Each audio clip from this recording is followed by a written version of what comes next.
So hi guys, how are you doing today? My name is Brendan Reviews, and this is my boy Nunikin 2 with me right here. This is episode 1 of a new fucking series that I am gonna start. It is called Scariest Media, where I'm gonna be reacting and reviewing some of the scariest stuff out there, ranging from not just movies, but TV shows, books, and in this case today, songs.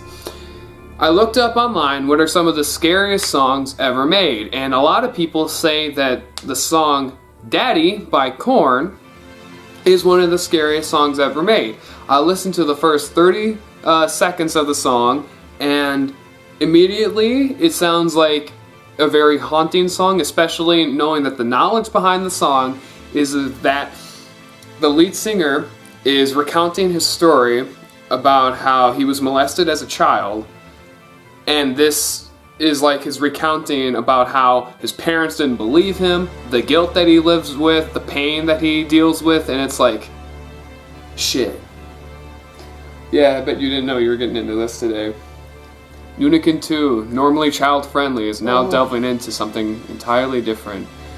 Welcome to the world of the Scariest Media. Yeah. Insert Yoda death sounds. Alright, so this is Daddy by Korn. Alright, here we go.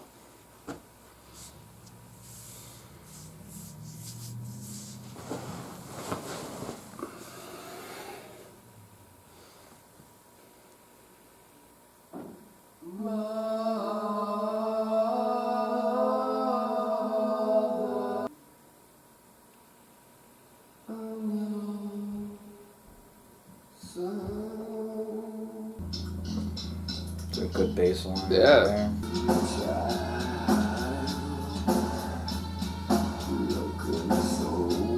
Holy fuck. Yeah. Yeah. Oh, The eyes. and on your flesh I'll eat.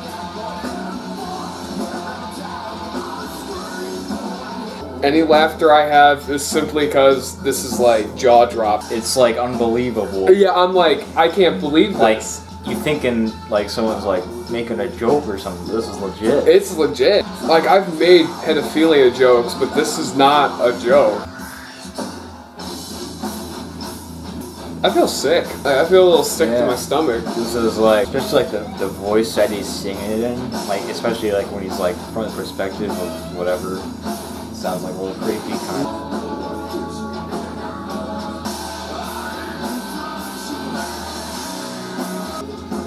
Yeah, like that voice is creepy when he's singing. This is a 9.5 minute song. How much do we got left of this? No, it's Jeez, we're only like halfway. into this.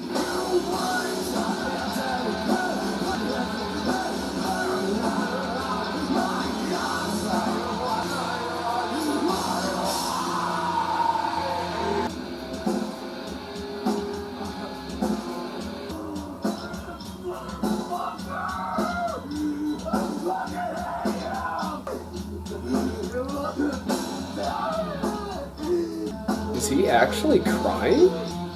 Either that or he's good at making fake convincing cry. It's pretty good. It's like pretty convincing.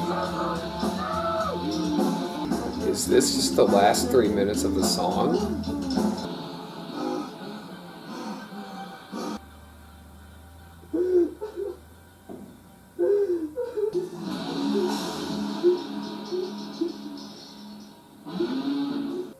What the fuck is that voice?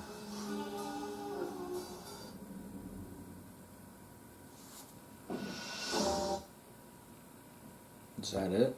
Yeah. Wow. Wow. That...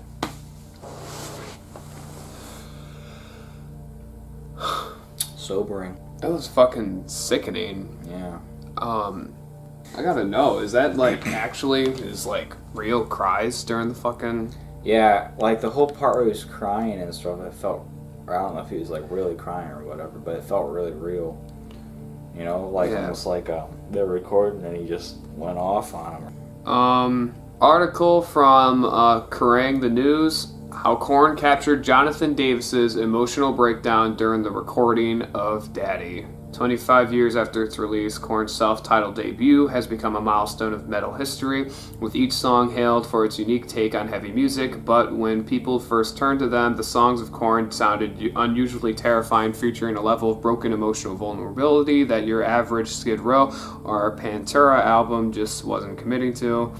Nowhere is that truer than on Daddy, the track which closes the front with frontman Jonathan Davis breaking down and weeping openly over the abuse he suffered as a child. That's pretty. That's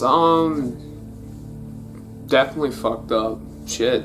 It's hard for like a song to be scary, but this is definitely like the scariest song I've ever heard. You know? Yeah, I mean, I've definitely heard songs that, try to be scary, like they're super slow and like melancholy. They got like bells in the background. They're just constantly chiming. But I mean, It's just music. It's not. It's to me, it's not that scary. I mean, definitely, I've heard soundtracks that scare me, especially But wow, this just evoked like an emotion I've never necessarily really felt when listening to a song. Like, I've definitely heard songs that make me sad or make me depressed or whatever, but this is a song where I just feel fucking disgusted. I feel disgusted. This is the lead singer of a rock band, but I want to go ahead and give him a hug. That's how I feel. Yeah, I want to give him a hug, because if that truly was his mental breakdown in the last 3 minutes of the song, then shit, yeah. Well, without further ado, let's review this. So as we could see, that song was pretty horrifying. Daddy by Korn is certainly an unnerving song, especially when you hop into the lyrics. The lyrics start off with, "Mother, please forgive me. I just had to get out all my pain and suffering. Now that I am done, remember I will always love you. I'm your son." Right away, this opening sets the tone for the beginning of what is debatably one of the scariest songs in all of existence.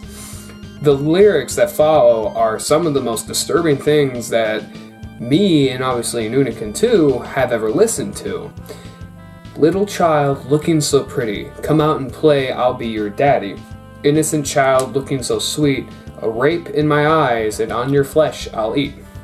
That line right there, "a rape in my eyes, and on your flesh I'll eat," certainly stick out like a sore thumb, and certainly add into that point of the brutality of this whole thing, and describe really the true torment that the main singer went through, of course, dealing with this whole ordeal. The chorus goes, "You've raped, I feel dirty, it hurt as a child, tied down, that's a good boy, and fucked your own child. I scream, no one hears me, it hurt, I'm not a liar, my God, saw you watching, mommy, why, your own child." Those lyrics alone, especially for the chorus, are beyond horrifying, and this makes for one of the most truly disturbing watches and first impressions I've ever had from any medium as a whole. It's very hard to unnerve me, very hard to scare me, so immediately I say that this is probably one of the best things that we could have been doing for the premiere of this new series here called Scariest Media. So, how exactly are we going to go ahead and look at this objectively? Well, I've split it up into 4 categories. The 4 categories are this: quality and production, which focuses on how well something that we are talking about, the medium. So if it's a book, how good is the writing? If it's a song, how good is the actual instrumental? How good is the instrumentation? And if it's a movie, how good is the cinematography? How good is the movie as a whole? How good is the acting? All that. This is just about how good the medium is. And this is going to be worth 2 points. After that, we have realism. If it's based on a true story, how real does it feel? How real does the emotions that are conveyed from that feel? How realistic does the situation feel to us? That's what realism is all about. If the story is fictional, and it's a fictional body of work, how real are the emotions? how real do those emotions convey the fear that it is within us, you know? So realism as a whole is very loose, and I'll definitely go into it more when we talk about it in depth in regards to this review. So that makes for the second category, realism, which is worth 2 points. Third category, gore score. This is one of the more important ones. This is talking about the brutality of what's going on inside of the medium, you know? Inside of whatever it is that we are paying attention to, whatever is being brought up in a question. The gore score has everything to do with how good, how like brutal, how nasty is it. It doesn't have to necessarily mean bloody. It doesn't have to necessarily mean somebody being torn apart. It could maybe mean psychologically tormenting. Gore score is all about how like visceral, brutal, and intense it could be. Stuff can be too brutal and too intense, and that can take away from the rest of the whole thing as a whole. So this is going to be debatably the most important one to score big in. So anyways, that's gore score, which is worth 2 points also. Now the final category is creep factor, which is worth 4 points. Creep factor has everything to do with how scary is it to watch, listen to, read, whatever. How scary is this thing, and what kind of emotions do I feel? Do I truly feel horrified, disturbed, unnerved? Do I feel the chills run up my back and like I'm looking around the room really disturbed? And is whatever I'm reviewing and bringing into question stuck in my head? Is it unnerving me throughout the day? That's what creep factor is all about. So without further ado, let's hop into this. Starting off with quality and production, the first topic in our 4 topics that obviously lead up to 10. Starting out with the instruments. The drums and the bass, as talked about in Ryan during the initial reaction, are phenomenal. They stick out like a sore thumb and really drive home that unnerving feel that the song is trying to create. Also, the vocals by the lead performer, Jonathan Davis, are unnerving and supremely creepy. The way that his voice is really low and like really deep. It really gets underneath my skin and makes the song work as well as it does. The guitar riffs in it are really good. As a whole, if it wasn't for the disturbing subject matter, I might actually be listening to this song quite a bit. The opening with the beautiful, slow, melancholy vocals and everything just really hit home what is an already unnerving song, and it brings the introduction to the song into something that is just haunting. That's how I describe this whole song just on an instrumental basis, is haunting, chilling, and unnerving. It's beyond great, and if I have any problem with it, it's that the song repeats a little bit too much. The lyrics are definitely the same for about 3 minutes of the song until when Jonathan Davis obviously starts breaking down towards the last 3-4 minutes of the song. And those are undeniably the most heartbreaking parts of this whole song, and ultimately leads it into being something more than just a disturbing rock song. In my opinion, this is more or less a diary, or like a diary entry into what is the mental state of Jonathan Davis. And in my opinion, that's what makes this whole song disturbing as a whole. Overall, I'm going to go ahead and give the quality and the production of the song a 1.75 out of 2. This is a definitely creepy production, for sure. But because it's a little bit repetitive, I'm going to take away just that tiny 0.25 points away from it, leading into the next topic being realism. How real is this? It's an actual true story of what Jonathan Davis went through. How he was molested as a child and his parents never listened to him and never believed him. This is what, if it wasn't for the fact that it's a true story, this song would not nearly be as creepy as it is. But because it is a true story, it truly unnerved me on a horrifying level. I think that Daddy by Korn is truly like a godsend in realistic storytelling. I'm getting chills just talking about it. I'm afraid that my window over here, somebody's looking through it. That's how like creeped out I'm getting. Like, the realism factor is off the charts, and immediately is going to get a 2 out of 2. Because of that, like, just because of how I feel talking about it, because it was a real story and that it can happen to anybody, that's why I'm getting like all these feels right now. Yeah, those emotions are definitely real, so I'm giving it a 2 out of 2. Now leading on to the Gore score. How brutal is this song?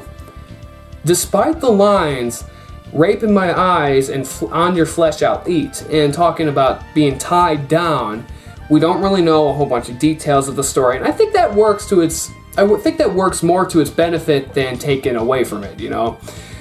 In my opinion, the less details, the more it leaves for the imagination, more it leaves for us to imagine what is truly the most disturbing part of, you know, the song and like the story that the song is telling. Whatever we imagine in our head is far creepier than whatever we might think is like, whatever might actually be presented to us in the actual song. And so therefore, I'm gonna go ahead and say that the Gore score, because it does leave out certain details and it allows a lot of room for imagination, but while also providing enough big standout sentences that provide certain, like, you know, moments of clarity, I'm gonna go ahead and give the brutality of the song and Gore score an ultimate 1.5 out of 2. The reason why that half a point is taken away is just, yes, there's a lot of room for imagination. I do not know the full story going into it, though that might be for the better. In this case, I'm just happy that, like, I am more happy than not that I don't know more details than what was initially presented, but what was initially presented of the lines of like rape in my eyes, on your flesh I'll eat, tied down, that's a good boy, and stuff about like fucking your own child, that's enough for me to give it a pretty good rating of 1.5 out of 2. Now on to the main attraction, creep factor. How is the creep factor of this song? Just me simply talking about it, I'm getting like stress sweats. I'm like sweating from how stressed out I am actually talking about the song. I am very creeped out by this song. Definitely to this day, the scariest song I've ever heard. We'll have to see later on in this season if I can find another song as creepy or even can hold a candle to this one. Because of the realism, because of the final fucking 4 minutes where he just starts screaming, yelling at the top of his lungs that I fucking hate you, motherfucker, I fucking hate you, fuck you, you son of a bitch, you fucking ruined my life, I wanted to die, I'm sick of it, motherfucker, why'd you fucking do it to me, I hate you, I fucking hate you, I hate you, why, I hate you. Just his actual cries in the song, if it wasn't for that, this song would have probably been given like a 2.5 or a 3 out of 4. But because of that ending right there, that just truly gives us that emotional creep factor, not just the physical creep factor of like, oh, being molested, but now we're like, oh my gosh, I see what this whole thing did to the main singer. It makes us feel that much more creeped out by the actual song. And for it, I'm gonna go ahead and give Daddy by Korn on the creep factor scale a 4 out of 4, bringing our total with a 1.75 out of 2 on the quality of the production, to the 2 out of 2 with from the realism, from the 1.5 out of 2 from the Gore score, and the 4 out of 4 on the creep factor. This brings it into a screeching 9.25 out of 10 for Daddy by Korn. So with Daddy by Korn getting a 9.25 out of 10, it obviously gets a terrifying rating on the Scariest Media scale. And I'm telling you right now, this is phenomenal for the beginning of this series. There you go. My name is Brendan Reviews. I hope you guys are having a great day, evening, night, whatever the fuck time you guys are watching this, and I'll see you all next time. Stay safe out there.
Hi guys, how you doing today? My name is Brendan Reviews, and you motherfuckers will not leave me alone. The first episode to Scariest Media did pretty damn well by my channel's standards, and there's a particular thing that you guys want me to get to for episode 2 more so than anything else. I did have ideas for the next episode, but I figure because this is a brand new series, I'm going to listen to the fans right away before I start doing stuff that I want, you know? And you guys would not shut the hell up about a song called Scissors by Slipknot. Slipknot is another really big metal band, along with Korn and a whole bunch of others that come from like that era of like the 90s, and they're still around to this day. And Slipknot is probably one of the more like scary out of all the bands, at least in appearance, because Slipknot, their performers have some very, very creepy costumes, I'll just say that. But Scissors by Slipknot, huh? Really scary, huh? Will it be Daddy by Korn? I have no idea. So, I guess without further ado, let's hop into Scissors by Slipknot. Alright, 3, 2, 1.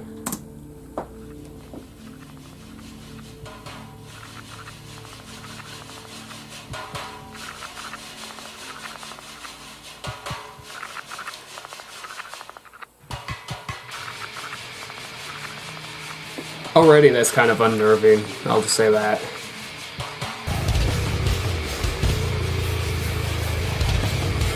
How long is this song? Oh jeez, another 8.5 minute song.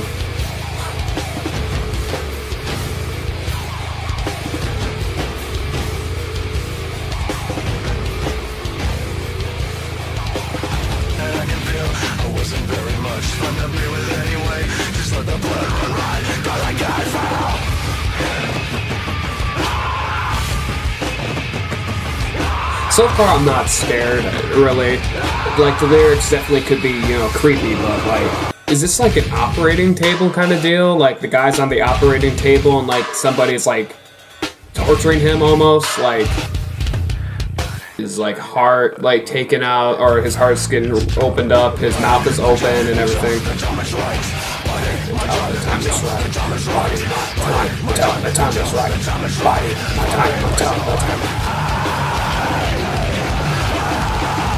I mean, those vocals are somewhat creepy. They're a little unnerving, but not much, to me at least.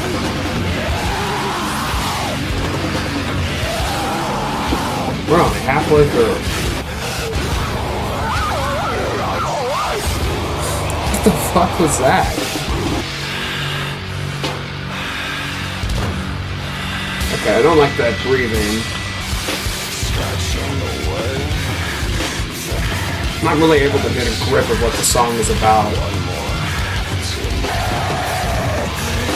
What the fuck is this?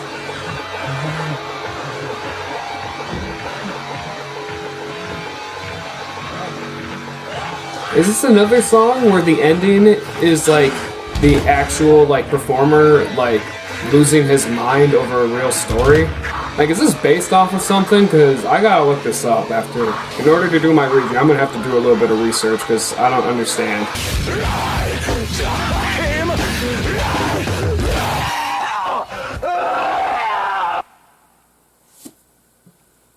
Okay. So that was it. Oh, okay. So this is kind of about, like... So, apparently, a lot of people's interpretation are that the song is about a woman and drugs, and kind of like how both of these things took a toll on the main character, main person that the song is, you know, like, from his point of view. Basically how it completely destroyed him on the inside, left him feeling empty with only one desire, and that is to kill himself and die. Like, when you read the lyrics, I want to die, I'd rather die, I want to die, you purge, you burn, you purge, I don't need you anymore, I don't need you. to me, it kind of reads as like somebody who is having suicidal thoughts, but is also at the same time trying to accept the fact that this person that he was once in love with, that has now left him, or they're gone for whatever reason, is gone, and he's just trying to accept that. He's trying to accept that he can live without this person, but right now he's not able to. Like, throughout this whole song, he talks about kind of like how his heart was kind of ripped out from beneath him. And at first I thought like Black Widow. I actually was thinking of an insect, but now I realize that the bugs and the spiders and everything have everything to do with kind of like the emptiness, the poison, the toxicity of this relationship versus the actual, bugs. Overall, this song it's a good song for metal fans, at least. Do I find it that scary? Well, what am I doing here? Just, reading the lyrics, man. Let's talk about it. So starting off with the first topic, quality and production. I think this song actually has a pretty killer sound to it. As far as rock songs go, this is a really good screamo, like really hardcore metal, like song. I think this song has some really killer drums, some really killer guitar riffs. It sounds good to listen to. It's a nice headbanger song, as you could see my initial reaction to it. It's a good headbanger song, and I'd say that overall it sounds pretty damn good. The guitar is very good, and towards the end, when the drums are just non-stop going, I think that it was really, really good. I think that the song as a whole is cleverly presented, though the screaming is at times a little over the top. I at least know what they're going for, so I'm not going to knock it off too much, but with good instrumentals, with good instruments being littered throughout, good drums, good guitars, and all that stuff. But sometimes with the vocals going just a little bit over the top, I'm going to go ahead and give, for the quality production of Scissors by Slipknot, a 1.5 out of 2. Now moving on to the realism. Because this is obviously a fictional story, let's talk about like the realism of like how someone might feel underneath the toxicity of a bad relationship, and when that person leaves you, and like those suicidal thoughts or maybe those bad thoughts come into mind. Like, is this what somebody really feels? Like, is the anger there? Are the emotions high, right?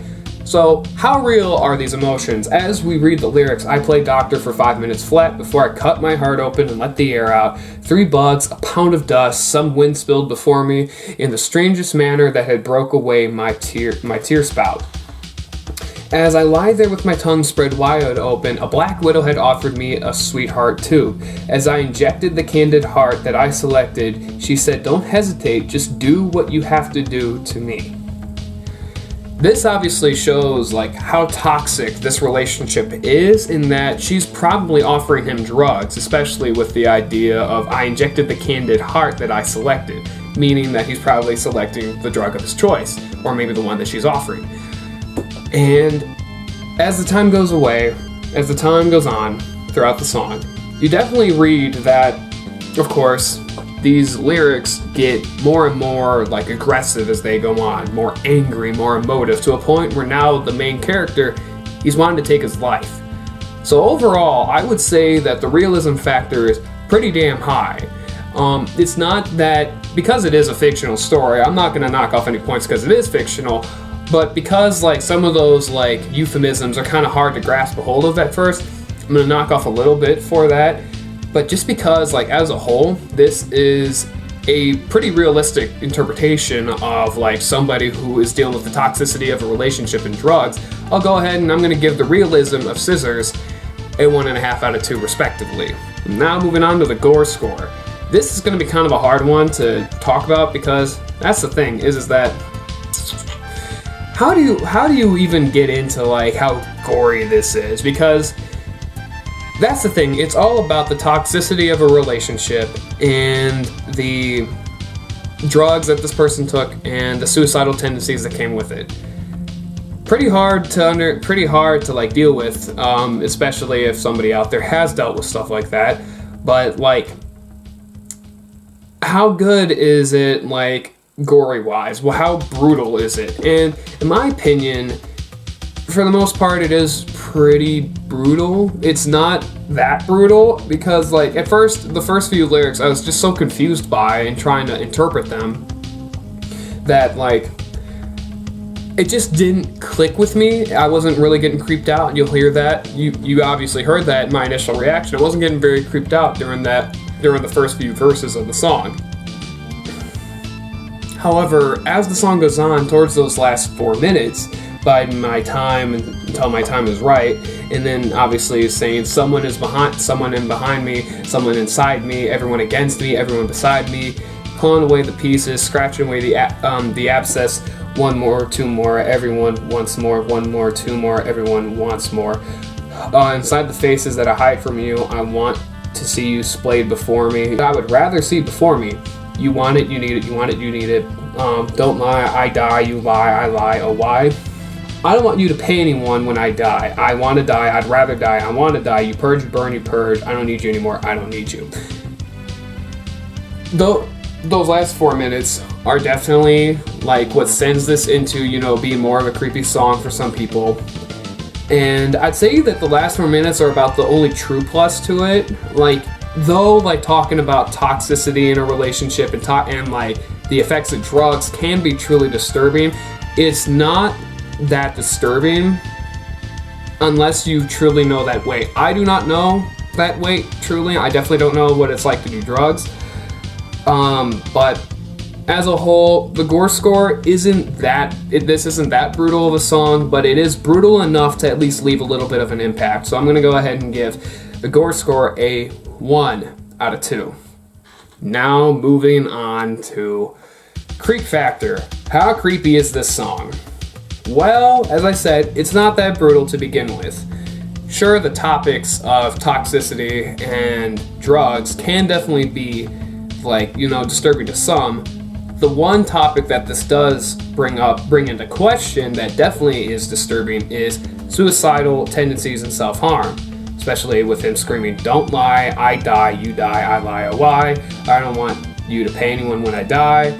I want to die, I'd rather die, I want to die." Like, those lyrics alone do set the standard for what makes this song at least creepy. This isn't a truly horrifying song, not nearly as scary as Daddy was by Korn, but that's mainly due to the fact that Daddy by Korn had more of a, like, unique presentation to it. It was more about trying to get underneath your skin versus, like, an all-out attack on the senses like this song was. Like, this is more like a swarm of bees, whereas with Daddy by Korn was more of a creepy spider that you didn't even notice was on your shoulder, and then you notice, like, right when it's in front of your face kind of deal. Like you're watching it creep up on you.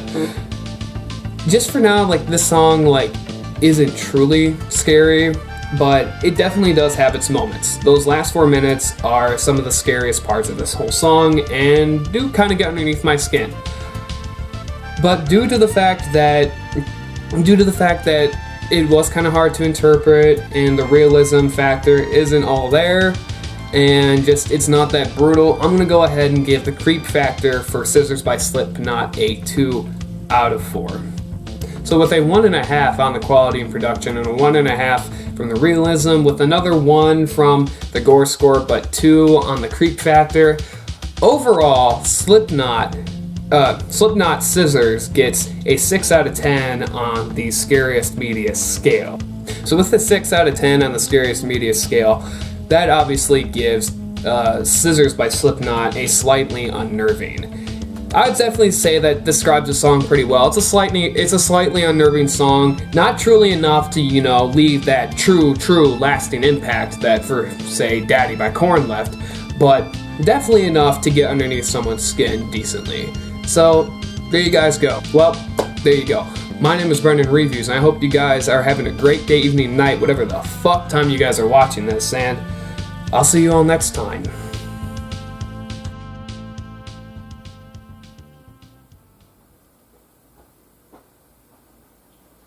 Hey Google, put on some tracks. Shut the fuck up, you stupid cunt. You don't have good music taste. Go review a movie, you oversized hog. Well, fuck you then.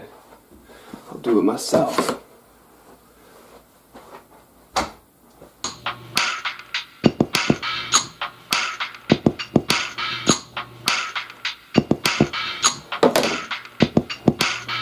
Yo, check. I don't know what fucking take this is, but we're doing it again. Oh shit, oh fuck.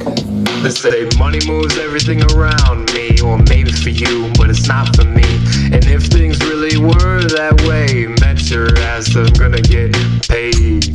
Hey, yo, check. Yo, and in case you a newbie, I see through puppets, y'all look like Ubi. Exposed face of the gang like middle name Doobie. Bitch, take breaks when I break, sue me. Coleman tones over with a dope quarter. I'm a broke bloke, hoping for a well-spoke eulogy. On these beats, the rank keeps the zombies well served. They call me a beast cause I'm after the bell curve. But not truly, about as dumb as Chapman in a black and white movie. Dude is too cool to view me, I'm too goofy. But when it comes to dope lines to outrhyme these Goonies, there's never a shortage. My enemies calling, my weapons supported, my places are stored. I cannot be thwarted, can stop this rapture. So any in my sight, boss get captured. this shit slapped like a mad broad brain of a rap guy trapped in a dad box. Money moves everything around me, or maybe for you, but it's not for me. And if things really were that way... Guys, it's kind of hard to find good creepy videos on YouTube nowadays. I mean, especially when people keep coming out with, you know, the same jump scary stuff or spooky I found a ghost in my closet kind of deal. But there was a time when YouTube videos were at their peak in terms of creepiness, and it never really had anything to do with like truly being good pieces of like horror, but just rather really simple, mundane things that they took and made disturbing, unnerving, creepy. And I haven't seen every single one of them. I mean, hell, that's the reason why I created this series, is because I haven't seen every one of these things. But there are a few here that definitely look like they could have, you know, some weight. And as I'm scrolling through here, I don't know why, but this one, Henry Eats and Iki Nauan Idol, these two things both fucking look weird. But if I had to say, like, what one would possibly be the best to talk about, I'm going to go with Henry Eats, because at least it's 4.5 minutes long and is, you know, it would probably have more for me to talk about. Without further ado, let's hop into this shit.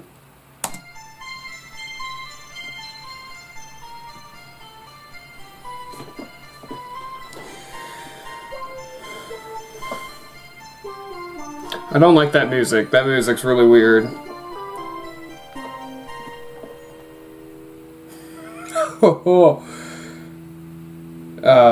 Okay. What the... It's just fucking... is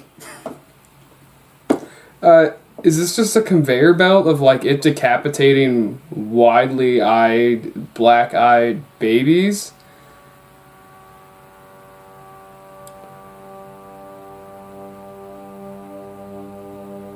I'm so confused, like, what the fuck? It's an eye. It has to be an eye. Like...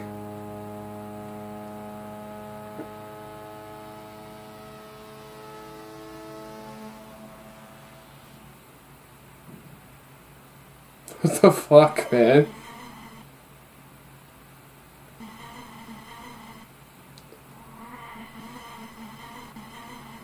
What the fuck is that? I'm like feeling the need to like look around me, but like didn't.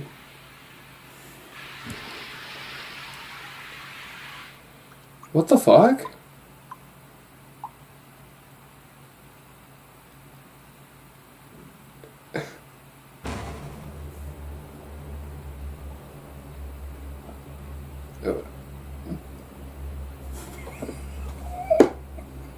What the fuck is that?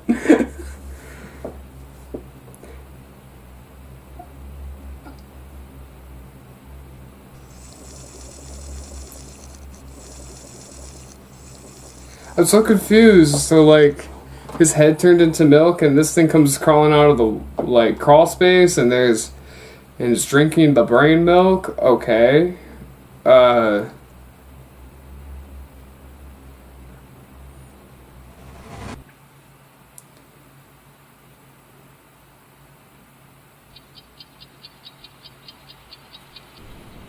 Okay. I don't know what to make of this, guys. This is like just stupid.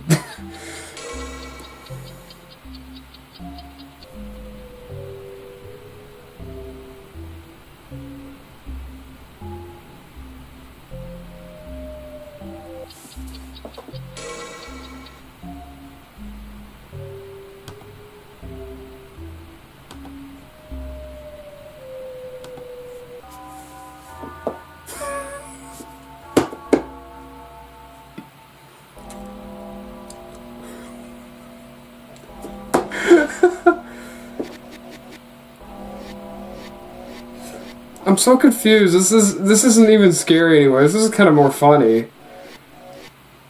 That's kind of almost like a beat.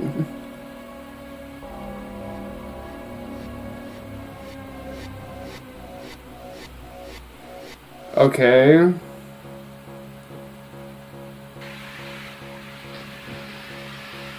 More milk?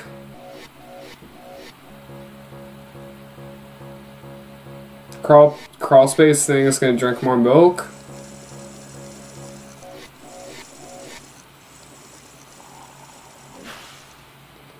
What? Is it gonna eat this fucking thing?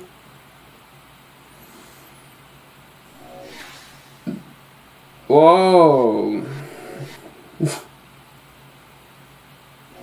No, not Henry.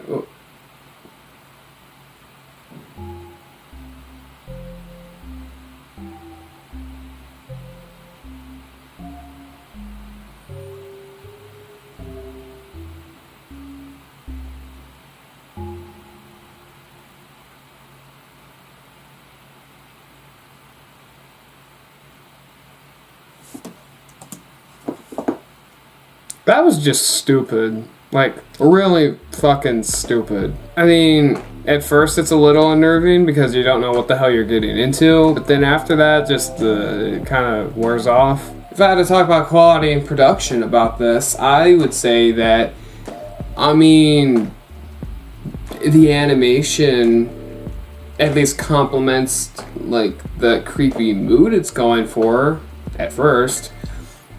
And there are some sound designs, like, some of the sound design is at least, you know, like, a little creepy. But overall, just really weak presentation.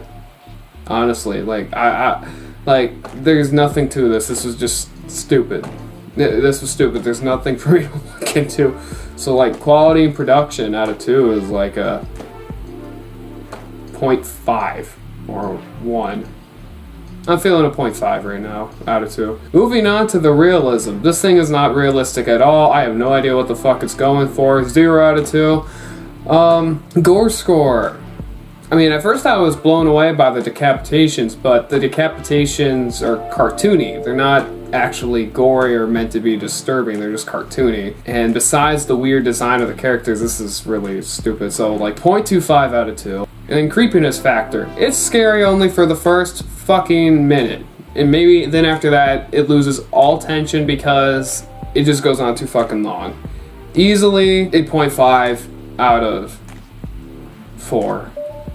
With our 0.5 from quality and production, or 0.25 from the fucking, or no, 0 on the realism, 0.25 from Gore score, and then another 0.5 from creep factor. This thing gets a dismal 1.25 out of 10.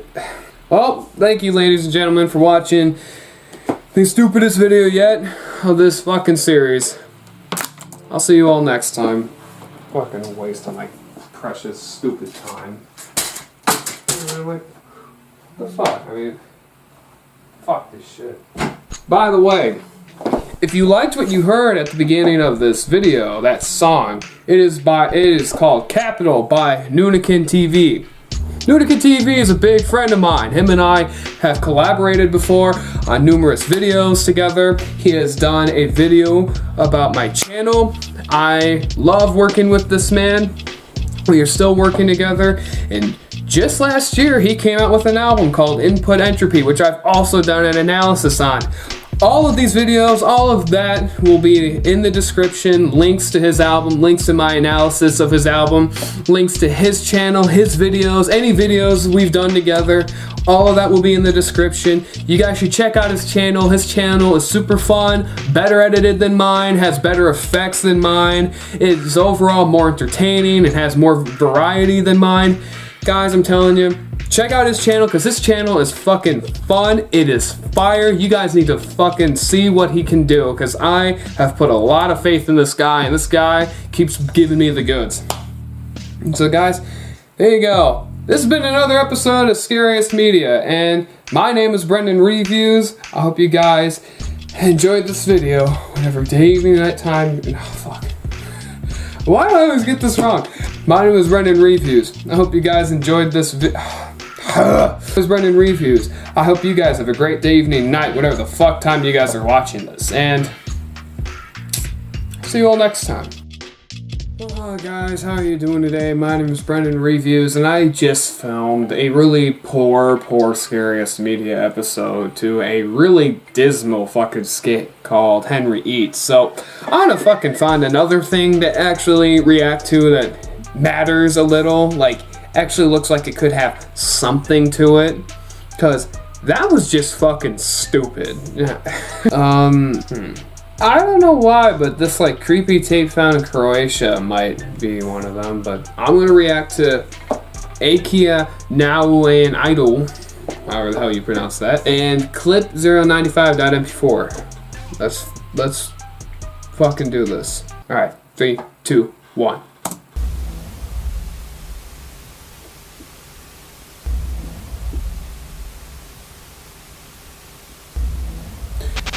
Ooh, that is really creepy sound design right there already. Whoa. Cooking Idol Nori-chan. Good food. Happy, happy, happy. I like red food. That's cooking. Please prepare the tomato. Tomato is red. Please don't cut your neck. Okay. Bacon, butter. Don't burn the bacon.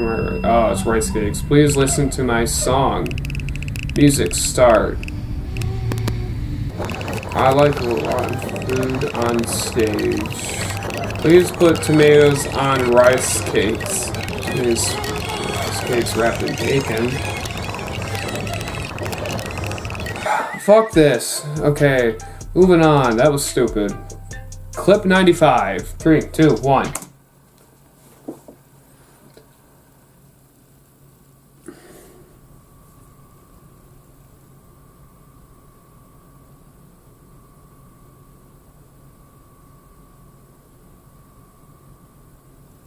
No, that's kind of weird, yeah.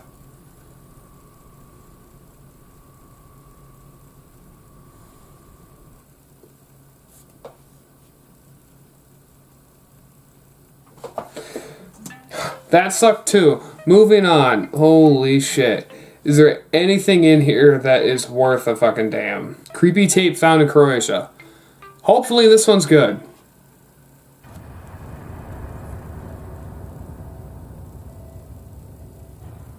Okay. So apparently these two teenagers have been missing in Croatia. This is like their camera that they found. Okay, so they're zooming in on a girl.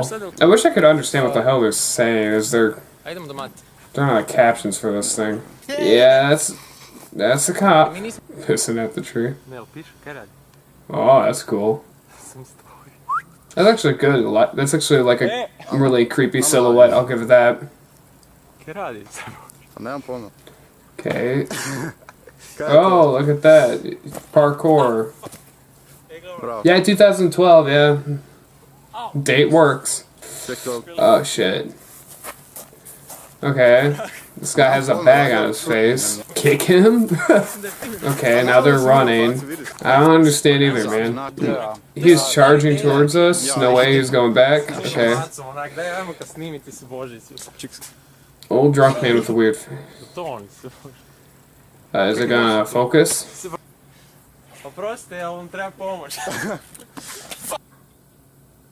Okay.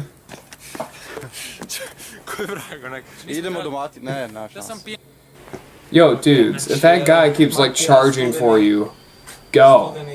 Just get the hell away. But that's the thing, is like these guys are taking it remarkably well. They're just like laughing off, ha ha ha ha, we're running away from this guy. That was stupid. He's in the fucking elevator. Come on, people. This playlist is pathetic. There's like nothing good in here. Okay, I've never seen White House, Why You Never Became a Dancer. Let's try this one, or else if this doesn't work, I give up.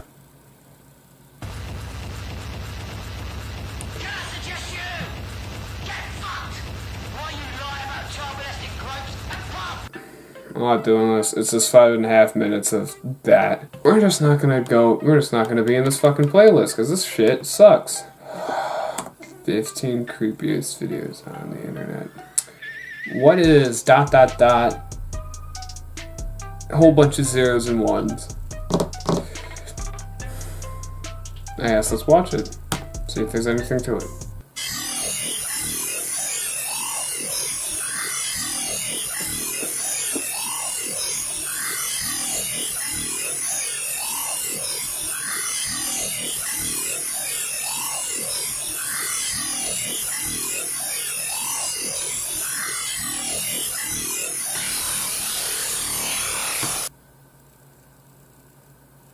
Do I need to say it?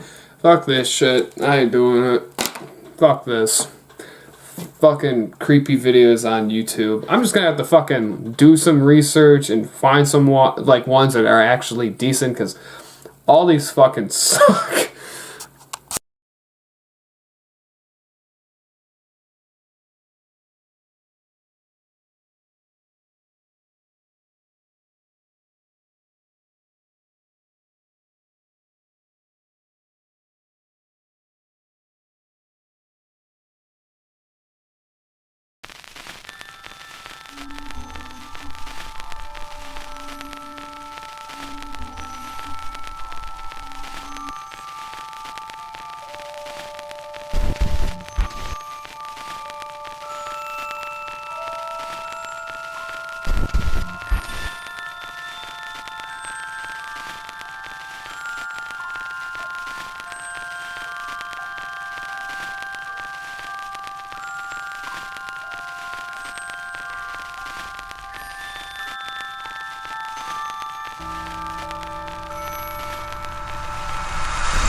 Hi guys, my name is Brendan Reviews, and I just did a whole bunch of fucking reactions to scariest videos on the internet, on YouTube, and I mean, holy shit, there's like nothing good. So I might as well just fucking give you guys what the fuck you want, right? I can't seem to fucking find anything good. Well, I guess fuck it. We're gonna be listening to not another 9-minute song, but a 15-minute song called Iowa by Slipknot. And apparently, this is supposed to be their scariest song. Like, okay. So, apparently, this is their scariest song to date. I have no idea why. I guess I'm just gonna have to find out. Alright. 3, 2, 1.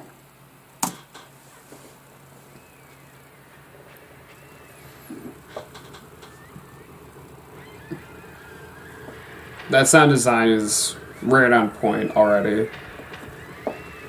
The album cover is really good too. I like the album cover really sets the tone for sure. So far the build-up's pretty nice. The drums are really good, the guitar is really good. This immediately has reminded me of Scissors because of that like build-up. That took about 2 minutes. That fucking laugh. It's getting louder, so hopefully that those vocals come in, like, blow my ass away. And in the background I can hear screaming, which isn't too creepy, but I mean, at least is, you know, like, at least puts you a little on edge. Come on, I'm waiting for it. I'm waiting for it, come on. Ooh, I like that. That, like, almost record scratching thing. There we go, come on. Hopefully this build-up, like, really pays off.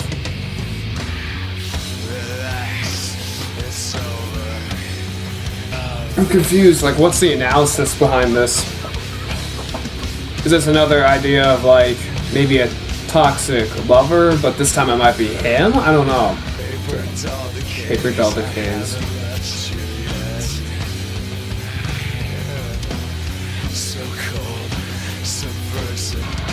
So far, this isn't very creepy, guys, I gotta be honest.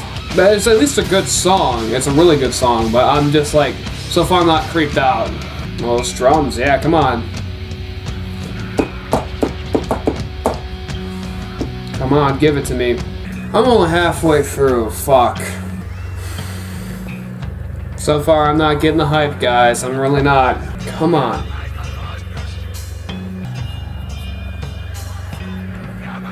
What the hell is that?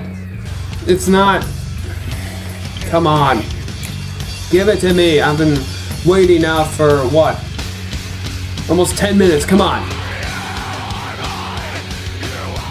So I just looked it up, and the reason why this song is the way it is it's about a guy who kills somebody, like kills women, and recreates them in his own image, like a doll. Okay, now the lyrics are creepy, okay. Holy shit. Oh my god, the lyrics are so... Oh. Okay, now I get it. I get why it's like that. Holy shit. Okay, now I don't want to listen to this song anymore, but I got another fucking 3 minutes, man. I understand why the song is 15 minutes long. It's supposed to make you feel like you're losing your fucking mind.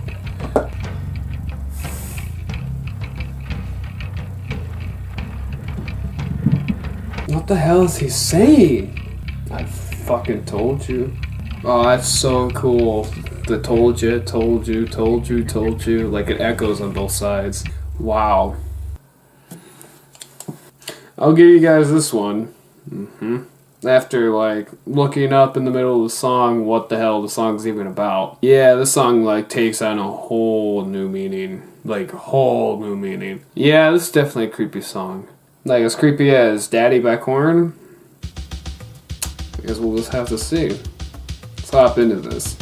So the quality and production of this song is really damn good. For a 15-minute song, The instrumentals and the vocals are absolutely phenomenal. I gotta say that right away, the vocal performances, though minimal, resonate very strongly, and just that same melody being repeated over and over again for basically the whole 15 minutes works really well. As a rock song goes, though it is mind-numbing because it's 15 minutes fucking long, it is a very good song, and one that I definitely recommend people should listen to. With good vocal performances, with a good instrumental, with a very laid back but yet really good build up to the whole song as a whole. I'm gonna say that this song, I like it better than Scissors. So for quality production, I'm gonna give it a 1.5 out of 2. I don't really have too many cons with it, just I wasn't entirely blown away by it, but I do say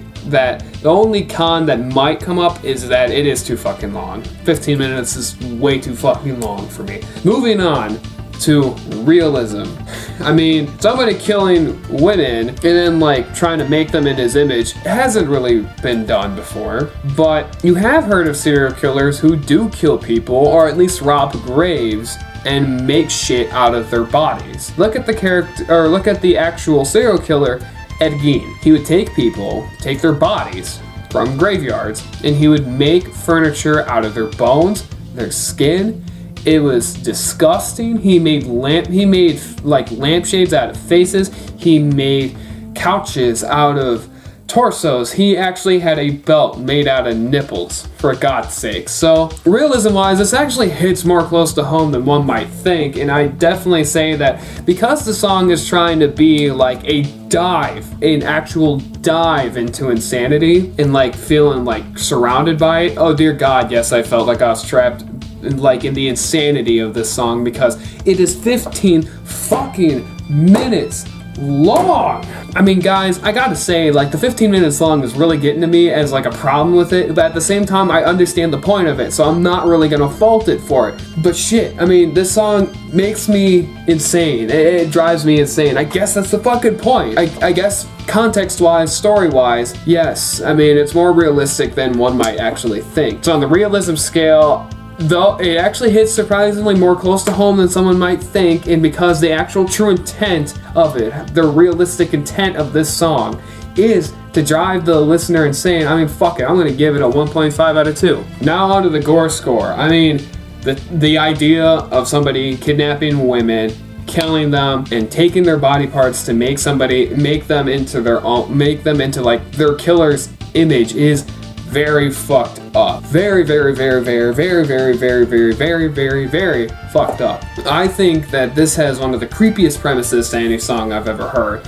Even though it doesn't have that true, like, hit that Daddy by Korn does, at least this song has a creepy premise to back it. It isn't all about drugs, toxicity, and I mean, suicide, yes, is very unfortunate, but I mean, drugs and like the toxicity in a relationship, I mean, that's shit that fucking teenagers at the local high school deal with every day. So that wasn't all that good, but in terms of this song, the premise is really, really good creepy-wise. I think that the gore score is heavily influenced by how the premise works as a whole. A serial killer who kidnaps women and turns their bodies into his own image. That is well enough alone for me to give this 15-minute insane fuckfest of a song a 2 out of 2 on the gore score. I'm like, wow, like, yeah, I'm fucking losing my mind here, so like, holy shit. Anyways, moving on. Okay, creep factor. At first, I was not fucking creeped out at all. You have to know the context behind the song. So, this is a huge con for it. Without the context behind the song, this song is not fucking creepy at all. At least not for me, at least. Once I learned the context, that creep factor hits. It comes into play. It definitely rejuvenates this song into being more of a song that grounds itself in that creepy feeling. This song definitely holds a candle to Daddy by Korn in the sense of creepy, like, knowledge behind the song gives the experience of listening to the song that much more weight. I have to say though, the biggest plus is that because it is so long and the vocals are so droning and non-stop, like in the background whispering and everything, it does weigh in on you. It does weigh in on you, and it does make you feel insane. But that's not the thing that we're trying to get at here. We're trying to talk, is it creepy? To a certain extent, yes it is. The premise makes it creepy, so therefore the lyrics are creepy. Therefore, the vocal performances in the background are creepy. That melody is somewhat creepy. However though, that's not the intent of the song. The intent of the song is to make you go insane. But overall, this song is at least somewhat creepy. Somewhat creepy to me means like a 2 out of 4. Not a fantastically creepy song, but definitely a somewhat creepy song. And I gotta say that this was one of the most interesting experiences I've ever had with a song. So with a 1.5 on the quality and production, with a 1.5 on the realism, a 2 on the Gore score, and a 2 out of 4 on the creep factor, that brings our total to 7 out of 10 for Slipknot's Iowa, the song, not the album. So with that rating of a 7 out of 10, that gives this song on the Scariest Media scale a creepy. This is a creepy song for sure. This is a definitely creepy song that I do recommend for metal fans everywhere. Even though it's 15 minutes and it is fucking insane to go through, I gotta say it is actually a pretty well thought out and very creepy song. The fact that it's 15 minutes of mainly instrumentals and the lyrics are so far and spread out throughout at least the middle 10 minutes of that song really shows the talent, the girth that this song's premise actually holds on the viewer. I gotta say that this is a fantastic song for metal fans. I really did enjoy it, and it is certainly a creepy one. There you go. My name is Brendan Reviews. I hope you guys enjoyed this video. My name is Brendan Reviews, and I hope you guys have a great day, evening, night, whatever the fuck time you guys are watching this at. I'll see you all next time with whatever you guys recommend to me, because I can't find anything fucking scary, because nothing's scary on YouTube anymore.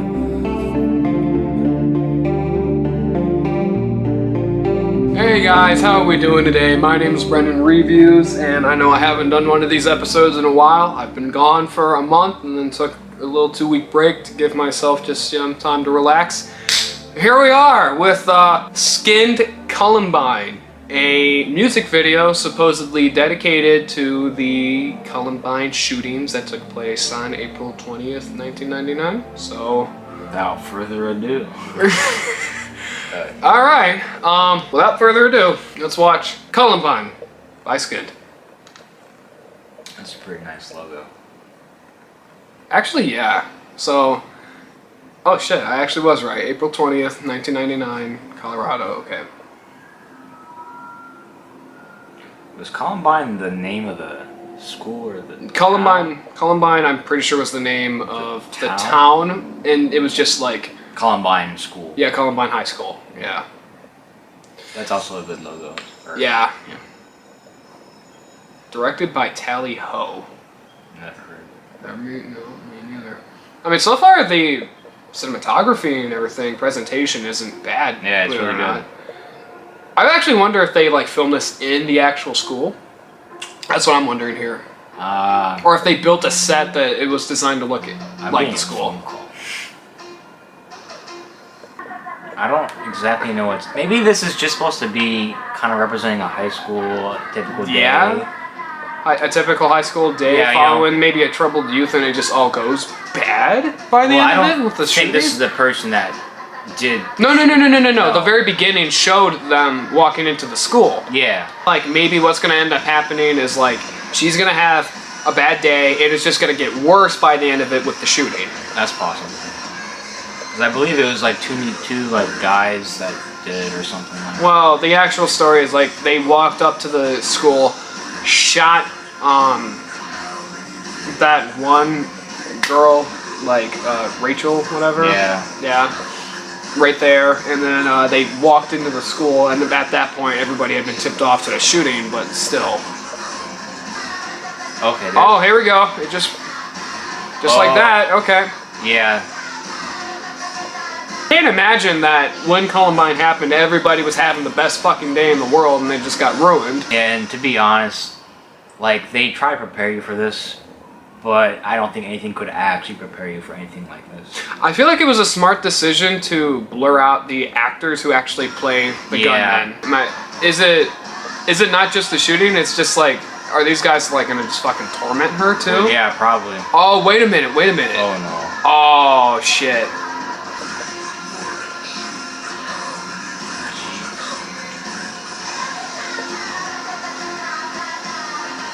It'd be nice if I could actually tell what it was saying. They're just making nonsense noise at this point. No, but I'm saying like when there actually are lyrics. I don't know if I'm desensitized to this kind of shit, or if like, or if I'm like, oh, there's a quote there too. Who cannot remember the past but be condemned to repeat it? Yeah. George Santayana? Santayana. George Santayana, whatever. But, okay, maybe I'm just, you know, a little desensitized to this kind of shit. As in, like, personally, I wasn't too scared or disturbed. But, I mean, the subject matter is, of course, disturbing. I mean, who the hell, especially as a parent, who wants their kid to, you know, be at school and then all of a sudden, you know, 2 armed gunmen walk into the school and just start, you know, blowing away with their weapons and just, I don't know, what did you think? Well, I think when like the actual stuff started happening, it was definitely a little unnerving, knowing that it was a real event and that it could happen like at any point. Really? All it takes is just a guy that goes unchecked by like counselors, unchecked by peers, unchecked by even the legal system, and all it takes is a guy just getting a gun off the black market, taking it from a friend, taking it from a parent who might have it locked up in a safe, and they know the combo. It's all it takes, and you just walk in, and some guy can, or 2 guys can do something like this. I will agree that like right when it started, right when like the actual shooting started, I didn't expect it. I was expecting there to be kind of like more of a, like, I guess not necessarily build up, but like more or less like as in like you knew, like I was expecting it to like for us to actually for it to be more predictable when it was going to happen, but instead it happened like 2 minutes into the video out of nowhere, and I think that's probably the most scary part about this is that in real life you could just be sitting down eating lunch and then all of a sudden gunshots could start going off behind you, and I think that works to this music video's behavior or favor. And so, yeah, well, without further ado, let's hop into the rating. So where do I even begin with this? So Columbine by Skynd is definitely a more controversial track to talk about. So without further ado, let's talk about the quality and production. So first off, the quality and production of the actual track itself, I'll just be honest, is not the best out there. It has a decent dubstep and, you know, lively feel to it. The beat is pretty killer, but the thing that kills me the most is I can't tell what the hell the lyrics are saying without actually looking them up, which I did. When I looked up the lyrics, I was kind of shocked to see that it's not necessarily about the tragedy of it or the horror of it. It's literally from the perspective of the killers as they're shooting down students at Columbine. Doesn't get more unimaginative than that. With a good beat, but lackluster lyrics and, you know, just not that good. Like, as in you can't fucking hear what they're saying. So I guess a terrible mix. I'm gonna go ahead and give the quality and production for Columbine by Skynd a 1 out of 2. Moving on to the realism factor. So Columbine is based on the true story, of course, where 2 guys, I think their name was, which I think their names were Dylan and Eric Klebold, right? Or something like that.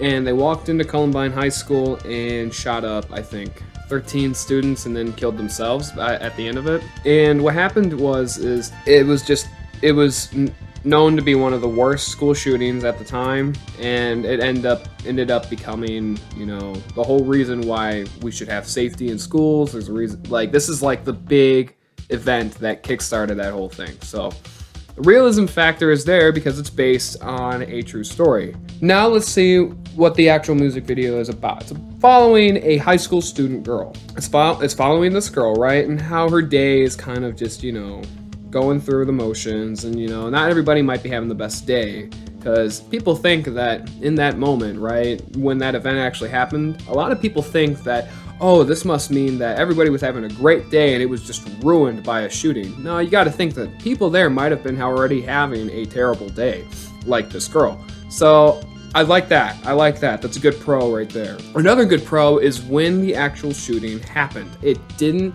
have a build up to it. It just happened. And I guarantee you that's how it was with most students, honestly, is like, how can you actually anticipate somebody coming up into your classroom and, killing some of your fellow students? You really can't. You really can't. So when it happened, it was definitely, shocking. And I think that worked to its favor. It was more realistic in that sense. So with an overall good, decent sense of realism, however, though, with it being a little bit too unrealistic when it comes down to the killers actually playing, and rubbing the muzzle of the gun up against the girl's face and letting her live, that's unrealistic. So because of that unrealistic part alone, I'm going to go ahead and give it a 1.25 out of 2 for the realism factor. Moving on to gore score. This thing is not gory, really. It's just a few blood splurts, and sure, yeah, you could definitely say that it's brutal because it's actually a real story, but no, it's not what the whole point of this, it's not, how do I say it? It's just that it was very, very, very, very tame for what they could have done with this. So, gore score wise, I'm just going to cut to the chase. I'm going to give it a 0.5 out of 2. Now, moving on to the creep factor. This thing was not creepy, just because there was one shocking moment in it where the actual gunfight starts to happen, and that creepy little shot of the actual killers walking up to the school or walking into the school holding the bags with the guns and the bombs, right? Just because those two moments are creepy doesn't mean that the rest of the 4.5 minutes of the music video are actually creepy. So I'm gonna go ahead and give the creep factor for Columbine by Skynd a 1 out of 4. Now today I'm gonna be doing a special circumstance kind of thing. And I think I'm gonna do this for certain songs down the line, in certain movies down the line, whatever, if they're based on a true story. I might go ahead, depending on how they are, will determine on whether or not I do what I'm about to do with those, movies, next pieces of media, whatever. So with this, I'm going to say I'm doing a special circumstance kind of situation. This special circumstance is called respect. And by respect, I mean respect for the real life event. And so, personally, I hated this music video. I think that this music video is actually fucking saddening. And I don't mean that in the sense of oh, it's a tragedy, this actually happened. It's saddening because it's literally all about how the shooters killed a whole bunch of people and it's trying to rub it in your face and mark it off of the actual tragedy. It's not a movie like Lone Survivor, it's not a movie like Schindler's List or Saving Private Ryan, where it is grounded in a realistic story. Even though Saving Private Ryan isn't an actual true story, it's grounded in World War II. It's grounded in a real event. And guess what? All those movies pay extreme respect to the actual events that transpired and make it emotional. It makes it a ride to actually sit through and watch these movies. And when the shocking bits happen, they're that much more powerful because you've actually had the time to sit down and realize that these guys care about the thing that they're making. I don't get that sense from this music video. All I get out of this music video is they were trying to be shocking. They were trying to market themselves. Because here's the big thing. This is the biggest thing that's going to make me tell you why I do not like this video at all and why it does not respect Columbine. Can you show this video to one of the parents of one of the victims from Columbine and not feel guilty for it? I bet your ass you can't. I bet your ass that you would not be able to sit there and show them this video without feeling guilty or feeling wrong for showing them that. It is that disrespectful and that distasteful in my opinion. Because what are the lyrics even? The lyrics are literally about how the killers are walking into the school and shooting up people with this kick-ass dubstep music. What the fuck? That's wrong. In my opinion, that is totally wrong. That's not how it should have been done. How it should have been done is it should have been like maybe a slow, more ramped up, like if you're going to go with a dubstep approach, it should have been more slow, ramped up, and had it be more about the tragedy about it. Had it be about like how everybody's trying to run out of the buildings away from the killers. Have it be like maybe a group of friends and maybe one of the friends gets shot and it's all about how they're trying to hide and get out and whatever. Pay respect to the victims. Pay respect to the people who actually suffered through the event. Don't just fucking market off of the fact that Columbine was an actual event. And I'm just saying this is stupid. I hated this music video for so many reasons. And because of it, I am going to be docking most of its points. Originally, this music video, before I actually thought about the whole respect thing, would have gotten a 1 out of 2 on production, 1.25, so that would have been 2.25, would have gotten another 0.5, so that would have been 2.75, and would have gotten another 1, so that would have been a 3.75 out of 10, right?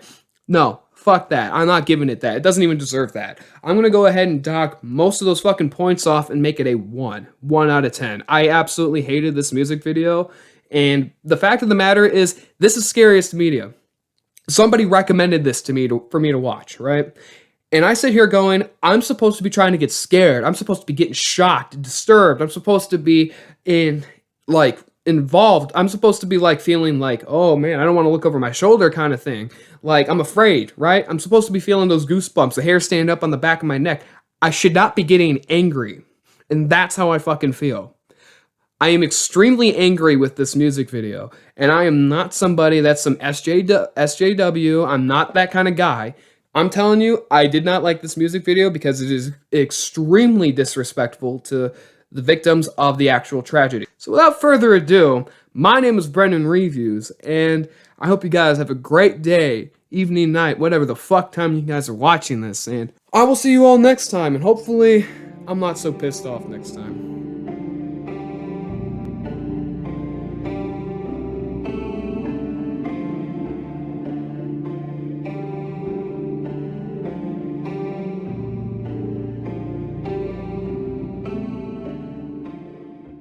Hey guys, how you doing today? My name is Brendan Reviews, and I haven't done a Scariest Media episode in a little while. The last video we did was over Columbine by Skynd, that music video that everybody absolutely loved my reaction to.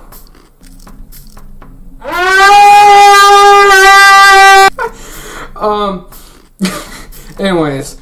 Yeah, everybody loved that reaction so much, but I decided that, well, this isn't obviously just a music series where we react to scary songs. This is also like reacting to videos, reacting to movies. I haven't done a movie yet, but I plan on it. I got a few ideas, but right now we're going to do another video, and this one is called My House Walkthrough. It's inside of that same playlist where I found, Henry Eats and like all those other really bad videos, but I've heard some things about this one actually being creepy. So we're gonna check it out and see if it truly is creepy, like they say, you know, like the whole point of this series, and we're gonna have some fun with it. I'm popping in my headphones because that was one of the little criticisms I got, is that I wasn't wearing headphones. So you know what? Fuck y'all, I'm wearing headphones.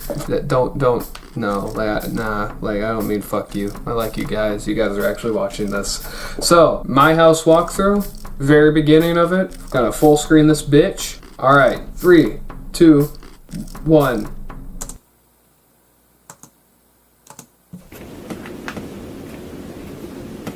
The sound of the wind woke me up in the middle of the night. A typhoon is in Japan. Already the footage itself is actually a little creepy. Very contrasted and saturated, but yeah, whoa. Tonight I want to introduce my house. This is the longest hallway in my house. I mean, the atmosphere is really creepy. Ultimately though, like the biggest thing I'm noticing is that it's like There's no way that this is his house because it looks like as if it's old and trashed, not like as if it just got rained on and trashed. Like, none of this stuff looks modern. This has to be wear and tear from years of, like, being left alone in isolation. Yeah, I'm not liking that. I'm not liking how it opens up into another hallway. That's just creepy. Right room is a doll room. This room was closed up by my grandfather. We'll bust through there. I want to see what's in there. Come on. Picture of my mom when she was a child. Why is there just a rope, like, hanging down? Great grandma. Okay. I hear faint music in the background. Like, very, very faint music in the background. Well, maybe it's not music. Maybe it's, like, some, like, humming or, like, something buzzing in the background. I can't tell, but I hear something in the background that sounds very suspicious and weird. Oh, yeah, okay, so yeah, he just said it's, he's listening to Suture on the radio. The wall peels off this when it rains, okay. Yeah, I know, you said a typhoon is in Japan. Alrighty. This is my... Mats are terribly damaged. This is a picture from around the time of World War II. Left room is a dress room. This room was closed up by my... Wait a minute. This is the longest hallway in my house. I swear to God he already said that though. Grandma's bedroom. Why is it repeating? The roof leaks. The wall peels off. Yeah, you see. God, that looked like hair coming down from the ceiling. There are rat nests above the ceiling? Longest hallway in... There's that rope again. Why is it repeating? It's repeating. Another hallway. I get it. A dress room? A lot of dresses of my grandma. God, it looks covered in blood. What the hell? Holes eaten by insects have turned black like bloodstains.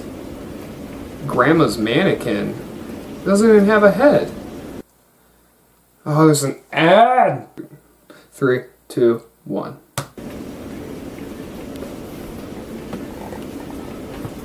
Various types of dolls, okay. But back on that one thing, like, conveniently, they've turned into bloodstains.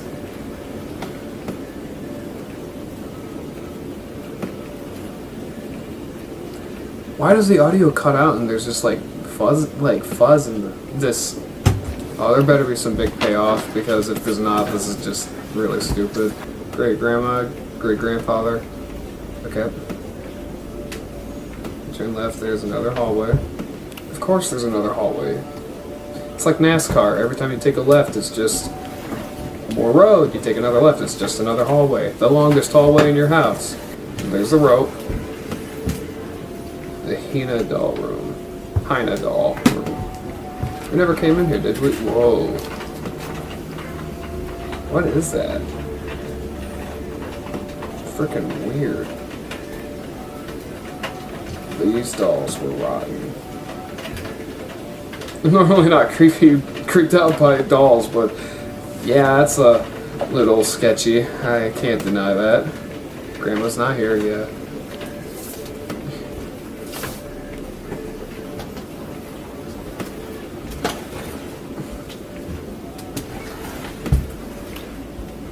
Alternate ancestors, what?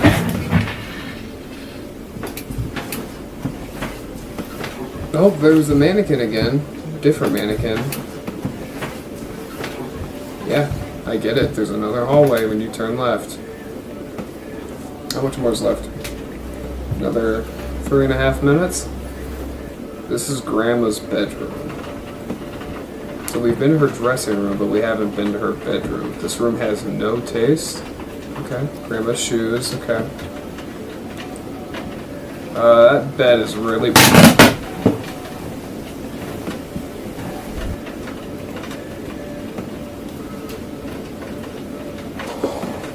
Oh, fuck.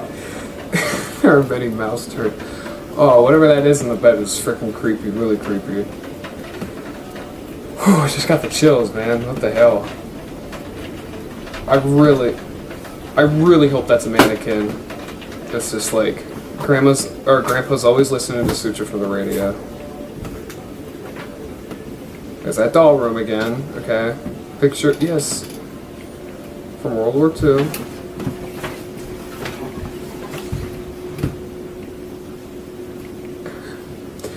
Oh God, it's just soaked. In what? It wasn't like that earlier. Is that a doll or a dead baby?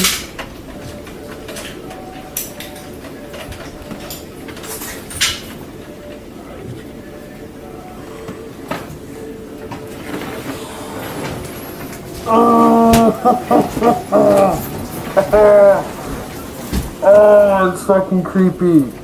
Oh, I don't like that. Oh, I don't like that. Not one bit. And it's just getting worse. Fucking end, please.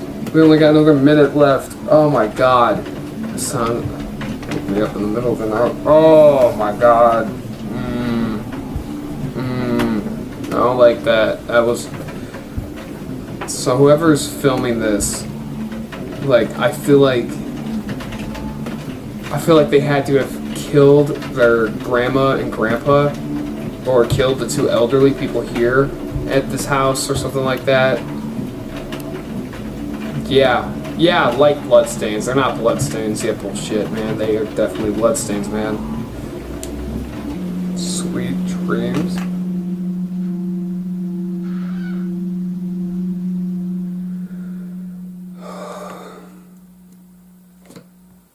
Oh my God, what the hell? Oh my God, that was tough. That was tough to sit through. That was really creepy. I can't deny it. That was genuinely creepy.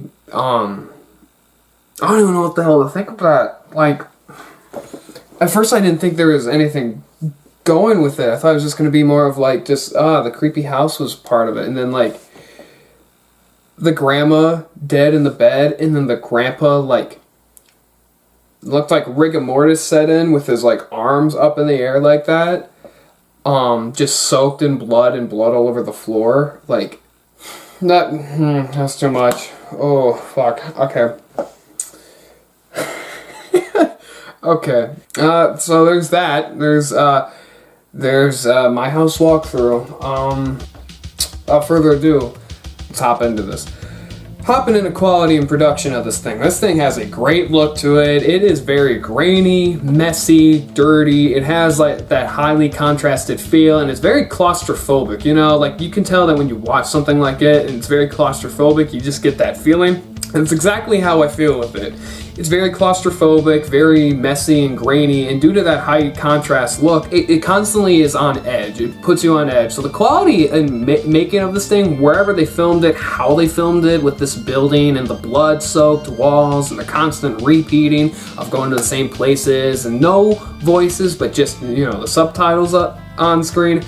Yeah, I'd say the quality and production of this thing for the feel I got is very good. I'm going to go ahead and give quality and production of My House Walkthrough a 2 out of 2. Moving into the whole realism thing. So I thought about it, how do I even approach the realism factor with this thing? And I decided that what made the most sense was like approaching how real is the fear generated from the video. So there's going to be 3 criteria for like how realism can be, you know, graded upon a video. If it's a realistic portrayal of something, how real is it? If it's fictional, if it's a totally fictional body of work, couldn't be realistic at all, then we'll go ahead and judge the character's performances, or how real would people act in that situation, how real does the situation feel, you know, necessarily. If you were stuck in there, what would you do, kind of deal. And when we don't have either of those, when we don't have necessarily emotions to go off of, and we don't have, you know, like a realistic, like actual thing going on, then how do we go from it? Then we go to us. What is the fear generated from this thing, and how real is that fear? So ultimately, I'd say it's creepy, very creepy. I would say that there are moments where this thing made my, you know, body just like totally just like shrivel up and like, oh, I got the goosebumps running up the back of my spine. I got the chills and all that. But ultimately, I just was creeped out. But frankly, I'm not afraid to go walking around my own house. Like, I'm still not afraid of my house. I'm not afraid of something being around the corner. I'm not even afraid of the dark right now, even though that video was very creepy. So ultimately, it does leave somewhat of a lasting impression. It leaves like some of that creep factor initially there, but not enough to creep you out from your environment. Just creep you out like in the sense of like, huh, yeah, that felt a little wrong. That felt weird. So I feel like I'm gonna go ahead and give the realism to my house walkthrough 8.5 out of 2. Moving on to Gore score. Okay, so this is gonna be a little bit of a tough one because ultimately this thing wasn't very brutal. It's not like as if it was gory.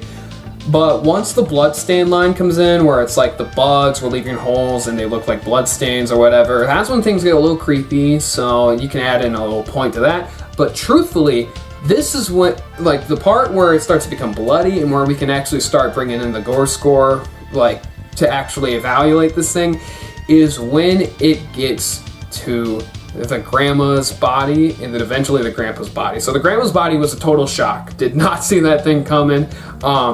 And it was completely blood-soaked, looked very creepy. Though it was not gory, it was definitely bloody, and bloody enough to, you know, leave a punch. And that's exactly how I feel with the grandpa. The grandpa, oh my god, seeing his body up the way it was, with his arms like almost like rigor mortis up in the air, and then like the blood just soaking out of the bath and onto the floor. Yeah, I wouldn't say this thing is gory, but I would say it's bloody enough to pack a punch. So honestly, I'm feeling for the Gore score a 1.25 out of 2, you know? Moving on to creep factor. Okay, this thing is very creepy. I can't deny it. This thing is very, very creepy.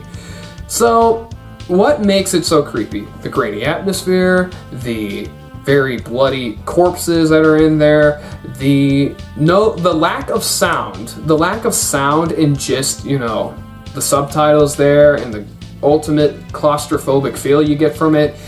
It is very creepy. Though I am not afraid to go walking around my house, I am, however, very creeped out, and I don't want to watch that video again, unless I have the lights on. So yeah, I'm pretty creeped out by it.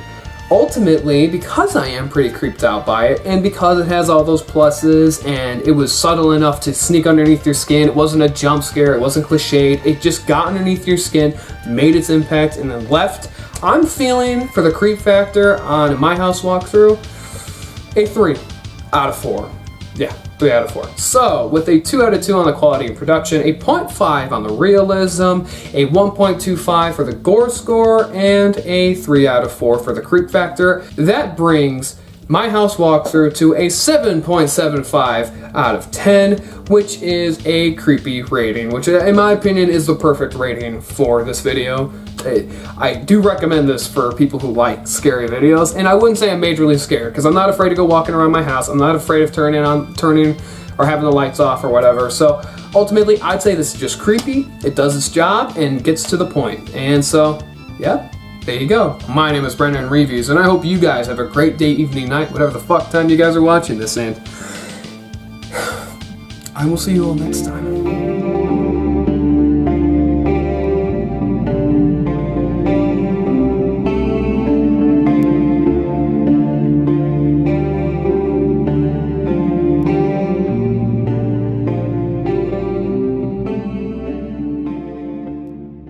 Hey guys, how you doing today? My name is Brendan Reviews, and we're finally doing it. We're finally doing a movie for Scariest Media.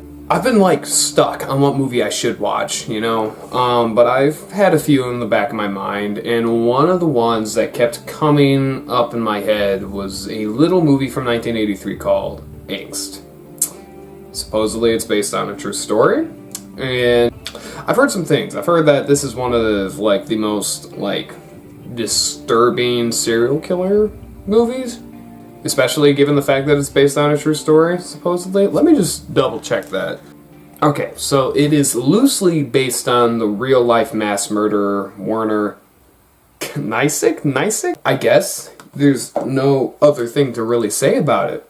Based on true events kind of thing? Serial killer? Let's do this.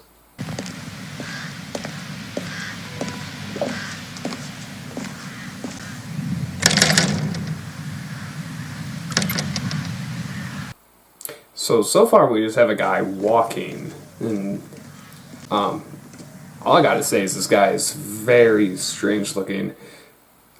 So he's got a gun.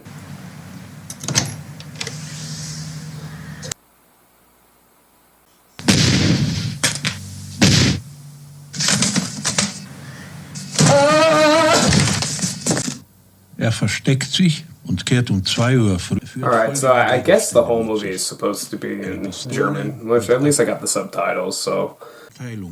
Okay, so he's asking for help, actually. He's actually asking for help from the court. That's interesting. Und meint nur, dass Sadismus die Zurechnungsfähigkeit nicht ausschließt. He thinks that sadism does not exclude insanity.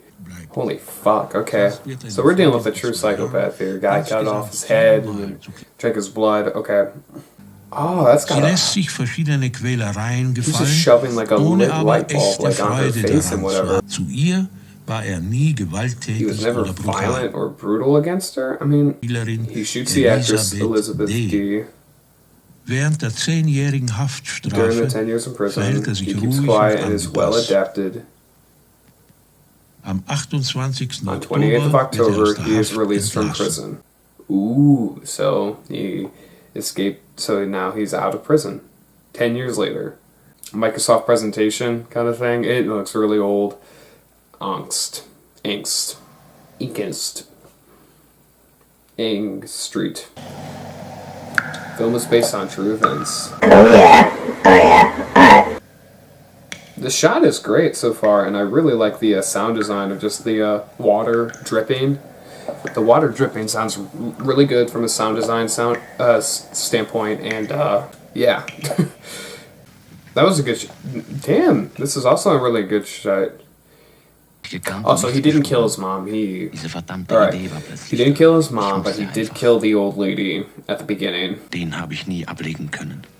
That urge to torture a human is the one thing he couldn't get rid of. So far, I'm loving the simplicity of all this. Like, I'm just loving the, like, lack of music. I'm loving the sound design. The lighting's supernatural, so it gives off kind of like a more realistic tone. Gotta censor that out. I never committed a crime out of pure joy. There was always a little something that was added to it. Alright, so he's out and he plans on doing it again. Überlegt, wo kann man jemanden kennenlernen? So he's gonna try to find somebody for this kill that he's planning. So he's just like watching their asses and their bodies and whatever. Ich war gleich voll da.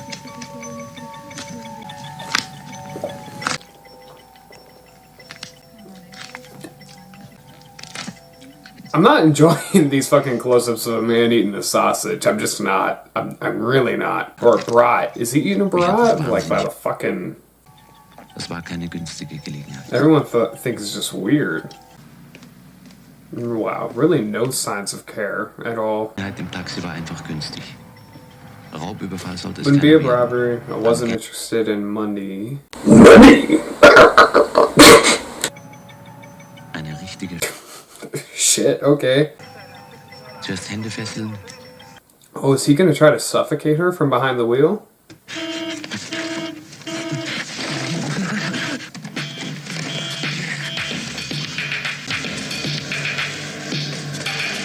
No, I like this running shot. So he almost just got caught. Okay. These running shots are awesome. Okay, so when I said, like, there wasn't any music, like, this is the first instance of music that I'm, like, really picking up on. And music sounds great. So, okay, just sees a random house, decide he's gonna walk up to it, walk through this person's property, huh? Nope, there's that music again. I'm pretty sure this was like in Yeah, this music is also in the cafe scene, I'm pretty sure. So he just found a deserted house, okay. You gonna go in there at all? Are you just gonna keep walking around? Walk around every single corner, circle right back where you were. Oh, so he's trying to break the window.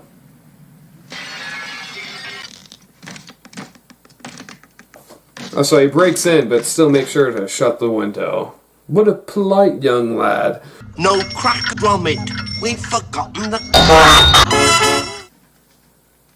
Okay, so there's a bed already in here with a lamp. Is there somebody else already in the house? I'm betting there's somebody else in the house based off of that bed. Papa. Ich hatte Angst vor mir selbst. Is that what angst means? Is afraid? Fear? Yeah, I guess so, because every single time it says angst, it lines up with fear or afraid. So the English title to this would be Fear. Oh, somebody's pulling up. Mein Plan wird funktionieren. Oh no, there's a dog. I didn't even think about it until he might kill the dog. So it's an old lady and a man in a wheelchair. I think the reason why he said dad is, well, mentally he's handicapped. And, maybe expecting, you know, his dad? I'm Brennan Reviews. Made this for you, baby, and your daddy. No, come on, don't go upstairs. Please don't. Please don't kill the dog. Please don't kill the dog. I don't want to see it. I just don't. I'm afraid like when it cuts back, it's gonna be maybe the dog like, aw, he's backing up from the dog. Is he like afraid of it? Please, please don't kill the dog. The shots are great so far. The shots in this movie are freaking great. Okay, so the dog. So they found the window. Once you find the window, I'd suggest you get the fuck out of that. Oh, he's trying to leave and he can't. Oh. Why is the old lady not doing a fucking thing?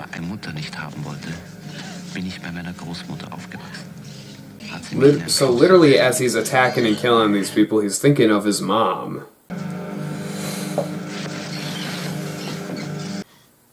So he's got everybody in the house incapacitated. God, that's a sweaty boy right there. Okay, I'm sick of the close-ups on his mouth. Please, fucking go away. Him sniffing the crotch? Did he come? Did he Okay, so does he not care that the other guy is going away? Like crawling away? Oh. Uh-oh. Is he gonna kill the handicapped guy first? He really did get lucky, right? Like, this guy's handicapped as shit. Isn't even registering what's happening.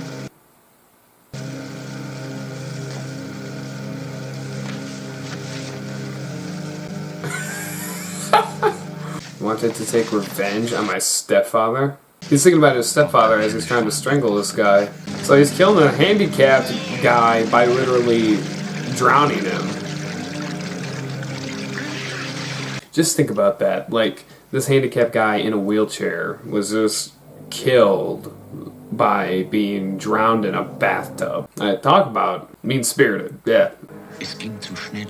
Everything happened too fast. Well, honestly, I feel like if you would have planned this out better instead of just, charging out there. No, he's gonna bring her to, visit her dead son.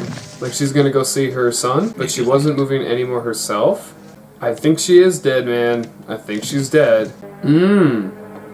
So she must have passed out due to her illness? Let's say she's diabetic and her, sugar was crashing. That was a cool shot. I liked that. How the camera slammed down with the foot. Listen, man, I don't know if she's going to get away because she's more concerned about her mom than she is herself. I don't know if she's trying to run away, so you can probably stop grabbing her. Either she liked me that much? Okay. That's some wishful thinking right there. Hier werde ich es am genauesten machen. Exakt das, was ich mir immer vorgestellt habe.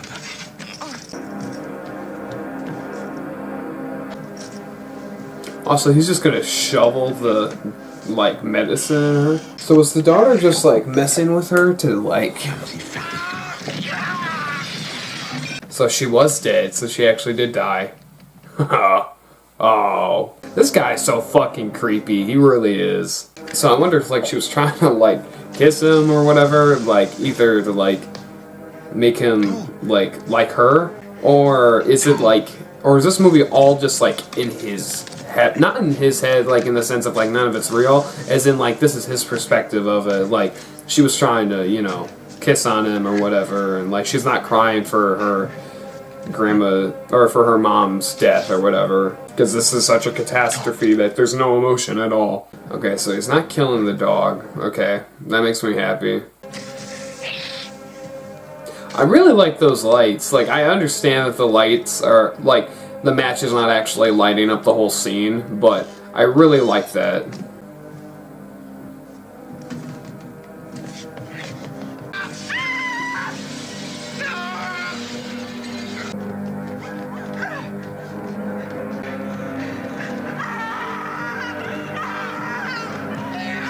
Oh!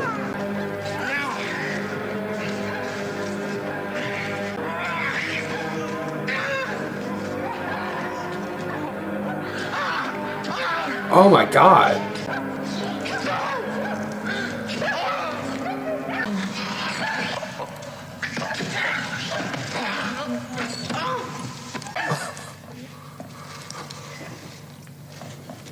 God, that just comes out of nowhere. He's drinking the blood. Oh, so he just threw up. Yeah, because, you know, it's probably not a good thing to drink somebody else's blood. Probably doesn't taste the best, you know. I mean, you can get various amounts of fucking diseases and shit from doing that, and, like... Ugh. Oh my god, his pants were down. He had sex with the corpse? Oh my god. Holy fuck. Now that's a shot right there. You know, that sight of, like, just the girl dead, blood-soaked in the tunnel would be enough for, anybody to have a nightmare over it. Holy shit, we still got, like, another half hour left to this movie. He's so stiff, he's just dragging the glass with him. It's fucking rigor mortis. Man, that's just fucking disturbing and disgusting. Ugh. Idee, dass ich die Toten ständig bei mir haben könnte, hat mich unheimlich aufgeregt. This is fucking disgusting. This is fucking sick. This was all only the beginning. I wanted to get new victims as soon as possible. I was crazy about it. I made a new plan. I could really scare them with that. He's so excited that he just, like, tried to push the door out of the way. There are nice added touches to this that, like, really, like, add to his character in specific. Like, he's trying to push that door open because he's, like, so excited. He wants these corpses so bad. See, his first priority is getting the corpses. His second priority is not getting caught. It's not the other way around. Like, this guy is a truly insane sadomasochist. He truly wants, like, the bodies for himself. This is just disgusting. Rigor mortis. Yeah. They're so stiff. Oh, come on, man. You have to drag this body.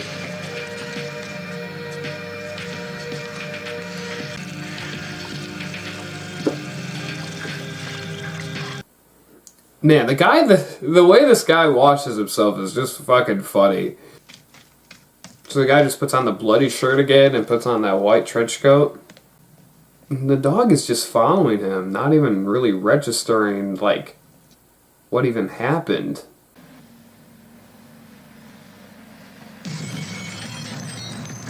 He gives no fucks. He wants out of there.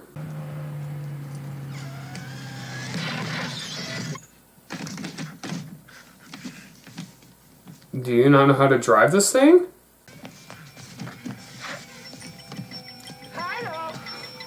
Everybody's looking around. Yeah, that's right. He hasn't been around for 10 years, so he doesn't know how to drive.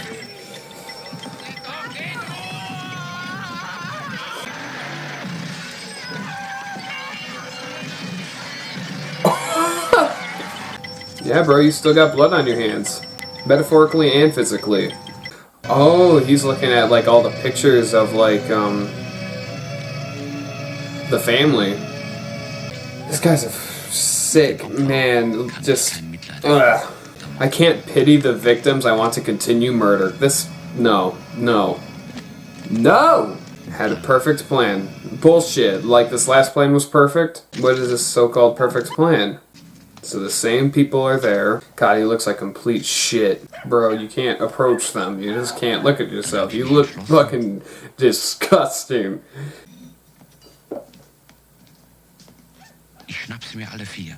He's gonna kill all of them right here? I don't know in what world you live in where you can just like take a plate of food without paying for it and waltz out. Oh, did somebody call the police on him? He's just a freaky looking guy. Easily. Ich bin berühmt. Schade nur die beiden Mädchen. Das hätte noch eine What the fuck? His whole game is just to scare people. Jesus Christ. This movie is... wow. That was certainly quite the fucking experience. As far as he goes, as far as like this killer in the movie, he's horrifying. He's very creepy. One of the creepiest serial killers in any horror movie I've seen so far. He's right up there with the August Underground killers. He's right up there with Jack, and he's right up there with like any other big one you want to mention like. American Psycho, Patrick Bateman. Like he's up there with being like one of the best and definitely very scary, very, very, very, very scary. Yeah, Angst. Yeah, I'm afraid of it. I'm angsty. I'm afraid of Angst. That was a good but scary horror movie. But that's not all we're talking about. We got a whole lot more to cover. We gotta talk about how good this thing actually is, on top of how scary it is. So, without further ado, let's hop into it. So starting off with quality and production, this movie is incredibly directed, incredibly performed. I love a lot of the cinematography of this movie. I think this is a extremely underrated movie. I think this movie deserves a lot more recognition than it gets, and I think it also would benefit from an English dub, so that way people who aren't willing to read subtitles would actually come and watch this movie. This is definitely one of the more hard-hitting horror movies I've seen, not just simply because it's based on a true story, not just simply because the violence is graphic or any of that. It's just because of its presentation, the rawness of it. It feels super gritty. It feels very rough. And I think the low quality of it, like not low quality in terms of like actual like skillmanship. I just mean low quality in terms of like camera quality, just the graininess of it really adds to it. This is a well acted. The main guy who plays the serial killer in this movie is tremendous. He looks creepy as hell and does a great job like giving off that excitement that this guy feels, just the rawness, the absolute visceral violence thoughts that goes on inside of his head. This was great.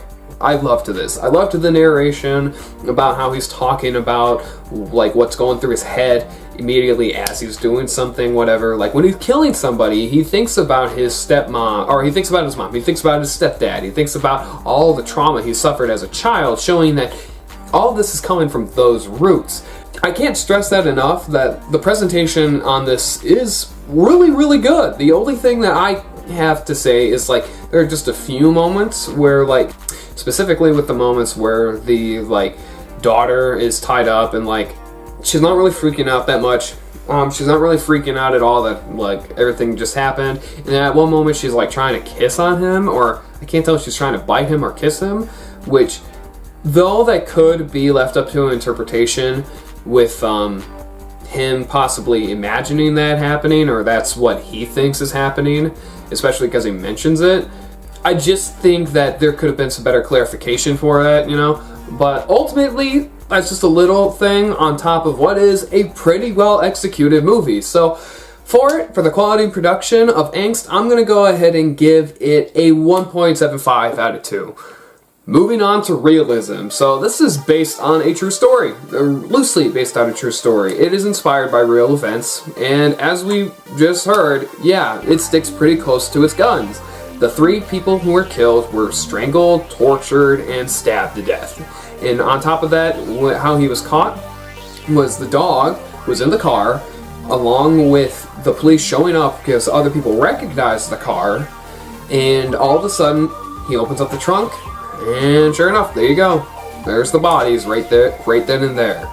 I really like the realism factor in the sense of like criminal psychology, because a lot of serial killers out there deal with childhood trauma when it comes down to why they kill. A lot of people develop those sadomasochistic ways through their childhood trauma and often exert, for example, if they have a problem with mom, like if they had a problem with their mom, they often target females. They often target like female workers, single females, or something like that. If they had a problem with males, which most of the time not, it's normally the mother figure that like really hits it over their head. If they had a problem with the father figure, yes, they kill the dad in a certain way. Like with him, he had problems with the stepdad and always wished that he could strangle him and kill him in these various different ways. So what does he do? He thinks about the stepdad as he's drowning the handicapped man in the tub.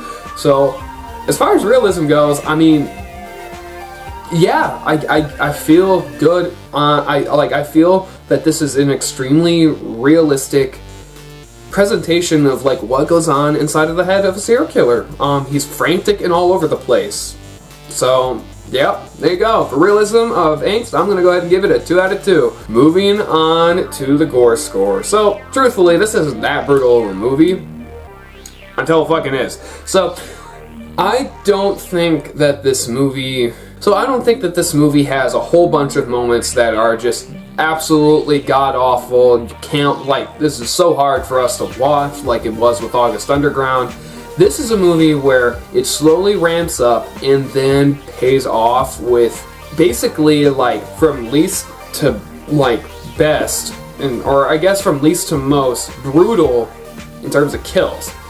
The guy gets dragged up into the house, or dragged upstairs, and then gets his head put underneath the water and drowns, because this guy, you know, drowned him, right? Along with, then after that, we have the grandma who died because of the abuse, like, this guy was given to her, right? Like, died because the shock of it. And, like, him trying to, like, get the medications to go into her, and like then after realizing she was dead, he kicks the wheelchair away and gets all pissed off. And then of course we have the, you know, the elephant in the room. Yeah, that was the hard part. That is hard as fuck to watch. The way he's stabbing makes it look ultra real, ultra violent, ultra just visceral and mean-spirited. It seems very realistic, if that's how I could put it. And on top of that, on top of the gore score, I'm going to mention, this is the only time I'm ever going to talk about this. God, like, this guy comes a lot. This guy, he gets excited over the idea of, like, what he's able to do in the house. He gets excited over the, well, when he stabs that daughter to death. He gets excited and literally has sex with the corpse. I said it. There you go. And then, and then of course, later when he was like, I could do so much with these dead bodies, he comes like, oh my god. Yeah, this is just messed up. It's disgusting, it's brutal, it's mean-spirited. It is truly just a gory, messed up movie. Like, the more and more I think about it, I'm like, damn, like, just the layers to it, you know? Like, that's not just simply, like, being gross for the sake of it. It adds to his psyche, because right as he says it, he's like, I can do so much with these bodies, and then he gets excited and starts quivering and shaking, and yeah, you know what? Fuck it, I'm gonna go ahead and give for the Gore score for Angst a 2 out of 2 again. Moving on to creep factor. This guy's creepy. He's very creepy. One of the scariest serial killers in any movie I've ever seen. As of this moment, he is right up there with August Underground, as I said. He's right up there with any big horror movie icon like Michael Myers, Freddy Krueger, Jason Voorhees. You could throw Patrick Bateman in there as being like some of the best and scariest killers of all time, right? These guys have shocked and scared audiences for years at this point, right? Even though you might not be afraid of them, plenty of other people are, right? So this guy creeps the hell out of me and is actually scary. He seems like he has no rhyme or reason to it. He just wants to do it. He didn't choose these people because he thought like that they fit the stereotype of his his stepfather and his mom. He didn't choose these people because of them looking like his old parents, right? He didn't choose them for that reason. He got lucky with them. Basically, that means that if you went home tonight and there was a window open, he would just kill you because you simply walked into the house. He doesn't care who the fuck you are, he will kill you. Unless you're a dog. It seems like he's okay with that dog, so I'll say that much. But he's creepy. If he's in your house, he will try to kill you. And that, to me, is very creepy. It's not like as if you're the sister. It's not like as if you're somebody that pissed him off. It's not like as if you got some big booty ass and he's sexually attracted to you. He literally just chose you because you walked into the house. He was originally planning on maybe just killing the guy in the wheelchair and fucking off, but all of a sudden those two people waltzed into the house, and that's when he's like, alright, game on, I got lucky. So, this is really creepy. The music does take away a little bit from it, but I like the music a lot, so I'm not gonna take off too much from that. So honestly, I'm gonna go ahead and give for the creep factor on Angst. I'm feeling a 3 out of 4. This is a mildly, pretty decently creepy movie. Very creepy, very scary. He has its moments, so there you go. So with a 1.75 out of 2 for the quality and production, a 2 out of 2 for the realism, a 2 out of 2 for the gore score, and a 3 out of 4 for the creep factor, that brings Angst to a surprising 8.75 out of 10. So yeah, I mean, I'm majorly scared by this thing. This is a very just scary movie. I think this movie is right up there with some of the scariest horror movies I've ever seen. It's easily like a top 20 for me in terms of scariness. I think it's incredibly creepy. It's got its visceral moments, and I think that it really packs a punch for doing so little. It literally, yeah. Honestly, I like this movie. I like this movie a lot. But yeah, I'm pretty creeped out by it. So, guys, coming in with an 8.75 out of 10 is Angst. There you go. My name is Brendan Reviews. I hope you guys have a great day, evening, night, whatever the fuck time you guys are watching this. And I'll see you guys next time. Damn. I wonder what movie we're gonna watch next.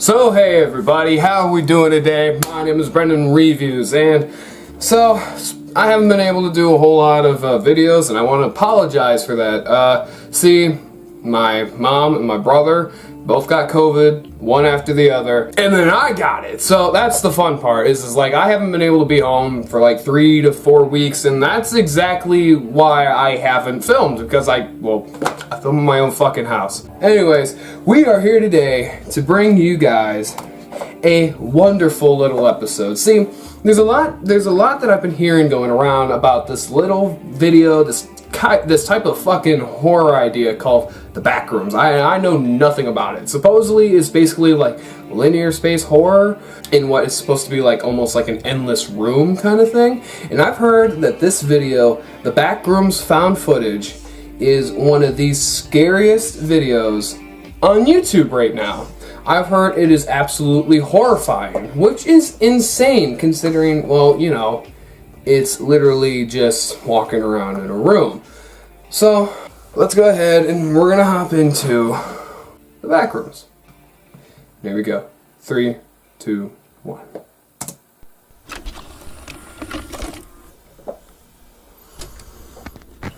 Sound? Camera? Rolling. Alright, and action.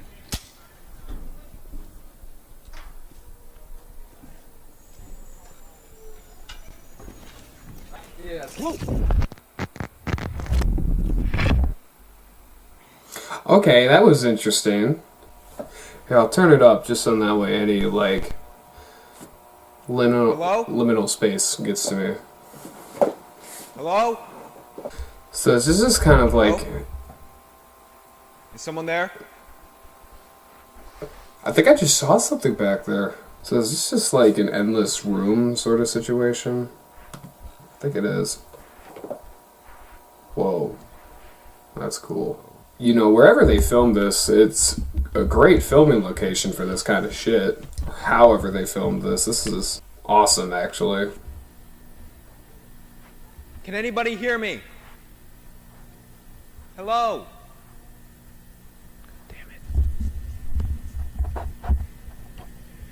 Wait, I think I just saw something back there. What? Wait, what? I feel like I'm losing my mind a little. Like, I think I keep seeing shit. Okay, so there are arrows. What is that pointing to?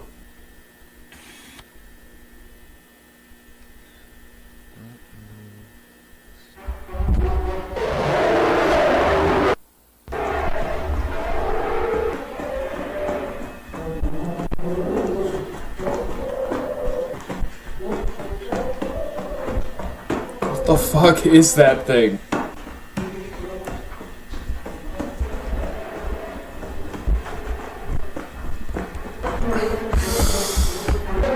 Jesus! I don't even know what the fuck to say right now. This is actually like really creepy. The screams of that fucking thing, what is that thing, is enough to like get me freaked out here. My heart is literally fucking pounding right now. We're not even halfway done. What the fuck?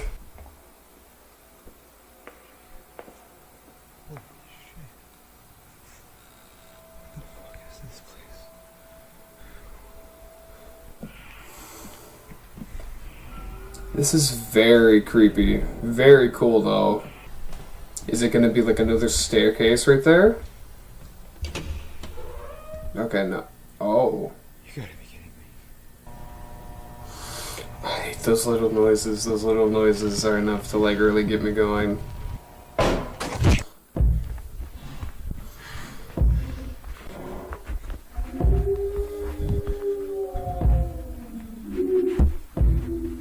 What the fuck?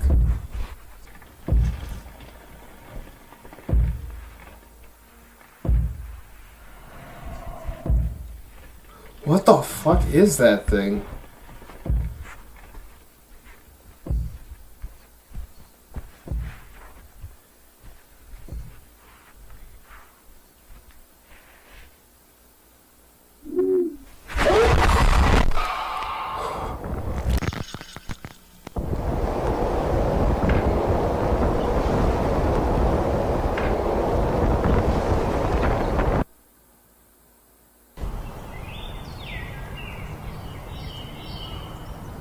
What?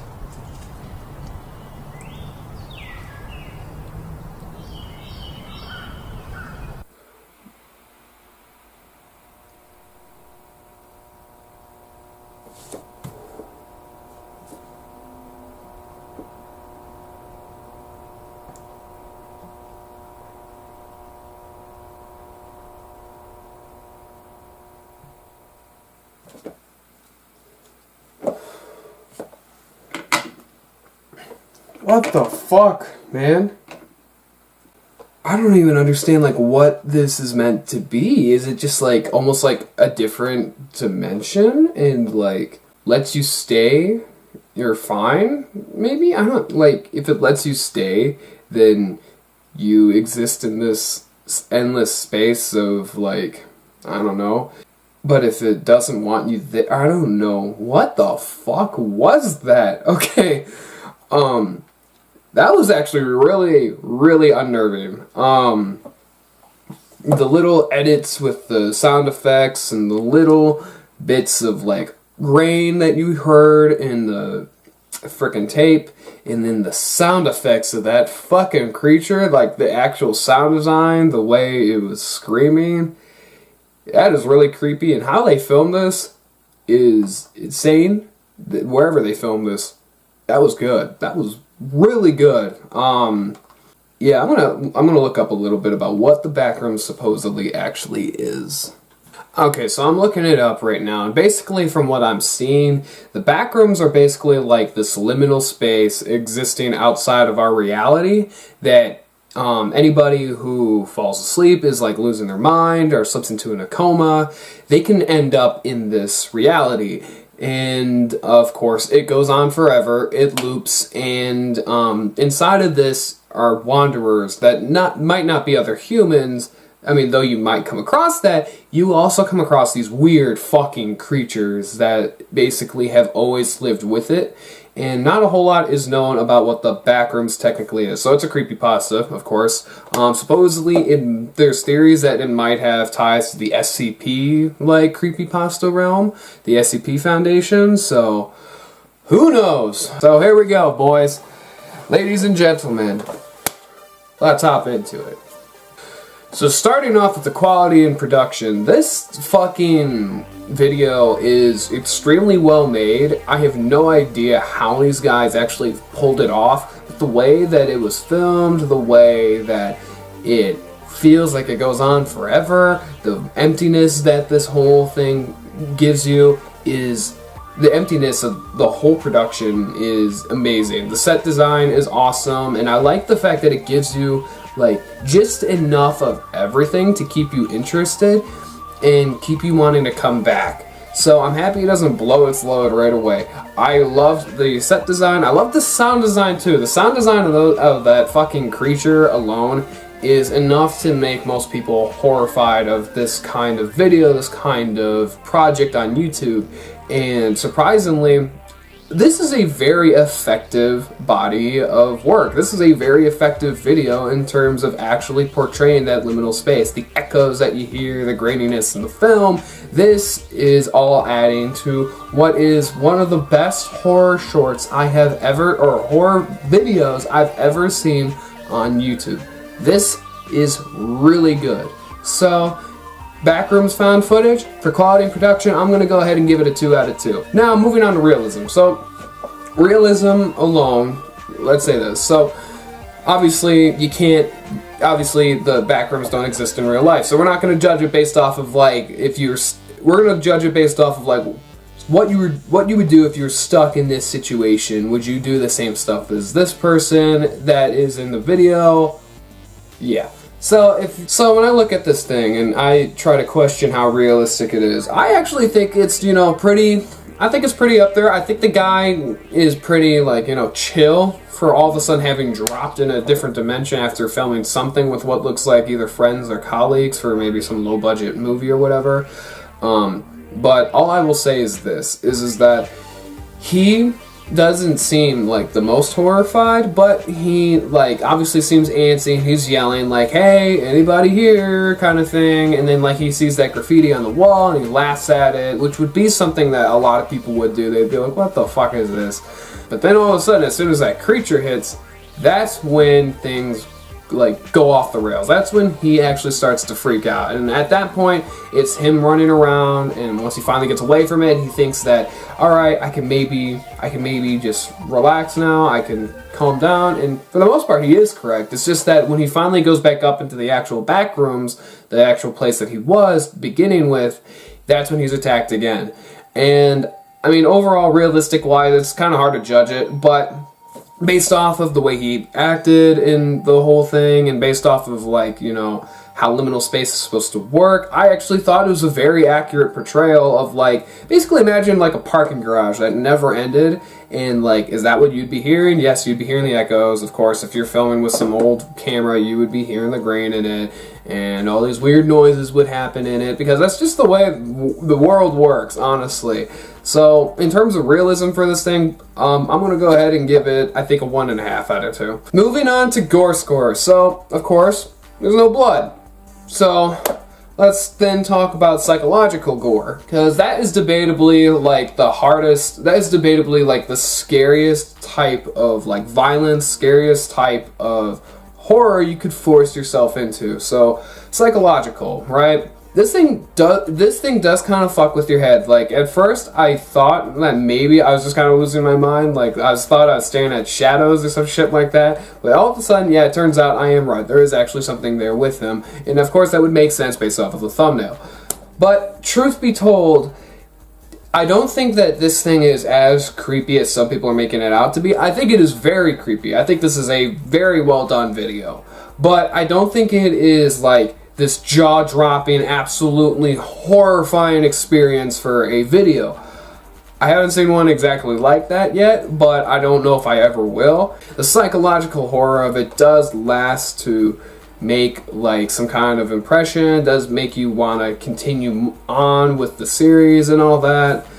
But obviously, it's not very gory, and it's kind of hard to just say gore score and psychological horror are the same, so gore score, I'm just going to go ahead and give it like a 1 out of 2. Yeah. Moving on to creep factor. Okay, as I said, this thing is very creepy. In the first few minutes, it takes its time, and I'm not really creeped out by the first few minutes, but as soon as that creature hits, that's when shit hits the fan, and that's when, like, my heart starts pounding and everything, and that's when, like, all the little noises you hear, that's when they start to creep you out. So truth be told, I wouldn't say the first, like, few minutes of this are actually that creepy. The first 3 minutes are just not that creepy. It's just kind of like, oh, this is like an interesting idea. But as soon as that creature hits, yep, we're in it, and it becomes insanely creepy. The sound design on that fucking creature alone is horrifying, and I can't get over that. The sound design of that thing running at you, and then the sound effects of the footsteps, just are little touches to make this an incredibly well done video, well thought out. Ultimately, I'm not like creeped out about like this big, large, open area, but I am creeped out about how it exists and what exists inside of it. Like, what is the actual Backrooms? I'm not, like, if that creature wasn't there, I wouldn't necessarily be afraid of like fucking 4 walls and a roof. I'm just not afraid of a house. I'm not afraid of 4 walls and a roof that never ends. It's just, I'm afraid of like why it's there and what's inside of it. So for that reason alone, I'm going to go ahead and give the creep factor for the Backrooms found footage a 2.5 out of 4. So with a 2 out of 2 on the quality and production, a 1.5 on the realism scale, a 1 on the gore score, and a 2.5 out of 4 on the creep factor, that brings the Backrooms found footage to a 7 out of 10, which of course is a creepy rating, which I think is perfect for this video. It is definitely a creepy video. I think that it has some very good attributes to it. I think that it was pretty well done. I think that this is one of the scariest videos out there on YouTube, but I am not majorly scared by it. I'm not terrified by it. I just think that it is a very creepy and unnerving video. So guys, there you go. My name is Brendan Reviews, and I hope you guys have a great day, evening, night, whatever the fuck time you guys are watching this. And I will see you all next time!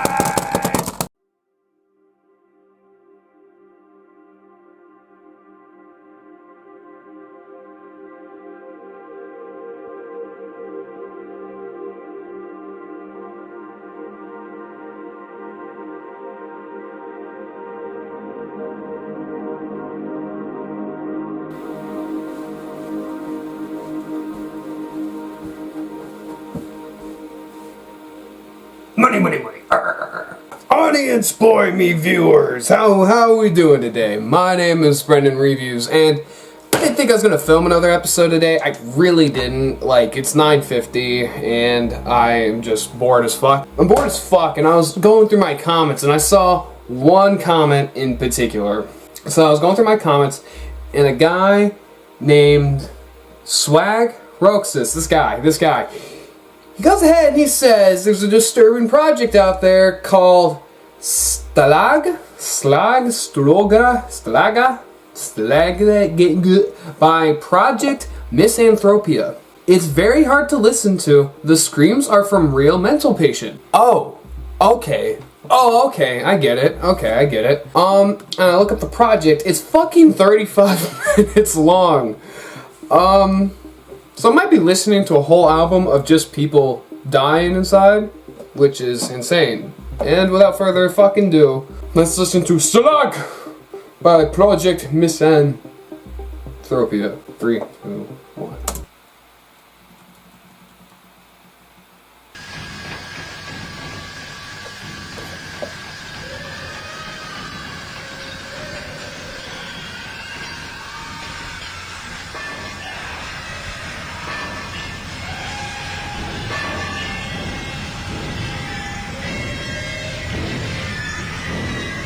I'm gonna turn it up, really embrace this. Is there any music ever? Or is it literally just screaming? For 35 minutes.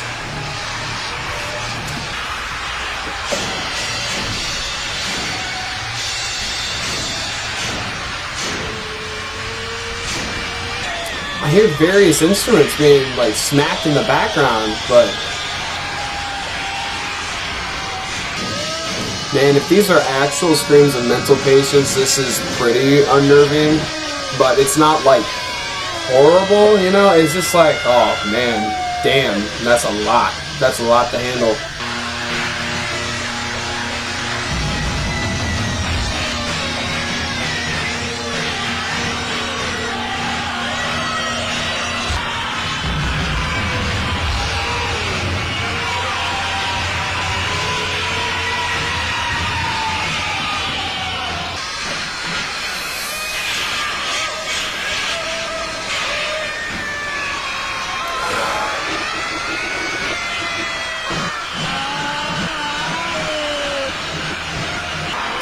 Jesus fucking Christ, this is brain not.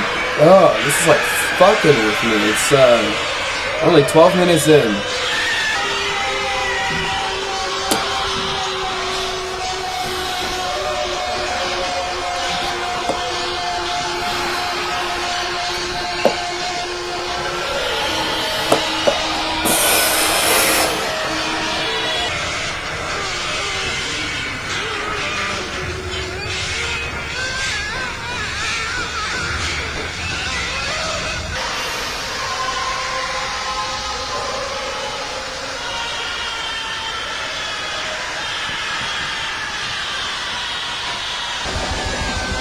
I literally have another 6 minutes left, and I don't know if I can make it.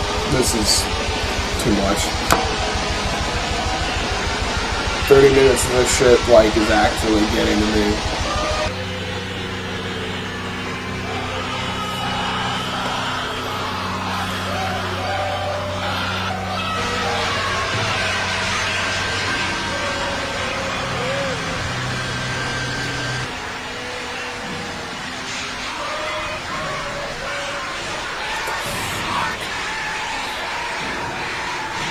I feel like I'm getting sick to my stomach. This is a lot.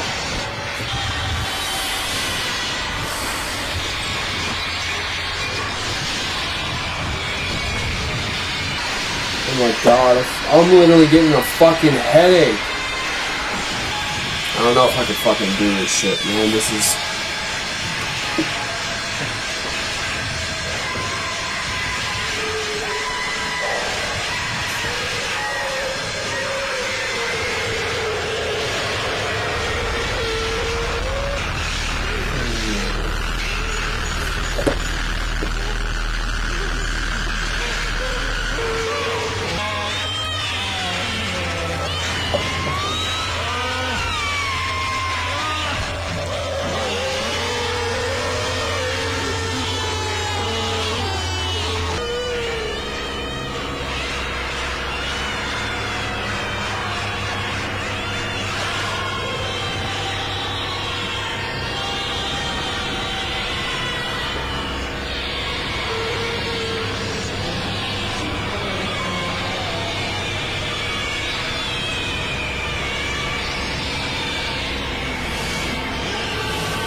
I literally gotta go piss. I actually feel like I might piss myself. That was... I'll be right back.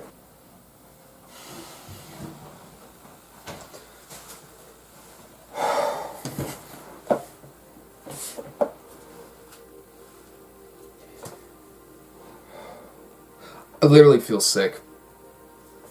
I feel sick to my fucking stomach. And I don't mean like even like sick as in that's just disgusting. I mean as in, wow, that's a lot to handle. Fuck. You know what? Here's what it is. A few minutes of screaming isn't much. It's bullshit. But 35 minutes of it, especially when it's mental health patients, just screaming during therapy, yeah, it gets on you. Yeah, it really does. Quality in production, I mean, those screams are fucked. So, to realism, if that was actually filmed, like if that is actual recorded mental health patients, it's a 2. Also for realism. Gore score, I am mentally fucked right now. I just want to wrap this recording up to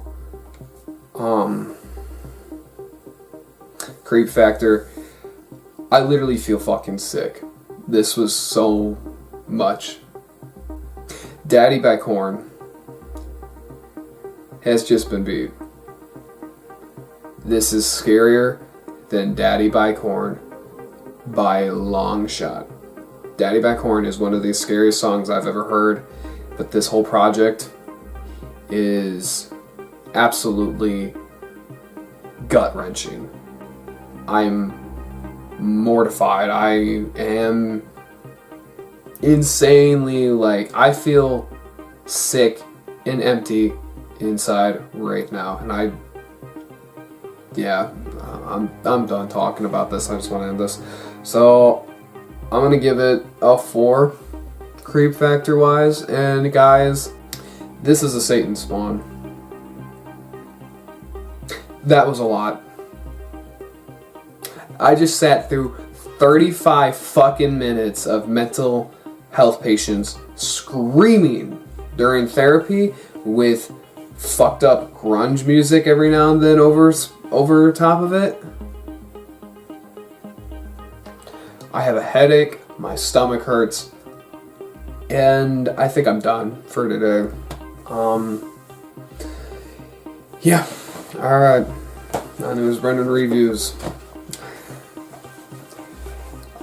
And to my boy, Swag, Roxas, sorry if I got your name wrong.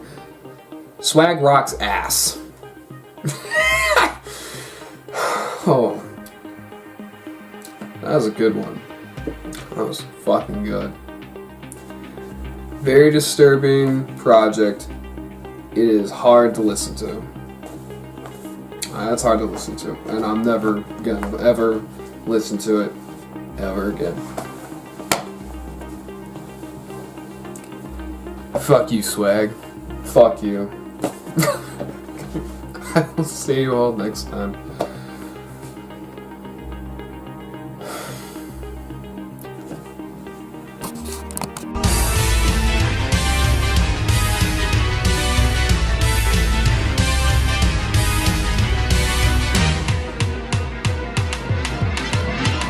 Okay, seriously, I will see you all next time. Hey, you can't see the light. You guys can't see my production. I will see you all next time because I got a special treat for y'all. Next episode is going to be a hard-hitting episode for me.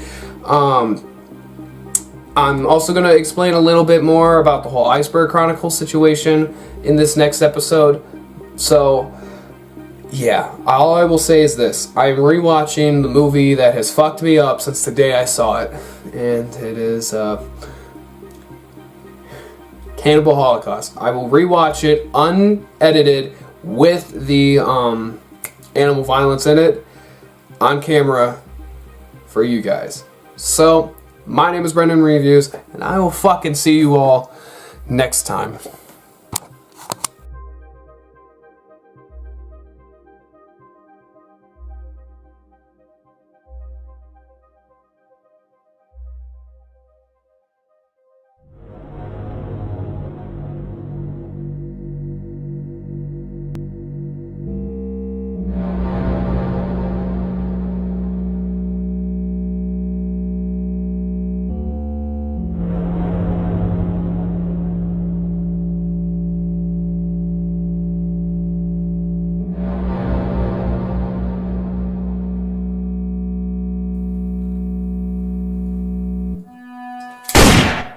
Yeehaw, ladies and cocksuckers, how are we fucking doing today? My name is Brendan Reviews, and I'm finally doing it. I'm doing a big one, but this is gonna be a little bit of something interesting. So, I have a series, another spin-off series of Scariest Media called The Iceberg Chronicles, right? And I haven't done one in a long fucking time, and there's a big reason for it.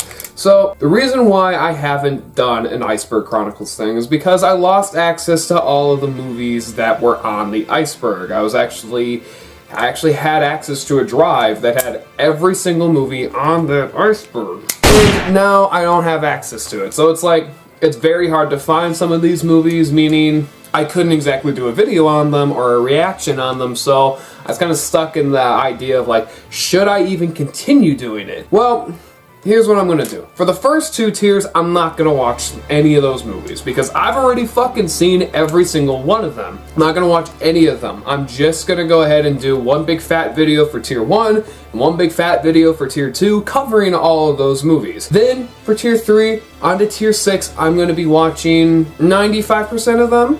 Most of them. There might be 1 or 2 that I skip, but I will be watching 95% of all the movies from tier 3 into tier 6. Tier 7 and 8, I'm not watching a single fucking one of them. You can't tell me otherwise. Without further fucking ado, let's talk about today's movie. Today's movie is the 10th official episode of Scariest Media, which I thought would be a perfect way to cross over with its brother series, The Iceberg Chronicles, with a movie from tier 3 that I have previously already done a video on. This movie fucks me up on a whole new level. Cannibal Holocaust profoundly disturbs me. Only seen it one time, and that one time I watched it, I was 14. And I am now 21 years old. And I can't exactly remember everything that took place in the movie. And truth be told, I don't exactly remember how the events play out, so I have basically shut out the movie from my mind, and I'm sitting here going, you damn pussy. Own up to this movie. You're gonna give it one hell of a... We're gonna watch Cannibal Holocaust, and also, I hope you guys don't mind. I'm hungry as fuck, so I bought myself some breakfast this morning to watch it as well. Nothing says Holocaust like McDonald's breakfast. Holocaust in my ass, man. Heck, they're just fucking eating on camera. This opening is perfect for the movie because it totally deceives you into thinking like it's gonna be like a lot less dark than it actually is. Like, it's a perfect contrast to the actual movie. The light music over sweeping shots of the rainforest compared to what we actually do see. Oh yeah. The premise of this movie, with it being about a documentary film crew traveling to the Amazon rainforest to meet this tribe, and eventually you find out what, like, the reason why these people were killed, and it's because of how much of shitholes these guys actually were, how much of an asshole this group was to the tribe. It's a fantastic premise. Go in there to rescue the filmmakers.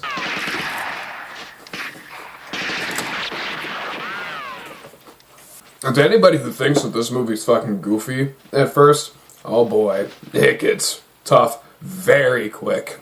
Here you are, Lieutenant. Gotta love that funky music.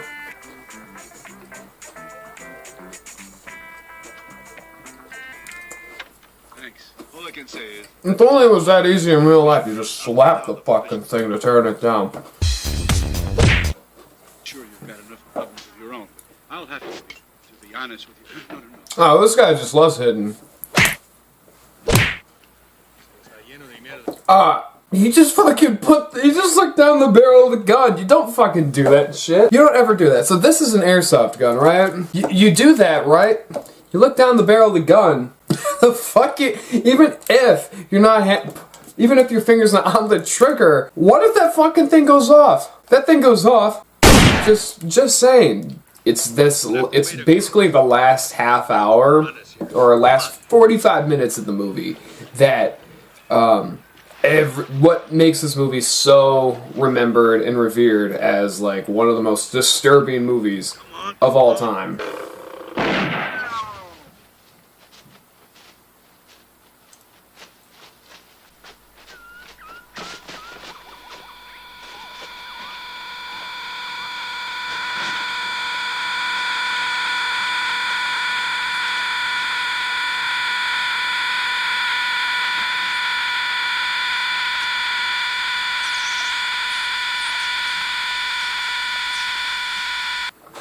This is a good reveal. That music as it drones over the whole, like, corpse reveal, like it not being a jump scare, right, where it just goes, whatever, with it just being a genuine droning sound, it leaves more of an impression. Hey,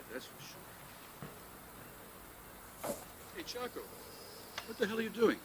It's for our Yakumo friend. A little bit of this stuff in him, he will forget all about trying to run away tonight. Atalaka, gata.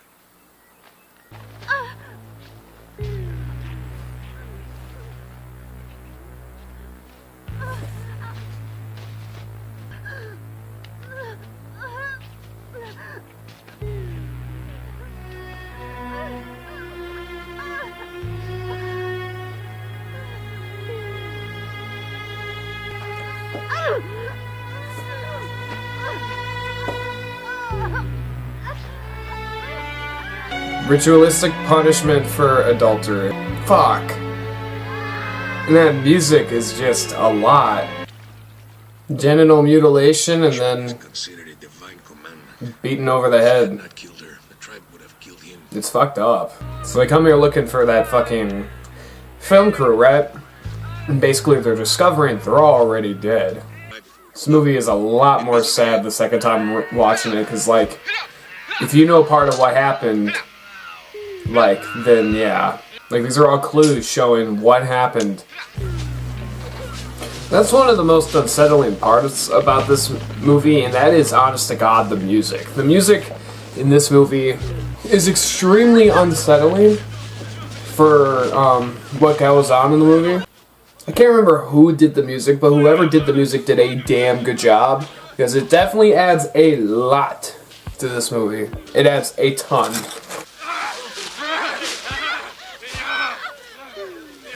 Yeah, I don't remember half of this shit. Can't show this. So they helped the swamp people, the Yakumo, save some of their women that have been kidnapped. Okay. I can't show a fucking thing, but basically, he got naked to show his trust of the tribe, and now the women are basically, like, enthralling over him and, like, pushing him around, whatever, inside of the bath, or inside of the water.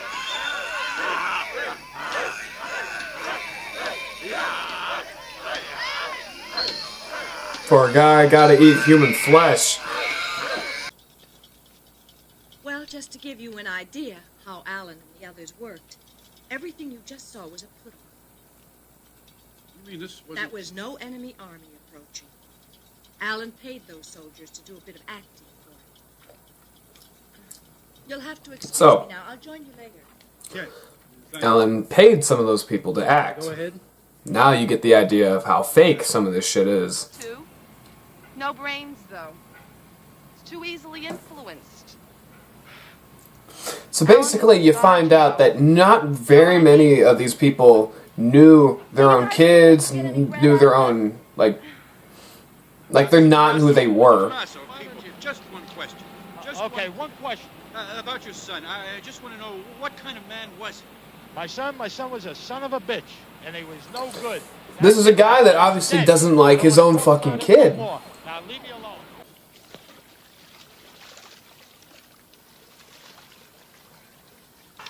Here we go. Fuck.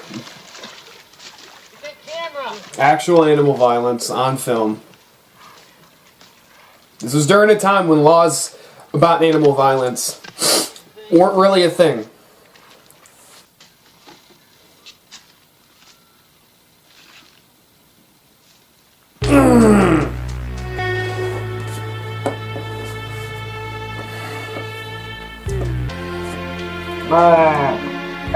My fucking God! Fucking damn it! Well, there's the tortoise shell right there.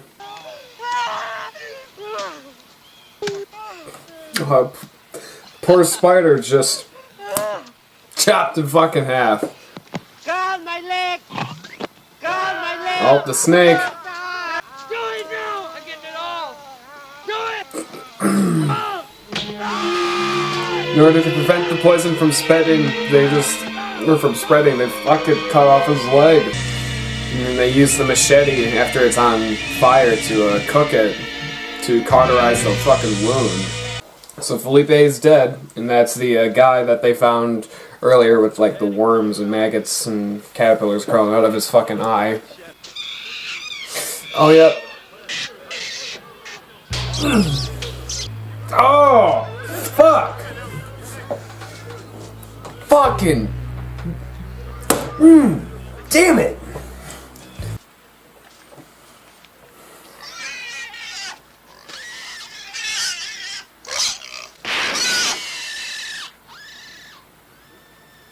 Time in the jungle, it's survival of the fittest. In the jungle, it's the daily violence of the strong overcoming the weak. Jack! It's the strong overcoming the weak, eh? So they kill the pig for the fuck of it, force him inside of these buildings. They even take the fucking kid and put it in there? Jesus!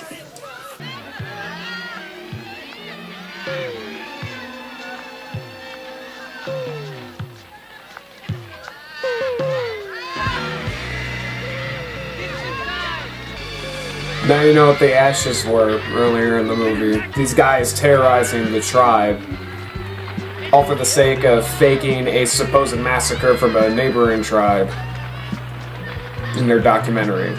They literally burned some of those kids alive in there. So, literally after they just massacre this fucking tribe, these two just go ahead out in the woods and fuck. There's so much I just simply cannot show on YouTube, ever.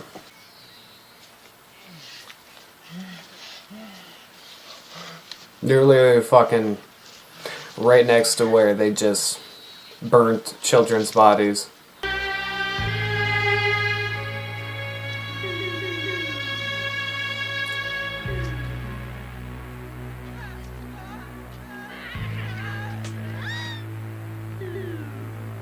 Oh my god, wait, no! She wasn't giving birth!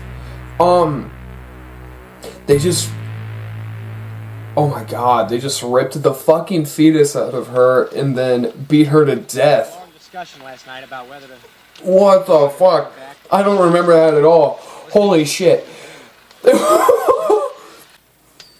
Here we go. The last, like, 15 minutes that make this movie one of the most disturbing movies ever made.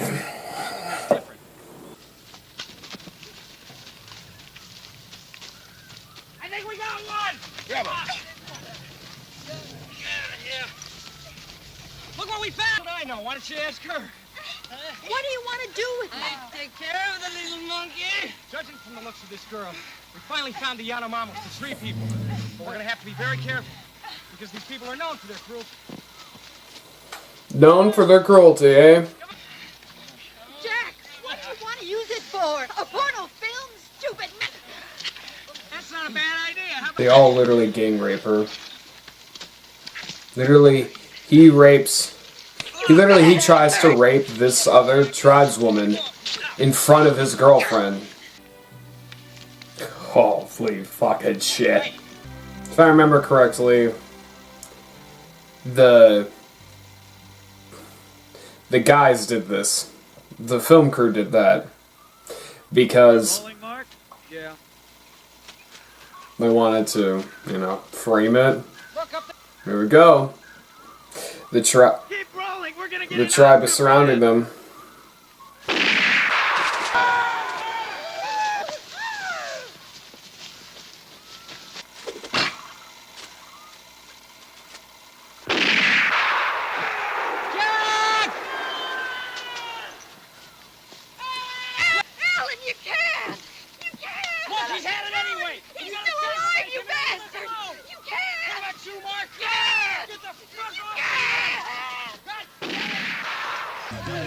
He just shot Jack, so that way, You got it, right down to the last foot.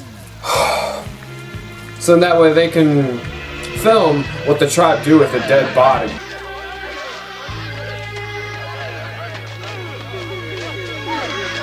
His fucking head is right there. That's the thing. Is like the violence in this movie looks so realistic, and the bodies look so real as they're being like chopped up. That's what makes it so disturbing. Is it looks very real. Try to scare him away with this. I hope it works. Stay by me, Faye! Don't get far away! Stay over here! You motherfuckers!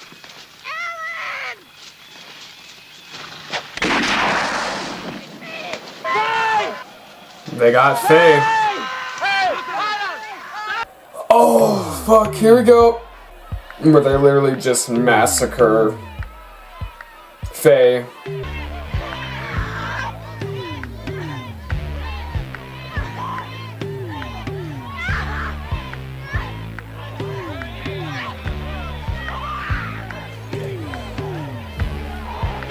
Gang. Her. The fact that they're filming it instead of trying to help. Now they're clubbing her to death. Needless to say, I'm not gonna finish this thing. I'm not gonna finish it.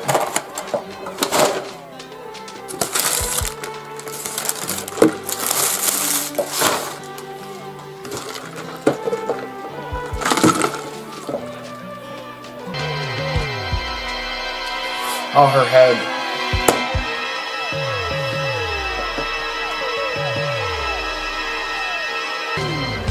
Now they got the rest of the crew.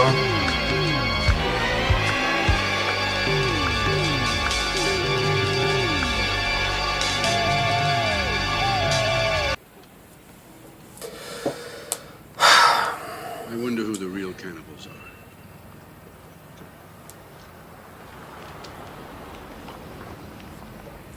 The message about sensationalism of violence in the media, along with honesty in the media, literally is split directly down the middle.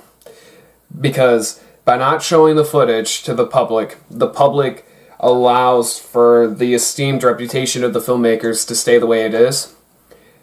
And if they were to show the footage, it's a sensationalism of violence. Showing the massacre of these tribes, and then eventually showing the massacre of the film crew. Perfect example of smart hypocrisy. By making a movie about exploitation while being a movie that is as exploitative as the footage is in this movie. Oh, fuck! For a second time rewatching it, it still hurts. It still packs as hell of a punch as it did back then. Oh. I find this movie disturbing, way more disturbing than most other movies. Though it feels over the top, it doesn't feel like unrealistic. It feels very real. And it escalates. It escalates and escalates and escalates. And with the violence of the actual, like with actual animal violence in the movie, and with how realistic the actual human violence looks, it's very hard to look at this and go, this is fake. I mean, obviously, you can take that approach with it. You can look at it and say it's fake because, obviously, the other half of the movie is obviously fake. It's about a crew, it's about a rescue team getting a hold of the footage. That's the other half of the movie, and then the other half, the second half, is the actual footage. And that's probably the hardest part about this movie is like, obviously it's a fake movie, but it feels so damn realistic. It is easily one of the most disturbing found footage movies of all time. It is still to this day the most controversial movie ever fucking made. And that's because no other movie has ever had a trial about it where the director was brought up on murder charges because of how real the murders looked in this movie. Yeah, the director literally needed to bring in the actors from the movie to the trial to testify and prove that they were still alive. Because after the movie was released, they signed a contract saying that they would not go out in public for a whole fucking year. So in that way, this movie could seem as realistic as it did. That's how you know Cannibal Holocaust is still to this day the most controversial movie ever made, and is still to this day one of the most disturbing movies ever made. Personally, I think that this movie should have been in tier 4. It is a fucked up movie. So fucked up. And I think it's way more fucked up than some of the stuff on tier 4, which I haven't seen yet. I have seen August Underground. I'd say this is on par as with August Underground. So, without further fucking ado, let's talk about Cannibal Holocaust. So for quality in production, now this is a movie that came out in 1980 and was made by the Italian cinema. So, given the time and given the fact that it's 1980, I'm not gonna judge it based off of like, oh, the dubbing doesn't exactly line up, you know? What I am gonna judge it though is based off of story, based off of how well the story's executed, the actual, like, just overall quality of the movie. And in my opinion, I think that this movie, it comes off very, very gritty. It comes off realistic. The feel to this movie is like in your face, and it's an all-out attack on the senses. It is everything that makes a movie disturbing. It is everything that makes a movie very unsettling. It is everything that gets into your skin. The music, despite only hearing like 3 or 4 like actual tracks in the movie, those tracks actually add a lot to the scenes. Though the scenes are very disturbing, probably without the music, those scenes with the music, normally I hate it when music is played over a disturbing scene, but because this music itself is like very pulse pounding, it's supposed to like get into your skin, it's supposed to raise your senses, make you ultra aware with ultra high pitched violins, with screeching synthesizers and pulse pounding drums and whatever. Yeah, in my opinion, the music adds a lot to it. The found footage is easily the best part of the movie. The found footage aspect looks fan-fucking-tastic. It looks gritty, it looks real, it looks visceral, it looks gory, it looks just downright disturbing. It is absolutely hard to watch when somebody's getting killed, when one of the animals is getting murdered. The violence in this movie looks fucking visceral, and in my opinion, it is a very good movie. It is a very good movie for that reason. The moral of the story of how media is always deceiving the public and this and that and exploitation and sensationalism of violence, it's ultra in your face, and I love it for that reason. The only thing I am gonna dock it off for is just like some of the hokiness with some of the moments in the movie, like given the fucking tribesmen cocaine. I think it's very hokey at times in the very beginning, but outside of that, I think it's a fantastic movie with a fantastic premise, and it's pretty damn well executed. So I'm gonna go ahead and give it a 1.75 out of 2. Moving on to realism. Yeah, it's a 2. Gore score, also a 2 out of 2. Creep factor. This movie disturbs the living shit out of me. It really does. This is one of the few movies where like I watch it and I genuinely never want to watch it again. The only reason I did it is for you fuckers. That's how much I love you guys.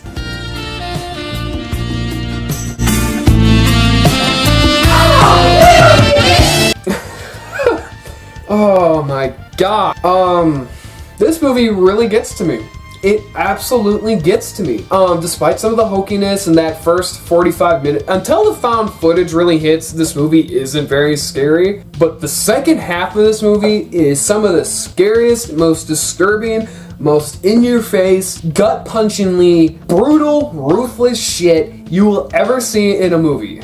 But the first half is relatively tame. But because of all the animal violence, because of all that stuff, I'm gonna go ahead and give it I'm feeling personally I feel a 3.25 out of 4. Yeah. With a 1.75 out of 2 on the quality and production, a 2 out of 2 on the realism, a 2 out of 2 on the gore score, and a 3.25 out of 4 on the fucking creep factor. That brings our boy Cannibal Holocaust to a 9 out of 10, which gives it a terrifying rating, which I think is definitely 100% true. This is hands down a absolutely terrifying movie that is extremely well made in my opinion for the time. I personally really enjoy Cannibal Holocaust, but I will probably never watch it again after this. So, yep, 9 out of 10. Cannibal Holocaust. Guys, go ahead, like, comment, subscribe. Tell me what the hell you guys want me to go ahead and watch, want me to listen to, whatever. Just send stuff over for me to go ahead and react to, stuff that has personally creeped you out. If you guys have some of your own stuff that you guys would like to send in, go ahead and send it over, and I'll go ahead and do a little video on it if you guys want me to. And, yep, there you go. My name is Brendan Reviews, and I hope you guys have a great day, evening, night, whatever the fuck time you guys are watching this. And I will see you guys next time in Iceberg Chronicles for another movie review. I'll see you all next time. Mr. Krabs, take it away. Subscribe to Brendan Reviews or else I'll come to your house and eat your kids.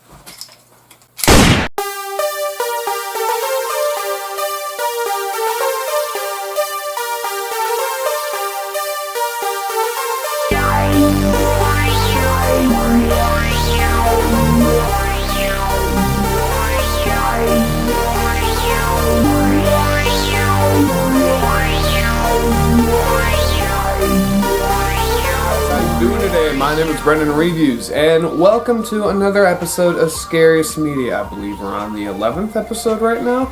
And, well, I look up the scariest songs of all time, and one of the first ones that pop up is Frankie Teardrop by a band called Suicide. I don't know if it really needs an introduction. That's a lot right there. So you know what? Without further fucking ado, like we're not messing around. We're just gonna hop right into it. Frankie Teardrop, sweet-year-old Frankie. He's married, he's got a kid. He's working at a factory.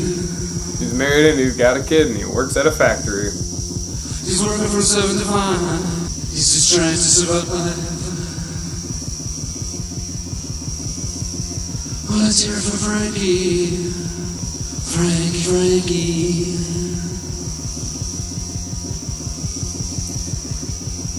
I'm not really scared or anything. This is kind of funny. It was 7 to 5. Well, Frankie can't make it.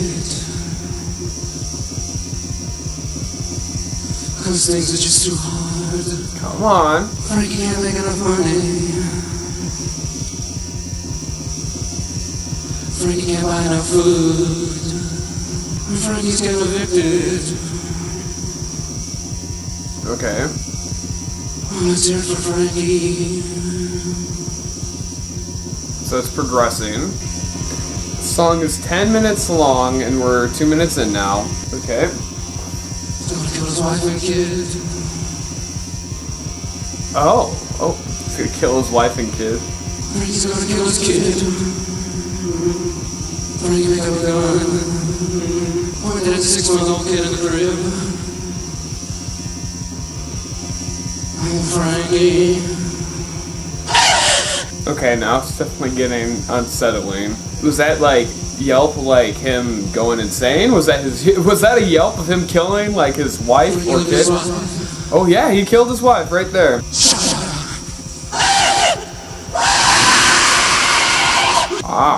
Tears for Frankie.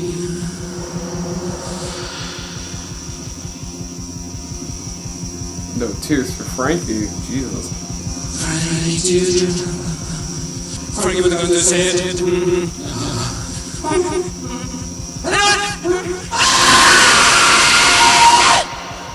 Frankie's dead. So Frankie shot himself. This is definitely unsettling. Like, what is this song progressing into? So we are now 5 minutes and 54 seconds in, and got another 4 minutes left, and I'm just like, I don't know where this song is going. Does he like go to hell, or is it the rest of this like just instrumental?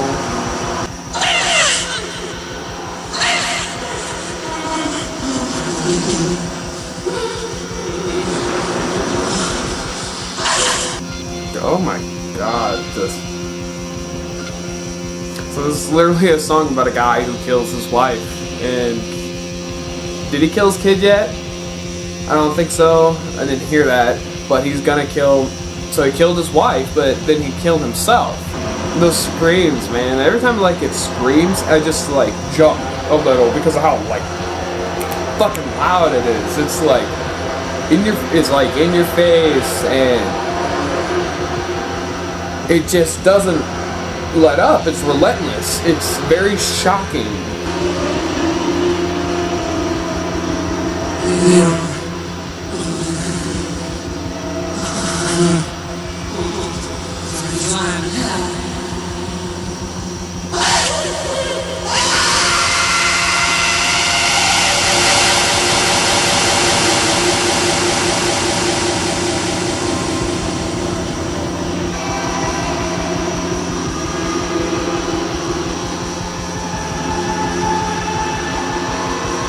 I wonder how anyone would feel if on like Halloween night, a spooky night, the DJ at a club played this song, and I just wonder how everyone would feel. People keep dancing, or would people just like get mad at the DJ, or would they sit back and listen and let it play out?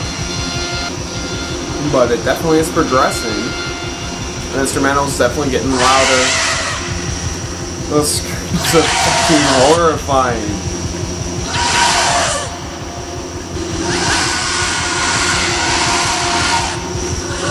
My god. We gotta be coming up close. Yep. Okay. Song's about to end in 10 seconds.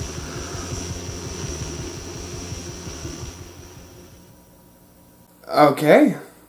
That's Frankie Teardrop by Suicide. That's definitely an interesting one, I'll say that much. Okay, I mean, yeah. So, I guess without further ado, let's hop into it. Okay, so this is the third time I'm fucking recording this. Let's actually get this one done and in the way I wanted to do it. So, first time I recorded this, I fucked up with the rating because as I was editing it, I went back through the lyrics, and the lyrics do tell me that the kid did die and that Frankie did go to hell. The second time I recorded this, I just hated the way I fucking did it. I totally got the angle wrong. I totally was on the wrong side of the screen, and there was like no salvaging it. I looked like complete shit. I mean, right now I don't look my best, but god damn, that was terrible. And now here we are. Let's fucking do this. Starting off with quality and production. So, in my opinion, this is a decently put together song. The voice is at times funny, which doesn't work to its unsettlingness, but when it does start to say more unsettling things, like how he plans on killing his family, how he has killed his kid, how he has killed his wife, and he is going to kill himself, and that he is rotting in hell, that's when the voice starts to get scary, especially when it comes down to the screams. The screams are the scariest part of this whole track. Those screams are intense. It sticks with you. That's the biggest thing. They're intense and they stick with you. The reverb on it definitely adds to its unsettlingness because it just seems to like never end, whatever. and it just like prolongs the unsettlingness. The instrumentation is very subdued and very well done, and I think that as a whole, the song is a decent song. It's not a song I'm ever gonna come back and listen to because I enjoyed it, but I do think that it's a decently put together song. The vocals are overall good besides the moments where, you know, leading up to the scares, it's funny. I think the instrumentation's good, and I think those screams are absolutely impactful. So for quality production, I'm gonna go ahead and give it a 1.5 out of 2.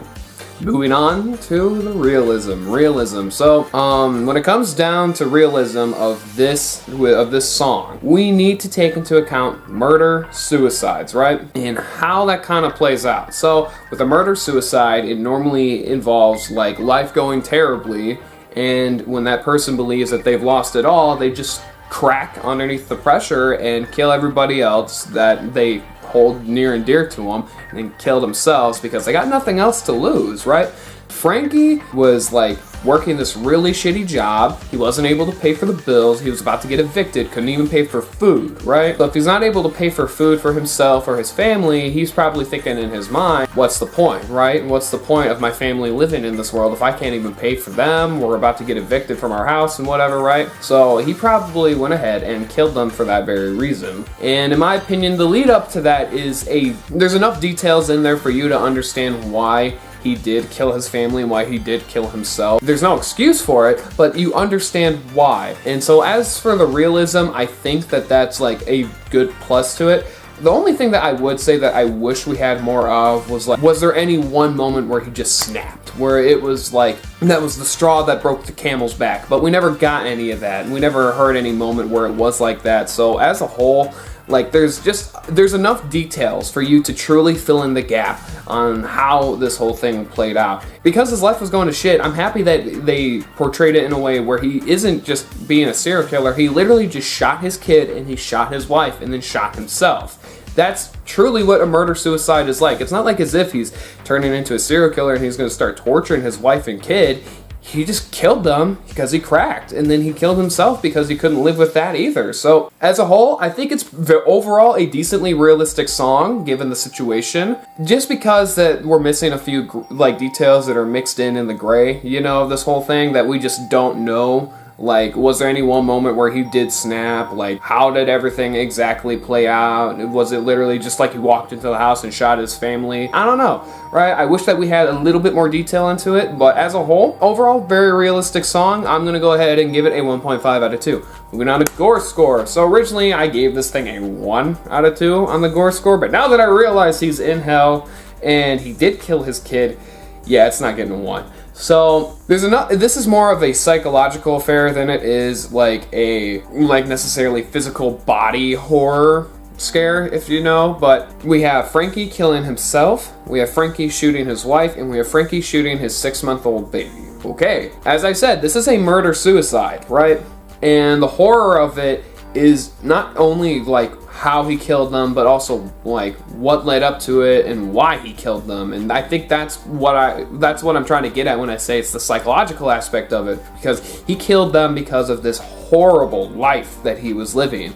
Hated his life and everything that was going on in it, the eviction and not being able to pay for food and rent. So I think for that reason alone, the psychological aspect is much bigger and much grander than like the physical aspect of him actually shooting his wife and kid and himself. And ultimately, it put him into hell. And at the end of the song, you literally hear them say, "We're all in hell with Frankie." And it's just, yeah, it's a pretty depressing and down song that totally, like, psychologically affects you on this horrible level. And for the Gore score, we definitely don't know any of the details of what happened when he shot his wife and kid. Like, if they said something along the lines of, like, he shot his kid, the blood splattered on the wall, like, okay, that would have definitely, like, tacked on a little bit more of a point. Like, but as a whole, because we are missing some of those details, but the psychological factors and, like, how the actual events played out, the Gore score alone does also get a 1.5 out of 2. But now let's talk about creep factor.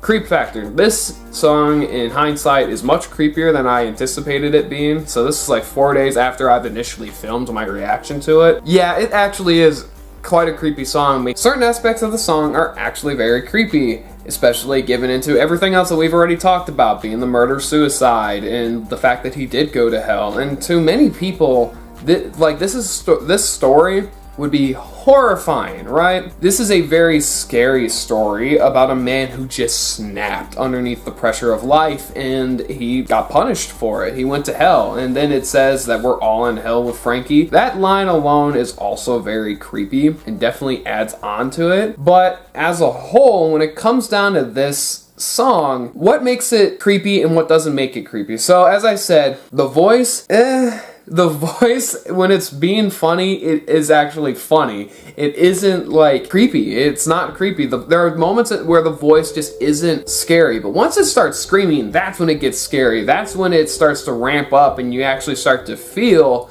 the terror that is going on in this little situation, in this story. As a whole, though, the instrumentation, there's not enough of it to really like impact you scare-wise. Like, it's not like as if it's a whole bunch of guitars being plugged together. It's not like heavy percussion. It's just this like little subdued like synth pulse with every now and then a layered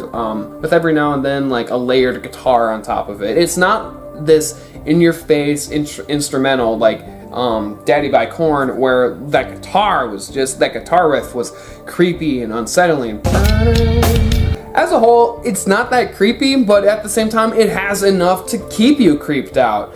There are moments in this where you are definitely creeped out, where they stick with you, but then the other half of it, it's just the instrumental, which isn't a lot to grasp onto, and the funny vocals at times just don't really add much to it. So because it's half and half, I'm gonna go ahead and give it a 2 out of 4 for the creep factor. So guys, with a 1.5 on the quality of production, a 1.5 on the realism, a 1.5 on the gore score, and a 2 out of 4 on the creep factor, that brings our boy Frankie Teardrop to a 6.5 out of 10, which is a slightly unnerving rating? God damn, I don't even know my own ranking system. It's a slightly unnerving rating. So guys, there you go. My name is Brendan Reviews, and I hope you guys have a great day, evening, night, whatever the fuck time you guys are watching this, and I'll see you all next time.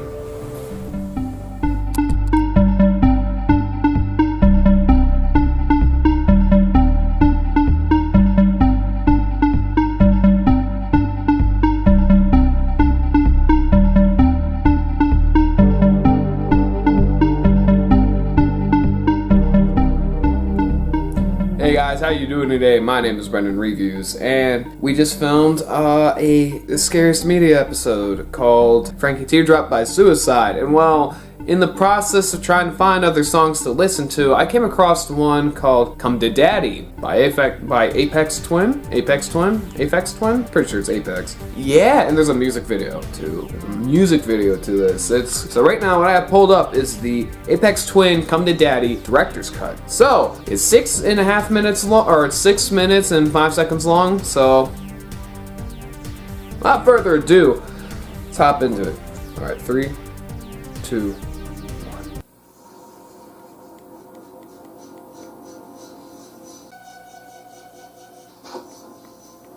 Okay, already this is kind of cool, man. It's got some like interesting like transitions and whatever.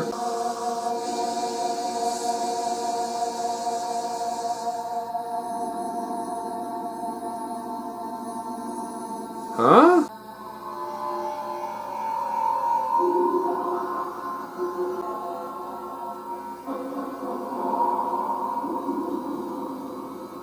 What is this? So like people are hunting this old lady in this music video, it seems like. She's got a pit bull. Or she's got some kind... Okay, I don't know why I needed to see the dog pissing. Oh! Something just shocked me. Oh, there's something on the TV!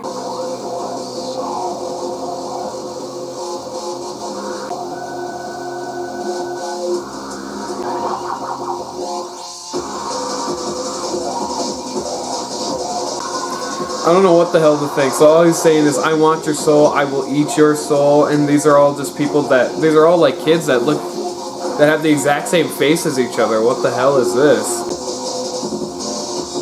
I don't get it. I don't like understand, like, the editing on this is very good though.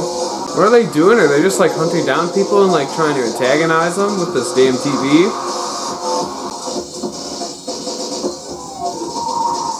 sorry, when I see shit like this, it just kind of reminds me of Mini-Me.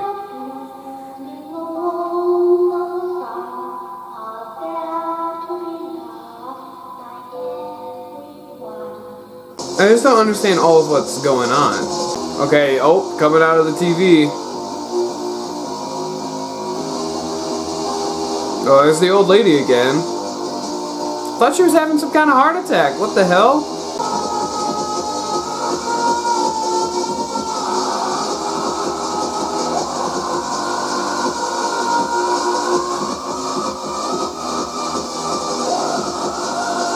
I don't know what the fuck is going on.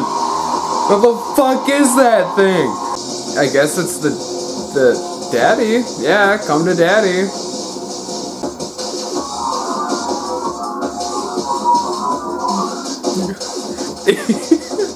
That fucking thing is weird looking. Like, it's not supposed to be human, is it?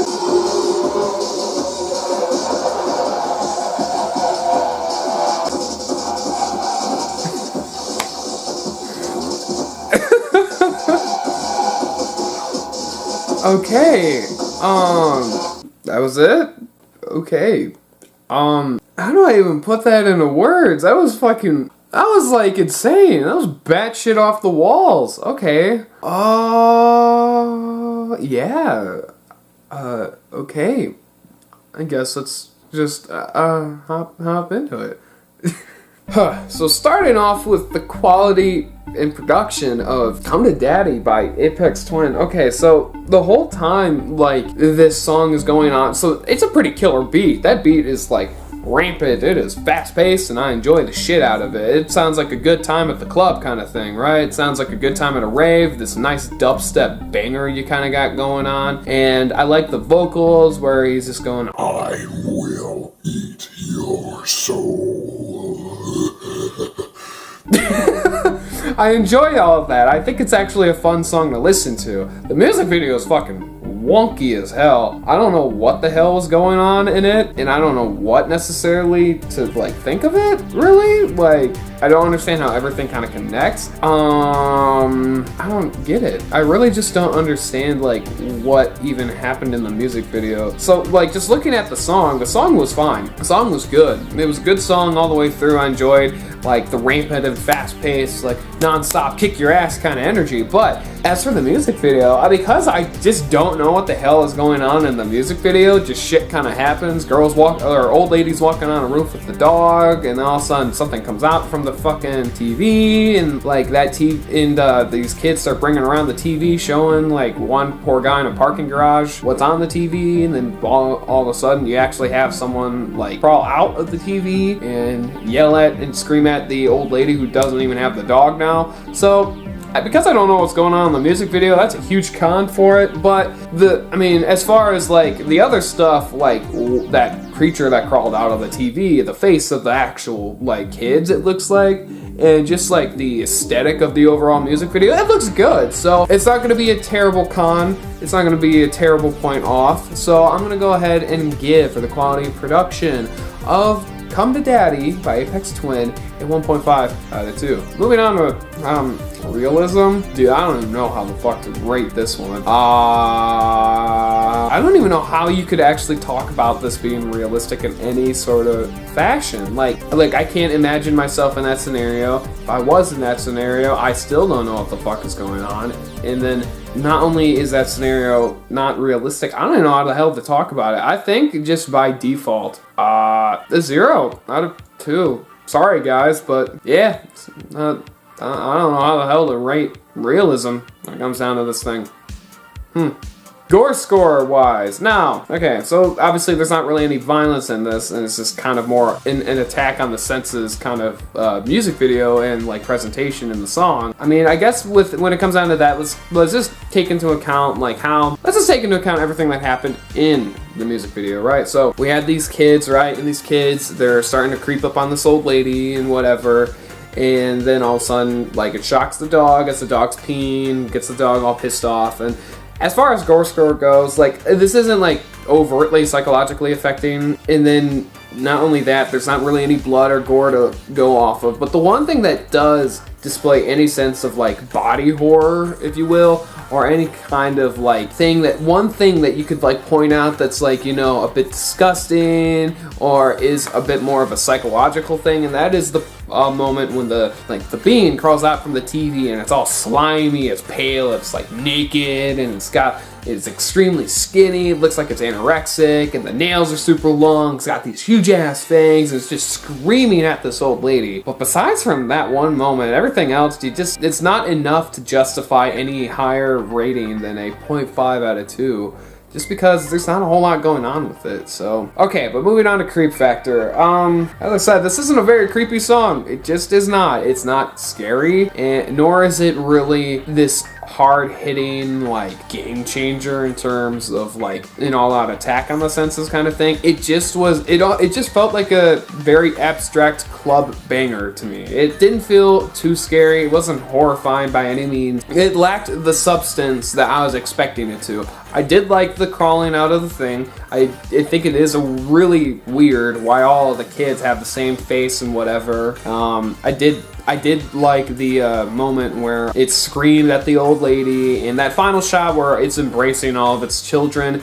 It is a little creepy in that one sense, but just the rest of it, like the actual them running around and beating on like trash cans and on walls and gates and shit like that. Besides any of that stuff, it's not that scary. It's not that scary as a whole, but with a few key moments that you could point out as going, yeah, that is a little creepy. Yeah, that is a little unsettling. Yeah, that is a little weird. Like, for that reason alone, I'm going to go ahead and give it a 1.5 out of 4 for the creep factor. So guys, with a 1 out of 2 on the quality and production, a 0 on the realism, a 0.5 on the gore score, and a 1.5 on the creep factor, that goes ahead and brings our boy Aphex Twins, Come to Daddy, to a 3.5 out of 10, which is a Goosebumps rating. I know a thing or two about Goosebumps.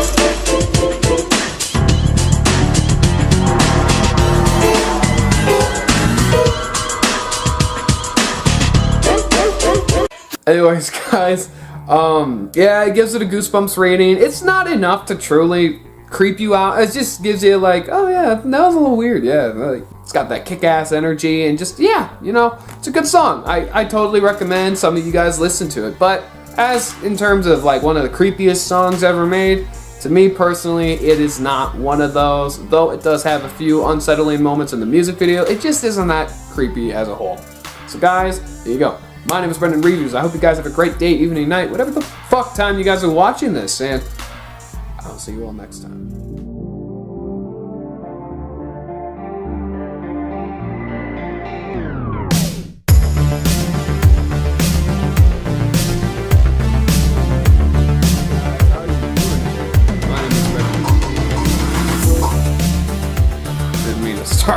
My name is Brendan Reviews, and today we are going to be looking at something a little special. So there's a whole series of videos out there called Local 58, hosted by Local 58 TV. It's a channel on YouTube that hosts this kind of interesting horror series. So I heard about this series through a little video from Nexpo. I got like I think 5 to 10 minutes in, and then I just went, wait. I would love to fucking cover this thing. Thank you, Nexpo. We're gonna be looking over Local 58 in order in terms of release date, all right? Not in terms of like what's the chronological order of each video, because I have heard that it is all out of order, but I have heard that this is extremely unsettling, extremely scary for a YouTube series, and I am here to fucking watch it. So, Local 58 in order in terms of release date. So, here we go, boys. Local 58, 3, 2, 1.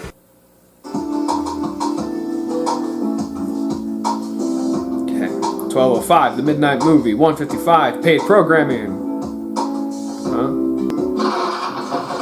Continue on Holbrook Park Drive, then in 500 feet turn right onto North 38th Street. You will arrive at your destination in 2 hours and 28 minutes. So it says you're on the fastest available route. Okay, so that's what this video is called, right? Turn right onto North 38th Street. So it's 11/21/2014. You are on the fastest available route. Turn left onto Merritt Parkway, then take the on-ramp to Highway 114 North. Okay. Traffic ahead, rerouting. In 10 miles, take exit 17, then turn right onto Gore Utility Road South. Okay, so it's a thunderstorm out. You are on the fastest route. In 2.8 miles, keep right to stay on Service Causeway H516. So this guy's been driving for like an hour and 15 minutes at the very least. Make that about 2 hours, actually. What's going on here?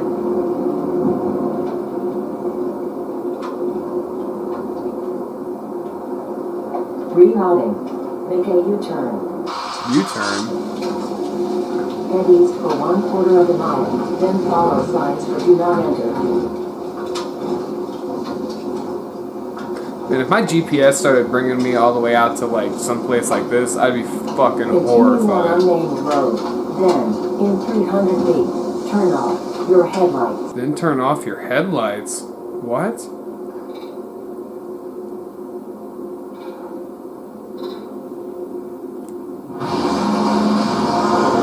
Rerouting. Make a U-turn. Your destination is behind you. Rerouting. In 500 feet. Your destination will be on 300 feet. Your destination in 250 feet. Rerouting. Your destination will be on 50 feet. You will arrive at your destination.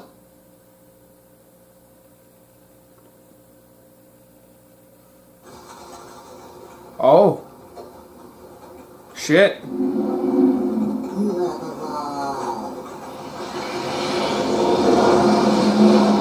Okay, so that's the first video. Now we're on to contingency.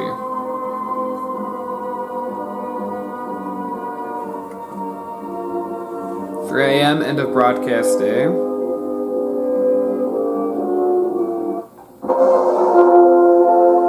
This concludes our broadcast day.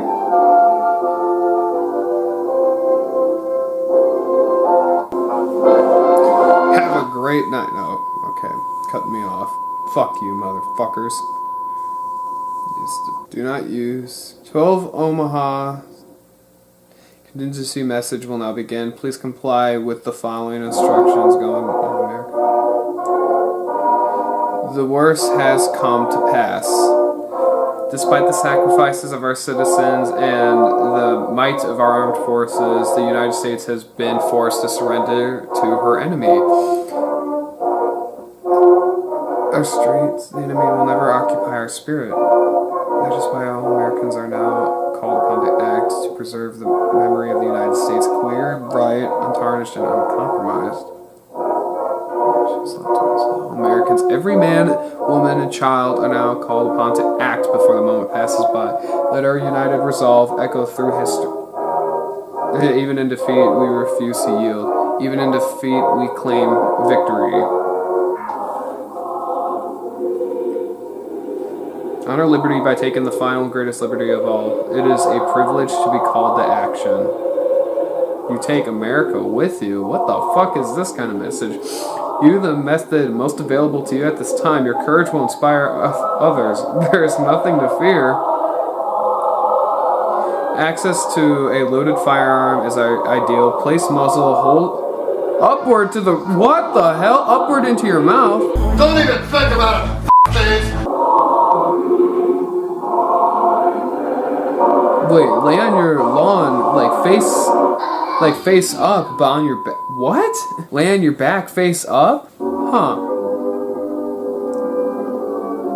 That was literally a message telling people to fucking shoot themselves. Put a muzzle to the rear of your mouth and fucking...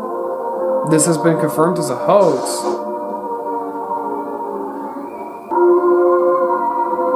Okay. Next one is weather service. Starts right now.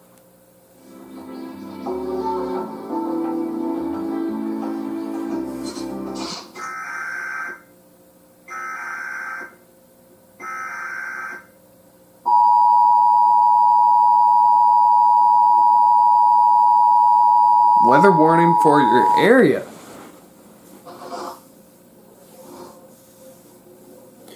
The County Weather Service has issued a warning for a meteorological event. This warning is effective immediately and continues until sunrise tomorrow morning. Citizens are advised not to observe this event with the naked eye.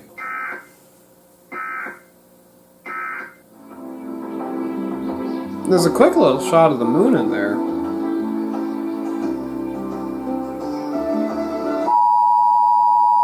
Blood of the what? Has issued the following correction for the weather warning in effect. For your safety, remain indoors. Do not look at the... It is safe for all of you. Warning has been lifted. What? Go outside now. Can't you read this? Look at the moon. Do not look at the moon.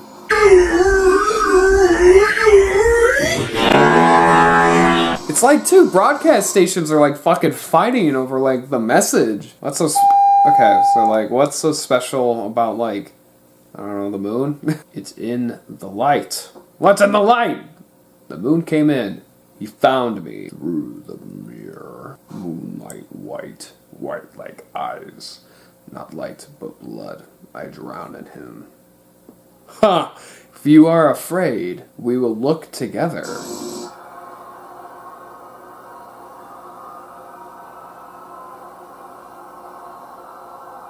It was a shot of the moon and like everybody's fucking screaming. What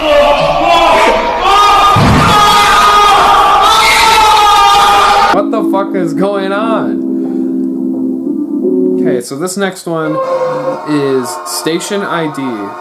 We begin our broadcast today. Look away, it does not matter. There are other receivers. Safety in numbers. Show for children. Community television. 4:15, show for children. 5 a.m. community roundtable. Focus on culture. Morning local news. Show for children. Cadavre in a grave mistake. Cadaver.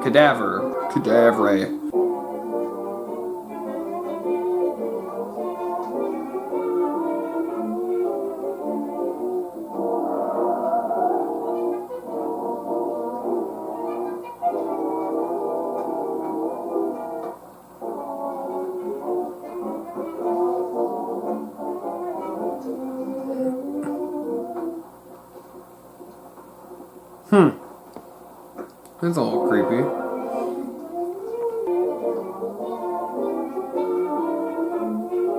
Oh, poor cadaver. He's fucking scared. Sad. Another grave. So, he's continuously looking in graves, but like, why? Like, what is he trying to find? Oh, this one's just an empty fucking hole. Or an endless hole, it looks like.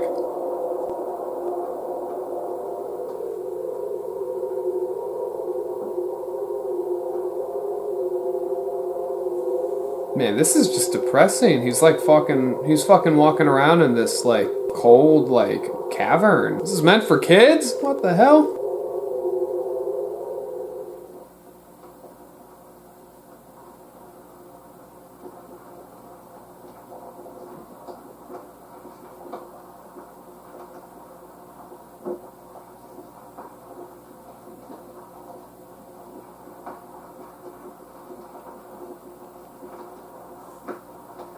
The moon? What? Cadaver's now, like, actually dead. Everything's going back to the moon. Everything's going back to the moon. Next one is a look back.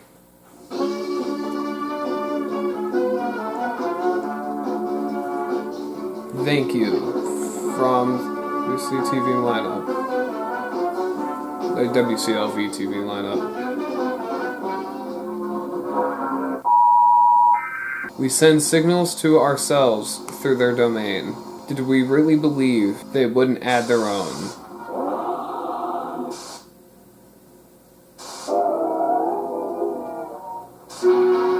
The moon in that was smiling. Your destination has moved. Don't touch that dial. More to come. We begin our broadcast day. Huh. So far, this is actually very, like, it's not necessarily creepy, but it's definitely got some unsettling stuff going on. Like, this is very interesting. Oh, this is real sleep, right? Yep, this is it. The longest one, 5 minutes and 10 seconds. Thought Research Initiative.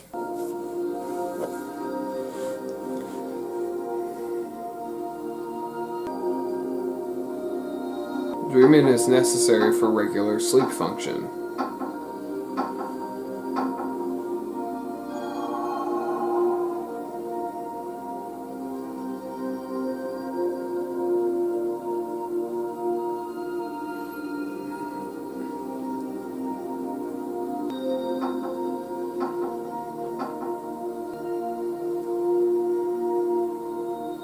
Precognition is a lie. Sleep allows the body and mind to heal and recover. I don't know, wouldn't that be a fact?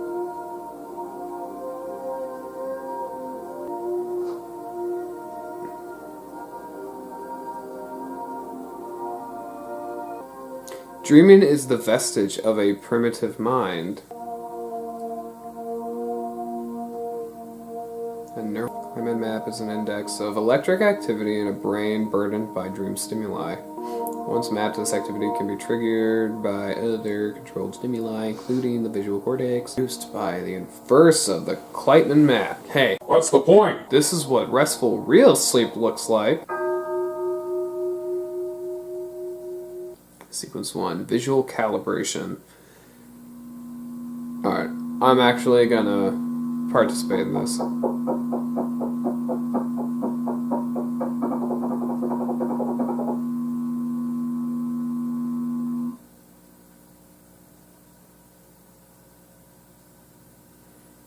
Cortical memory.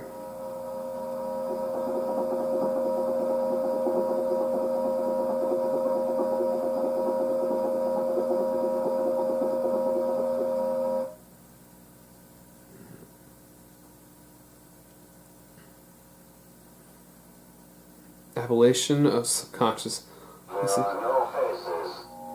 There are no faces. There are no faces. There are no faces. There are no faces. There are no faces. There are no faces. There are no faces. There are no faces.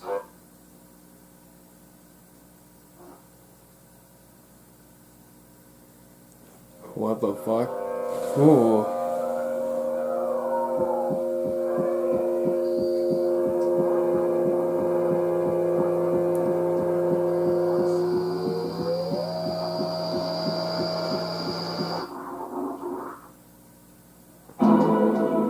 I was a little trippy. Oh, if there are only one viewing, consult your technician if you're experiencing delayed results or unwanted side effects.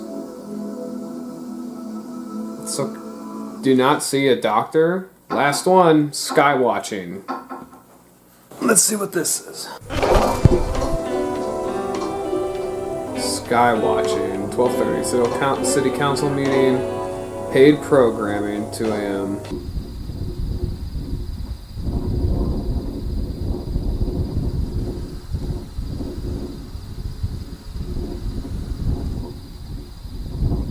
Orion's belt. That's the moon right there, right? A lot of things have been going back to the moon, right? You're not allowed to look at it, but then other people are telling you to look at it, and the moon killed fucking, yeah, that's the moon.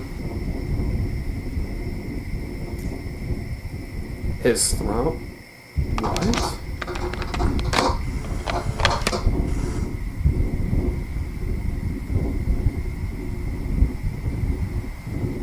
What the fuck? Moon's got like all these fleshy holes to him. What the fuck?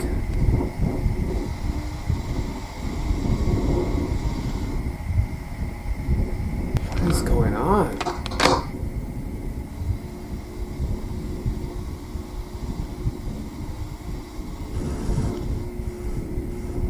Oh, dude, what the fuck?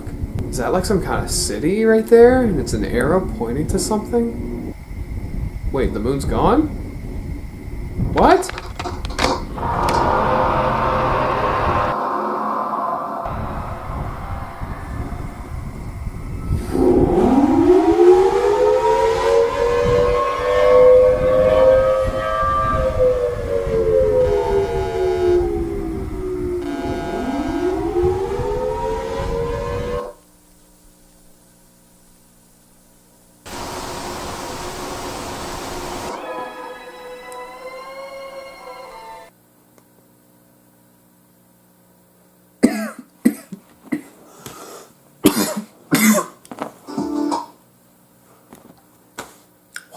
Fuck. Wow. Damn, that was... Man, that last one was fucking creepy. Just the way the moon just fucking just disappears and all of a sudden it's fucking bigger. And what the hell was that guy doing? He was like... had his hands up. Like, almost like... I don't know. He was being... succumbing to the power of the moon. I don't know. That was fucking weird. That was cool, though. That was fucking cool. Damn. Local 58. What the fuck? Okay, I guess without further ado... let's talk about this.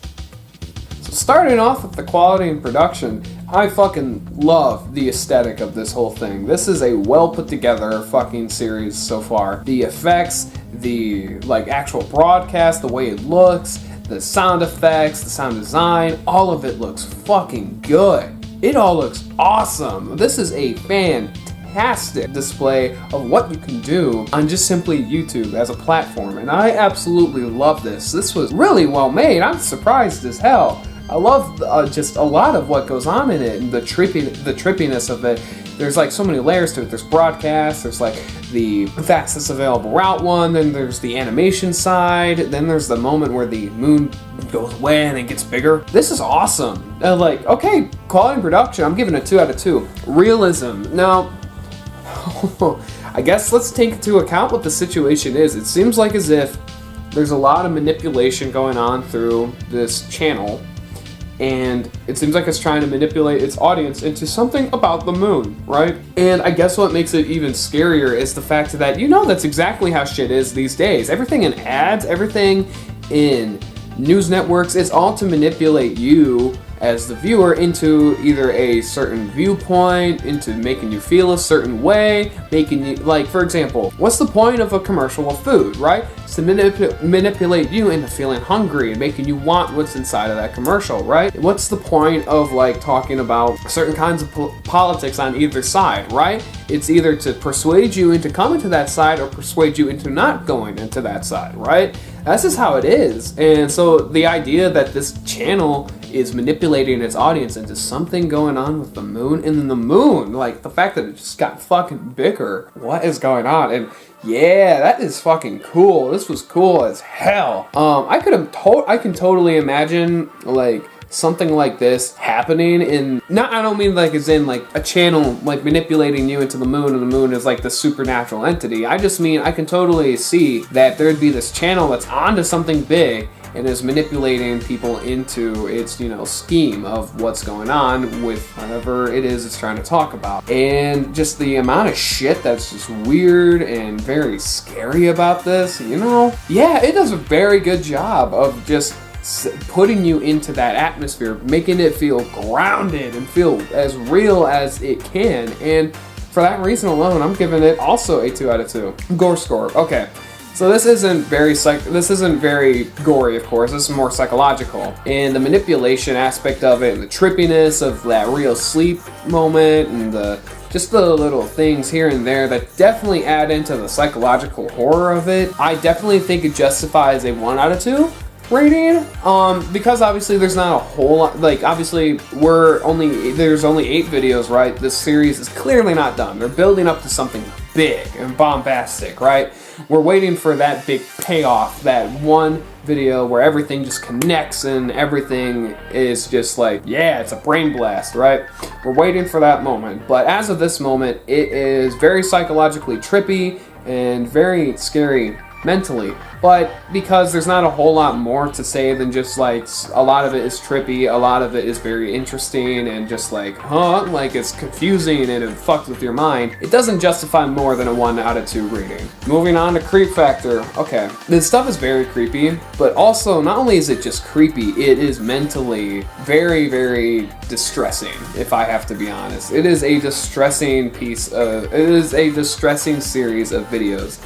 As a whole, this is a very unsettling, very gritty and hard-hitting series, honest to God. It totally puts you into its atmosphere, and it makes you, it finds a way to make it feel grounded by being a news broadcast. If this was just like, you know, kids running around with the camera, right, and just like doing their own little detective work, it wouldn't feel nearly as grounded. But because it's a broadcast network, it feels so much more grounded. The fact that it's even trying to manipulate kids maybe with that like cartoon, it is just insane. Put the muzzle up to the barrel of your mouth. Oh my God. The fucking shot of the moon just expanding and the birds flying everywhere and that guy like praising it, whatever. This thing has got some intense, creepy images going on in it. And honest to God, this is a godsend in terms of creepiness. I thought this was actually really well done. And guys, for that reason alone, I think I'm gonna give it a 3.5 out of 4. The only reason why I'm not giving it a full 4 is because there are just certain moments that don't really hold over that creepiness, you know? Like certain videos definitely aren't that creepy, they're just more interesting and like, okay. But it's not necessarily creepy, but what it was building to, oh my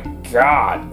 Fucking hell. Definitely deserves a 3.5 out of 4. So guys, with a 2 out of 2 on the quality and production, a 2 out of 2 on the realism, a 1 out of 2 on the gore score, and a 3.5 out of 4 on the creep factor, that brings our total for Local 58 to an 8.5 out of 10, which is a majorly scared rating. Which, honest to God, this is a very scary and weird and trippy and just interesting series. I think this was well done. The guys that made this, keep up your shit, because this is good. I mean, I'm very excited to see where this continues on as a series. So guys, Local 58 is literally the shit. It is awesome, and I totally recommend watching it if you are a fan of horror, cosmic horror, if you're a fan of like supernatural stuff, if you're a fan of even astronomy. This is just cool. This is an awesome series, and guys, cannot recommend it enough. Wow. Guys, I loved this, and yeah, I hope you guys enjoyed my reaction. My name is Brendan Reviews, and I hope you guys have a great day, evening, night, whatever the fuck time you guys are watching this in. I'll see you all next time.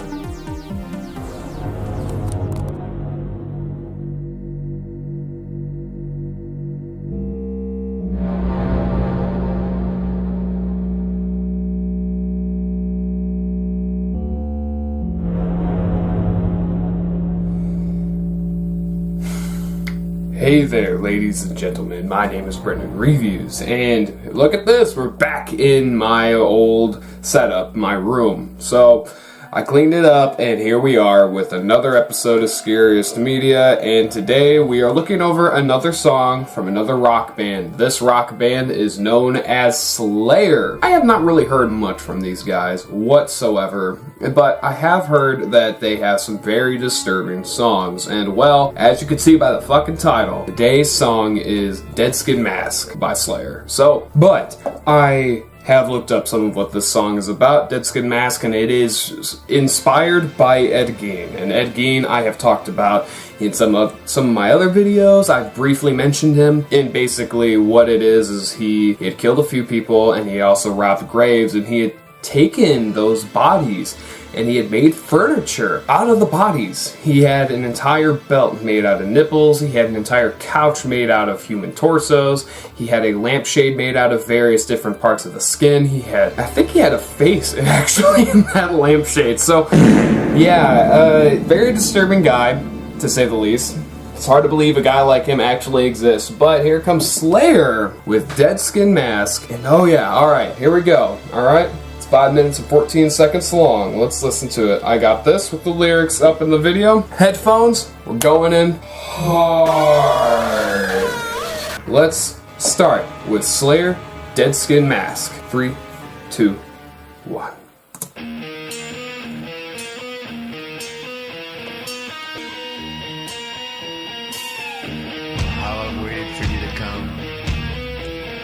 I've been here all along. Now that you've arrived, please stay a while. And I promise I won't keep you long. I'll keep you forever. Ooh. I like that guitar riff. The drums are really good. Okay, we're picking up. Some of this artwork is pretty cheesy, that's on the screen, but some of it is pretty damn good.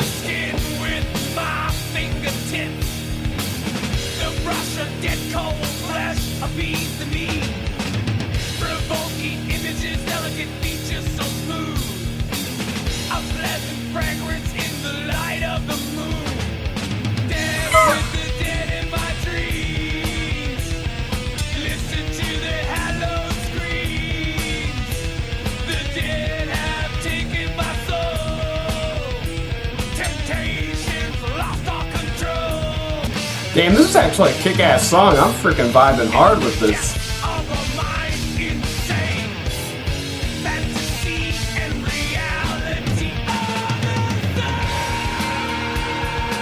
I didn't even think about this. The dead skin mask could be a reference to another character that is influenced by Ed Gein, and that could be Leatherface. With, of course, you know, his face made out of, you know, dead people's skin, so a dead skin mask. I mean, I think that there might be two meanings to the title here. Okay, the cover art for the album is really fucking good, I'll say that.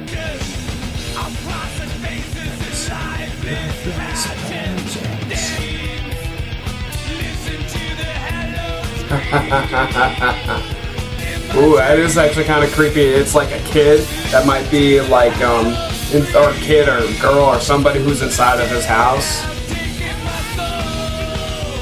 And he's shooting.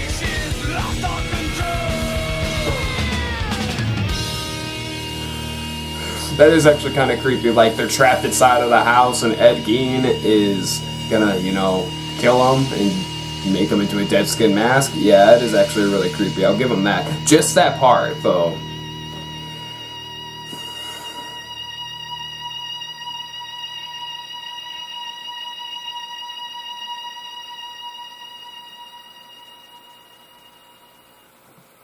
Well, that was Dead Skin Mask by Slayer. Okay, so now I'm either gonna be in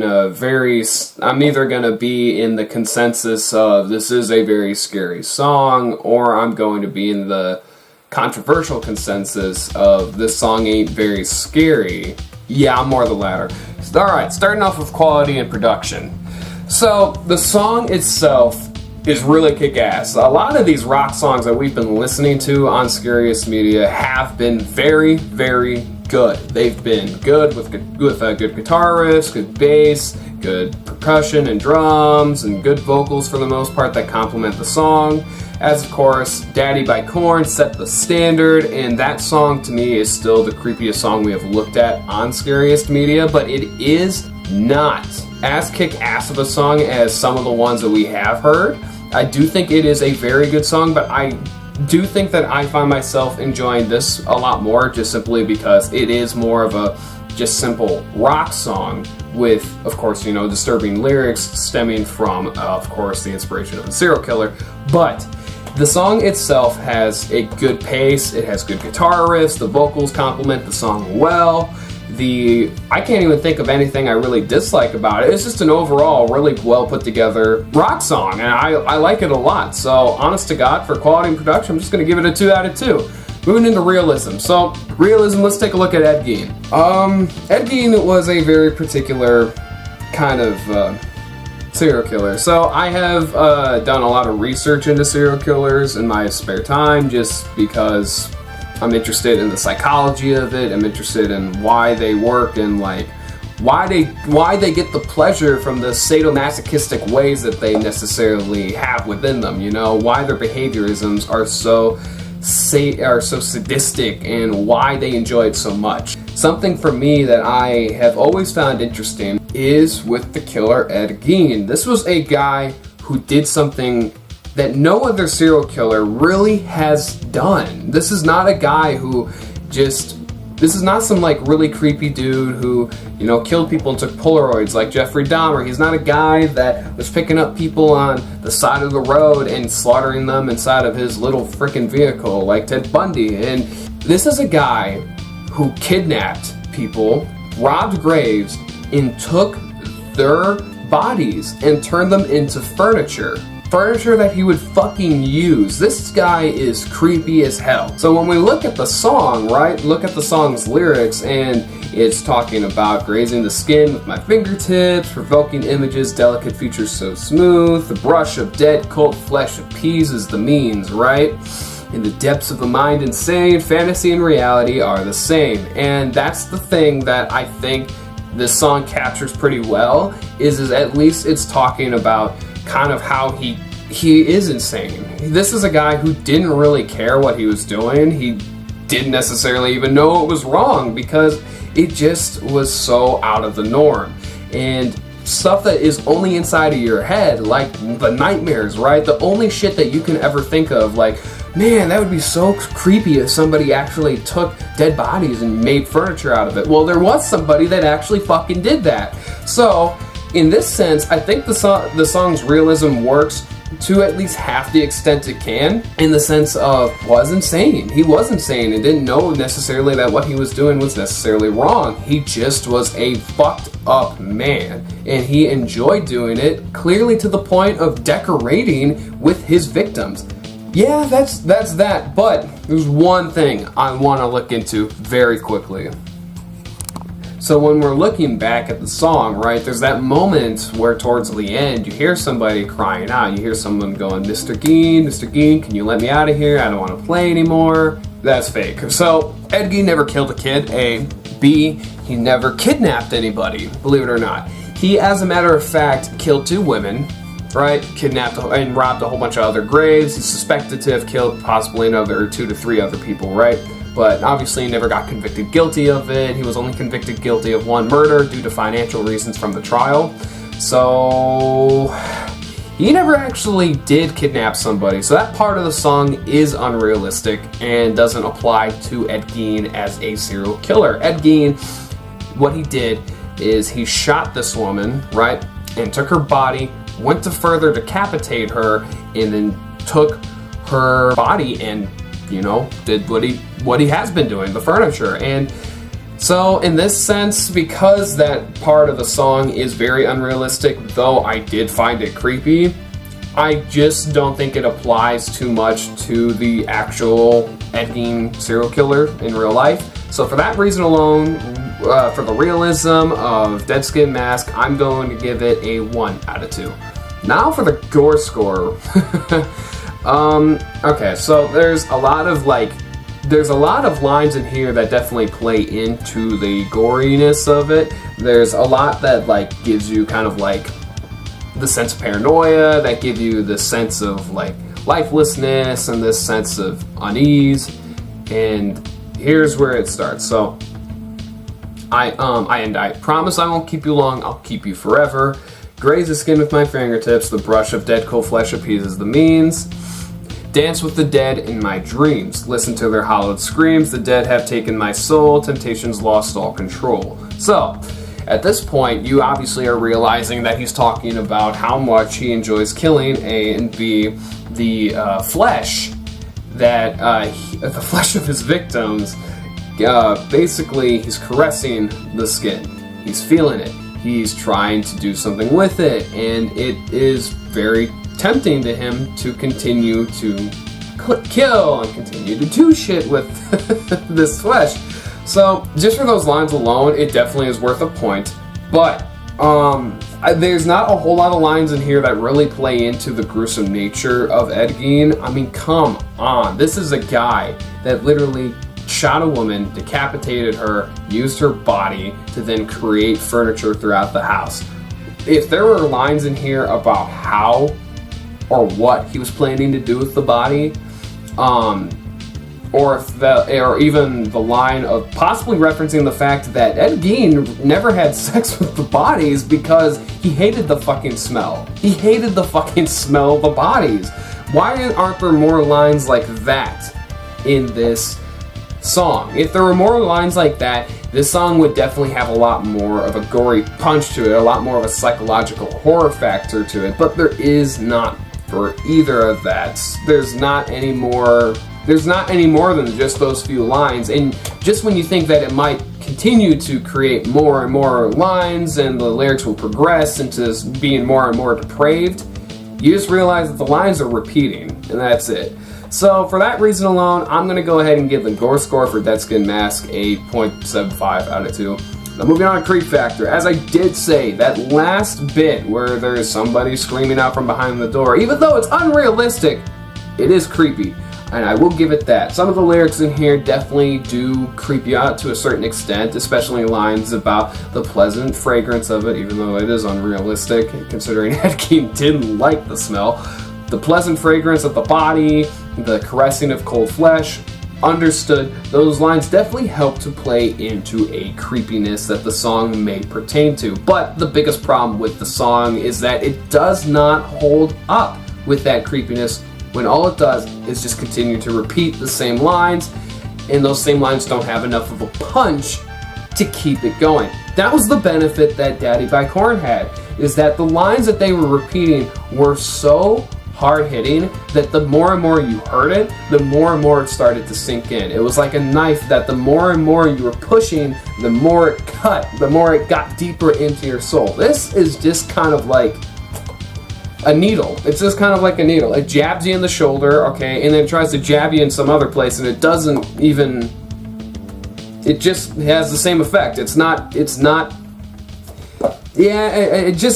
doesn't work. Some of the lines in this do not hold up in terms of a 5-minute song, which is strange because Daddy by Korn was a 9-minute song, and the lyrics in that song hold up so well over the course of the first 6 minutes, then progressing into the lead singer fucking crying because of his true story.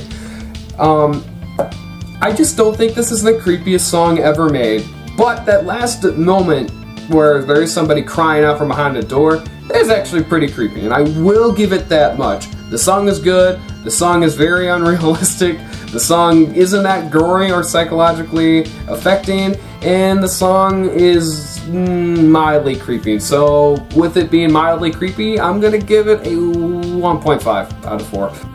So with a 2 out of 2 on the quality and production, a 1 on the realism, a 0.75 on the Gore score, and a 1.5 on the creep factor, that brings our boy Dead Skin Mask by Slayer to a 5.25 out of 10, which is another look over the shoulder rating, which, yeah, I'd say that sums it up pretty well. It's just like, you know, it's mildly creepy, it's average, it's got some moments that are like, yeah, it's kind of creepy, like most it could ever make you do is just look over the shoulders, and yeah, that's that. And guys, I hope you guys enjoyed this video. My name is Brendan Reviews, and I hope you guys have a great day, evening, night, whatever the fuck time you guys are watching this, and I will see you all next time.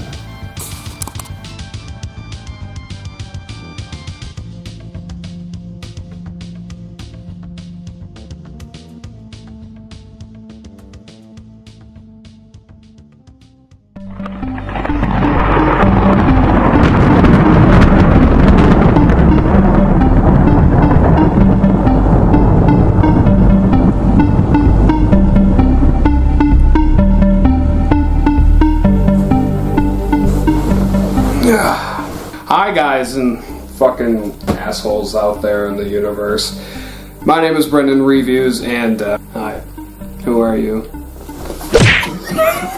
Get out of my house! Well, this is my girlfriend, Hailey. Guys, this is my girlfriend, Hailey. You can call her Miss Reviews if you want. But you guys might know her from this video right here, this wonderful little video in this corner right here that I can totally see right in front of me, which is the makeup video that I did 3 years ago with PC Basics, and oh, I probably can't bring that one up. Yeah, so I brought her onto the channel today because you have seen the first Scream, and I have seen all the Screams besides this one. And for this episode, we are watching Scream 5. And what did you think about the first Scream? Pretty good. Decent. Not a bunch, no. Not a bunch? Probably speak up a little. That mic's not the greatest. Hello! Sunshine! Hello, sunshine! Who else says hello? Alright. And this is Scream 5. This is Zoe Pickles in the flesh. She's here with us too. Yeah, you recognize her? No, what movie was that? No, she's from You, season 2. No, I meant the one with Maddie. Yeah, I know what you're talking about. The Fallout. Yeah. Wes, that name Wes is probably a reference to the director of the first 4 Scream movies. Wes Craven. He passed away in 2015. From her shit?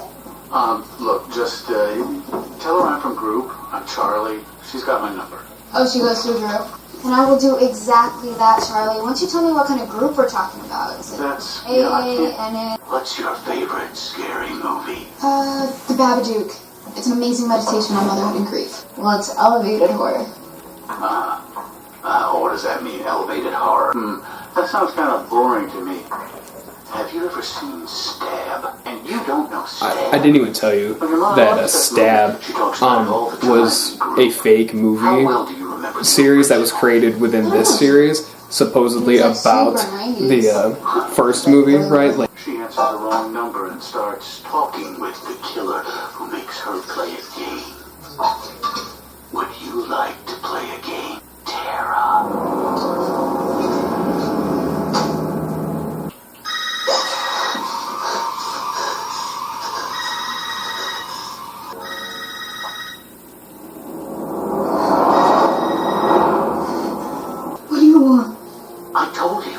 I want to play a game. Stab movie trivia. 3 rounds. You call the cops, she died. Oh, Gail Weathers! It is Gail Weathers, you motherfucker! Correct. oh, you were asking for both. I'm afraid someone's gotta die now. Ooh. Ooh. Nasty cut.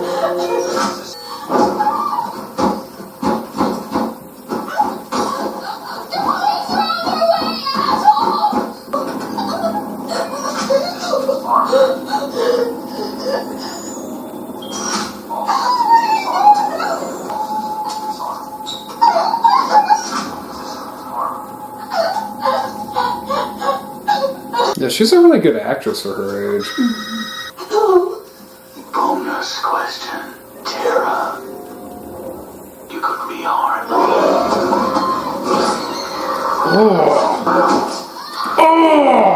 Oh my god.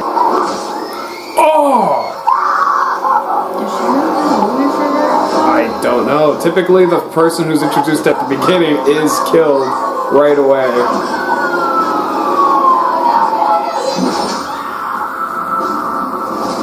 Well. Excuse me, miss. What'd you just take? Your boner pills. Good luck getting it out now. Oh shit, that's the guy from The Boys. What? Is she? She's alive, but in bad shape. Mm. And the doctor said it went well.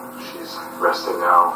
Like, I know you guys aren't on the best terms, but... I'm on my way. Attention campers. A reminder that all lines and... Woodsboro, we're back at the original school. Oh, it's Dylan Minnette. I think it's time we take over. Do you know where he's from? He wants me to accept his find my fan request. I didn't know if it was right. No, you were right. You know exactly where I am. I know exactly where you are. You can stalk me like a jealous boyfriend. You can stalk me like a jealous boyfriend. Actually, your mother just interrogated me about Tara's attempted murder, which was very fun. I'm sure she's asking everybody. Ghostface. So she's from Scream 4. The mom was one who calls it. The cop is. Out by the second. Warm up, okay? Pepper spray, check. Taser, check. Girlfriend repellent, check. Yes, thank you. Sounds a lot like Halloween. Alright, it's a little like Halloween. Okay. And every decade or so.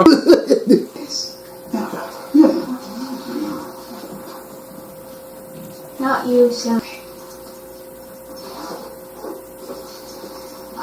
I have a feeling the black-haired, not her, the other black-haired bitch is the killer. Well, I guess they're all black-haired, kinda. Are you talking about Amber? Yeah. Did he not even zip up his pants? He's just walking over. He's walking over to the car with his penis out. Get out of my fucking car! Holy shit! That song's from the first Scream. Leave his right hand. Oh! Ow. Right in his fucking neck.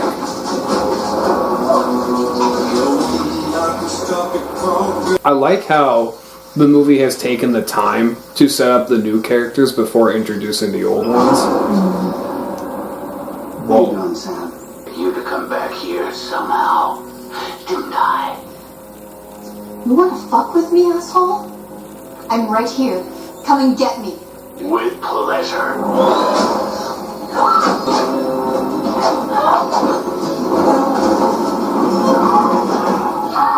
I've noticed this about every Ghostface killer. They're always so fucking clumsy. And where were you when all this happened? I was watching Netflix. Ooh, yeah. Super solid alibi, bro. So where were you? I was questioning Amber and her friends at the sheriff's station. Yeah, I came as soon as I heard. But, you know, the Netflix alibi is good, too. Both of you stop it. You're gonna put more cops on our room, right? Weird Talk to vibes. an expert.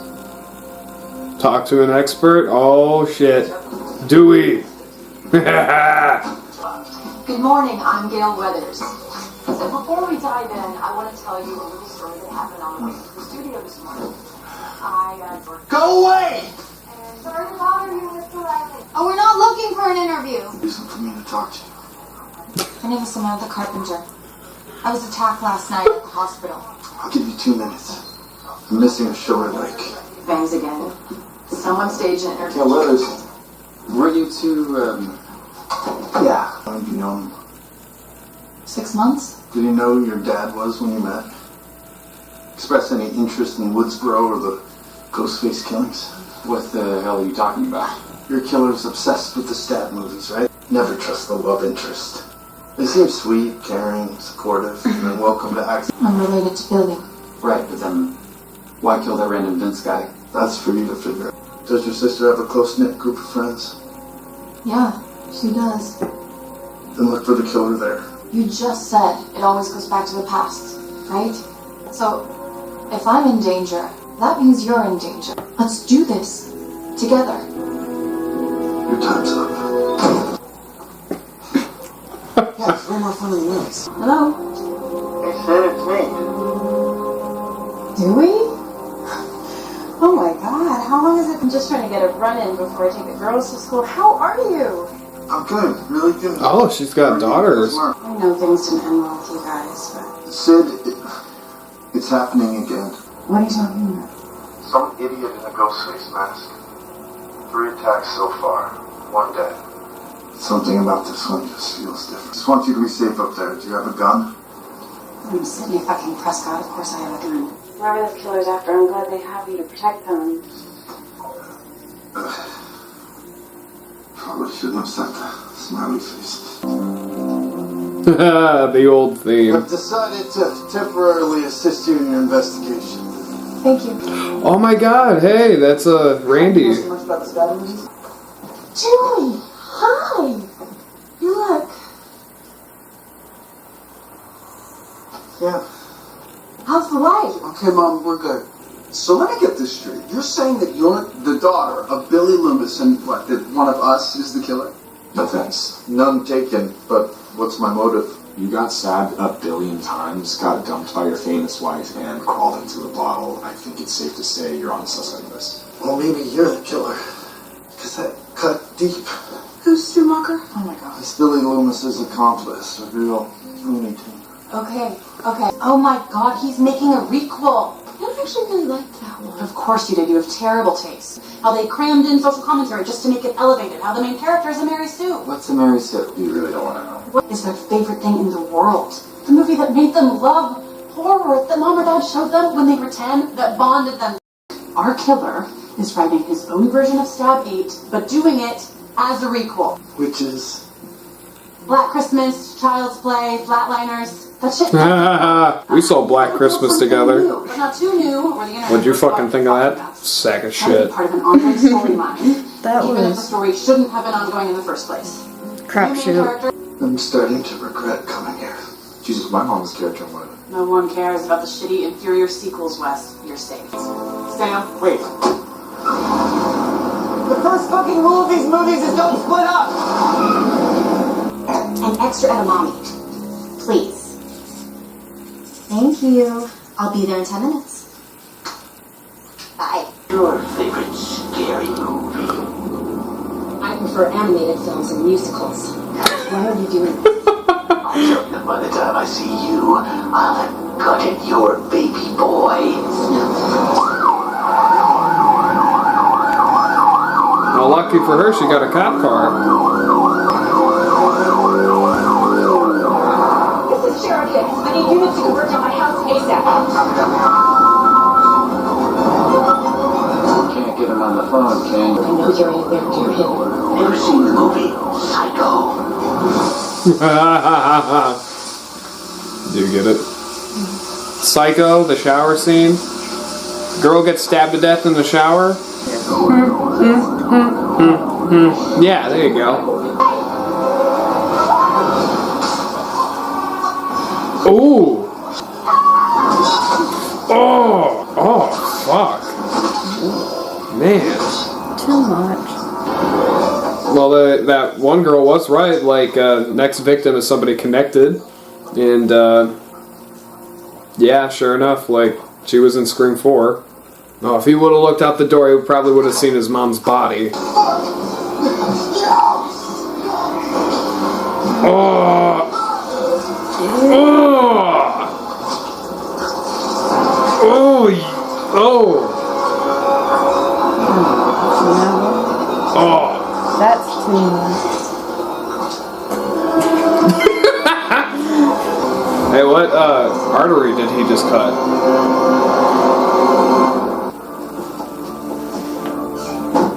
Oh shit! Gail's back. Excuse me.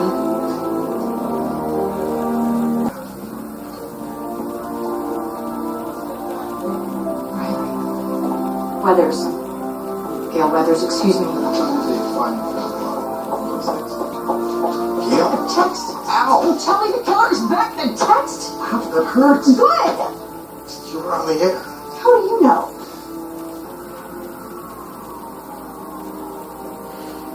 I'm sorry about Judy. Yeah, me too. But she'll make a great job. They're actually they're a lot better actors now than they were back in the 90s. Shit. And can we talk about the title, Stab? What, just like the original?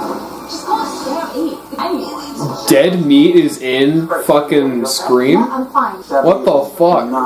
She's like the only one that's got any sensibilities, honestly. Like, when she just is starting to question anything, she's just like, ah, fuck this, I'm getting out of here. You know we have to live through this to help her, right? I'll say it, the killer would... Oh, fuck. I was gonna say, the killer is actually somewhat smart, killing the sheriffs to get the rest of the sheriffs to go see the body, luring them away from the hospital. Yeah! There we go. Get there!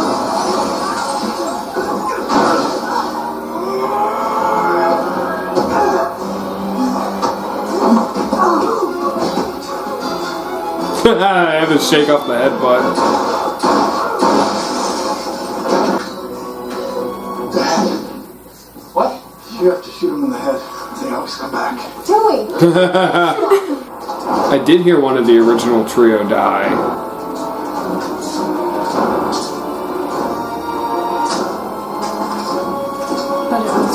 No, but that cop was from Scream 4. This is one of the original. These movies almost get irritating. Seriously. Oh! Seriously, these get irritating.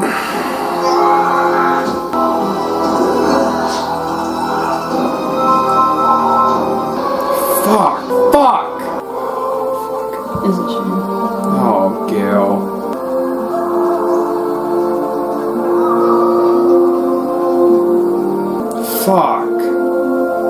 is it Dewey's death that brings fucking Sydney back?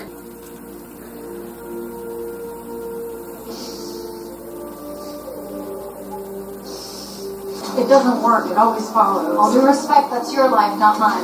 I'm not so sure about that. What do you want from me, lady? Hey, watch your tone, new girl. You want me to help you and the host of a morning show commit murder, correct? Yeah. And I'm not in this scenario. All right, let's get the fuck out of town, huh? You said it yourself. He's gonna go after her. I put a tracker on her car. You did what? Seemed like something Gail Weathers would do. Take that as a compliment. Okay, yeah. Fuck, okay, what's the goddamn address? Yeah? Wait a minute. Do you recognize this? Hey. Yeah. To west! It's the first house. What the fuck, Mindy? And you failed. You never go off on your own when there's a masked killer around. You're the one that said we needed more beer. Yeah, and you should have asked me to come down here with you. I'll be right back! Black-haired bitch. Amber's the fucking killer. How many cases are making it a possibility for it to be anyone? Don't take this the wrong way, but I think I have to pass on that. Entirely sure that you're not the killer. And the witnesses, that is a completely valid emotional response. Ooh.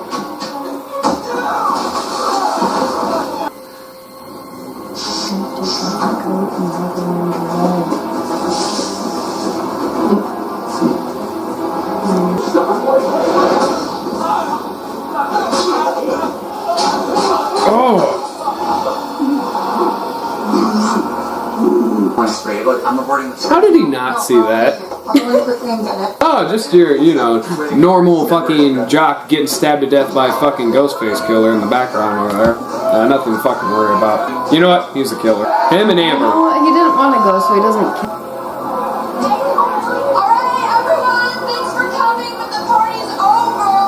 Get the fuck out! Hi. Gen Z, how are you? Both Sam and Tara here have been attacked by the killer twice, and now they're here, which makes this place a huge murder target. So, if I were you, I would probably leave. Okay, I'll be right back. Yeah. I don't think I would need beer that bad. I'll be right back. She's alive. I told you. Yep. It's meta. That's what they're trying to do. They're trying to, satire of horror movies.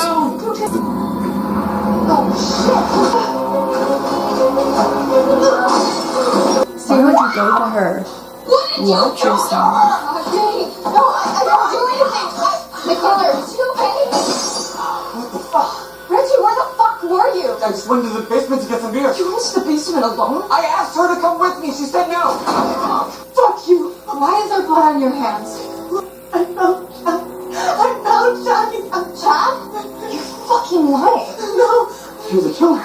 No, Liz, stop. Liz, just stop. Fuck you, Amber. I'm not a fucking killer. I know. Oh! Oh my gosh. It was her. I fucking told you! Holy crap. There's no way she's stronger than all those other people, though. 2 killers? I think the other killer might be Tara. What? She's the one that brought us here, and you two have been estranged for years. Wait, whoa, Sam. That would be a twist if, Tara was, What do you think? Trap. Fuck it.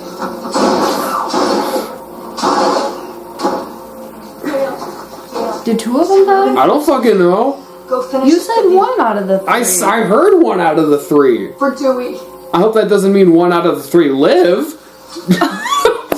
I did hear the news that she's not going to be in the 6th one. They're not paying her enough money. So she dies off too? No.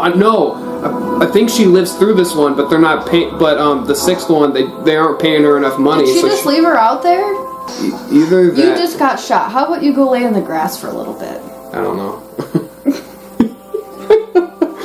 She just goes in there and kills fucking everyone. Damn. shot into a whole fucking room and then cleared it. So I was right. I knew Amber was one of the killers. Where'd you go? Oh, this isn't Amber. I'm the other one. They're shooting everything! Holy shit, it's going Ooh! Get the gun! Yeah! Kinda hard since you shot me in the leg! Oh, come on. You're trying to tell me the adrenaline wouldn't take away the pain? Step on the hand. Look out of your head. I fucking knew it! You know, the satire in this one is probably the best since the original. We realized pretty quickly we had similar ideas. Wasn't that hard for me to find you in the dust zone? It wasn't that hard for me to fuck you either. But I guess being a sexually available woman is supposed to be empowering these days. Holy shit.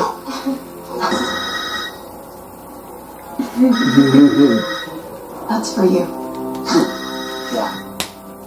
Look at give you. You couldn't have gotten far! I can't find him! Ooh! Oh! Whack her harder. Whack the killer. How many hits does it take to kill a killer?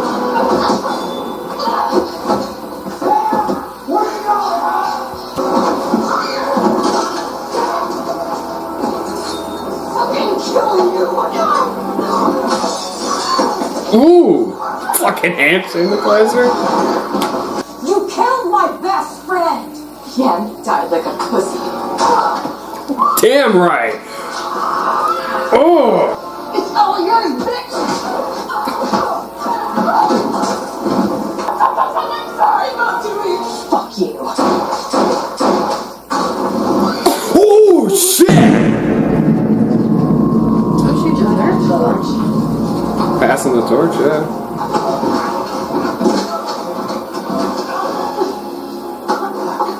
Pop out of that closet in a ghost face mask?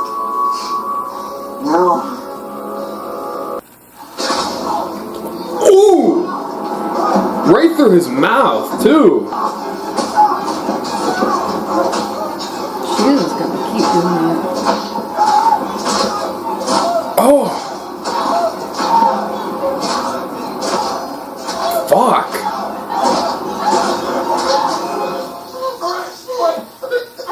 Here it comes. The throat slit to me is always the worst. What's so great about these movies is that legally she'd go to prison. That was in cold blood. The head, yeah.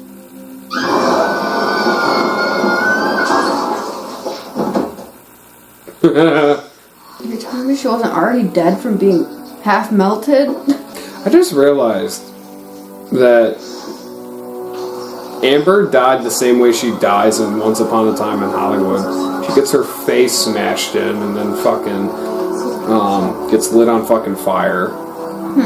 Hey. Oh, he's okay too. The jock. How are you doing? You asked me in a few days. Well, it's time to know what I'm gonna write about. What's that? Not this. Those fuckers can die in anonymity.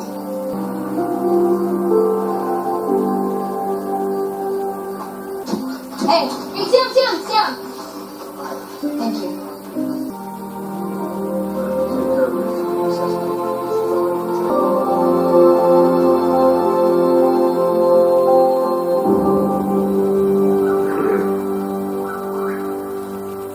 Why are you limping? My leg's asleep. No, I'm Dewey. Damn it. No. Dew. Fuck. Out of all the original three, Dewey, I probably didn't want... Out of all the original three, I think I wanted... I don't want any of them to die. I didn't want any of them to die, but Gail probably would have been the one I was the most okay with. Just because she has been a bitch throughout half of the series. Difference is that this isn't crammed down your throat like Black Christmas, where it's literally misogynist or misogyn. misogyny is the villain in Black Christmas. This was just women standing up. But like, if you're gonna do a feministic horror movie approach to this, it's actually not bad. I actually think they did a good job of showing how it wasn't too much. It wasn't too much at all. But what'd you think? Gory. Gory. You haven't seen Gore yet. I have Gore up the wazoo to show you. I'm just saying, like, that was shocking with the pink-haired girl. Mm-hmm. What was her name? Fucking Liz. Yeah. It was Liv. Liv. That's what it was. Liv. Just her getting her fucking head blown off. You're the killer. Well, I'm the killer. That was good. How did you think this was compared to the original? I think it was more entertaining to watch, just because you didn't really know what was going on. Mm-hmm. What you could predict in the first one just usually kind of happened. Mm-hmm. Yeah. Out of 10, what are you feeling for this? 5 is okay. 6 is decent. 7 is good. 8 is great. 9 is like amazing. 10 is perfect. 10 is you would change a fucking thing.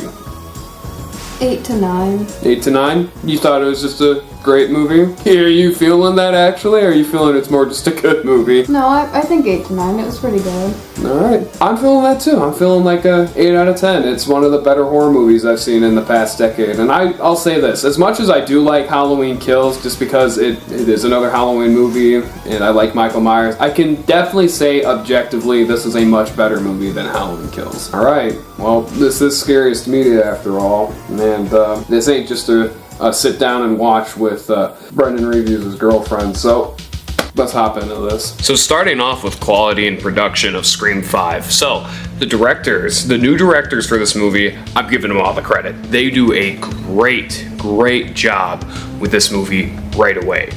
The actors all across the board are good. They do good performances. David Arquette in specific has his best performance out of the entire series with this one.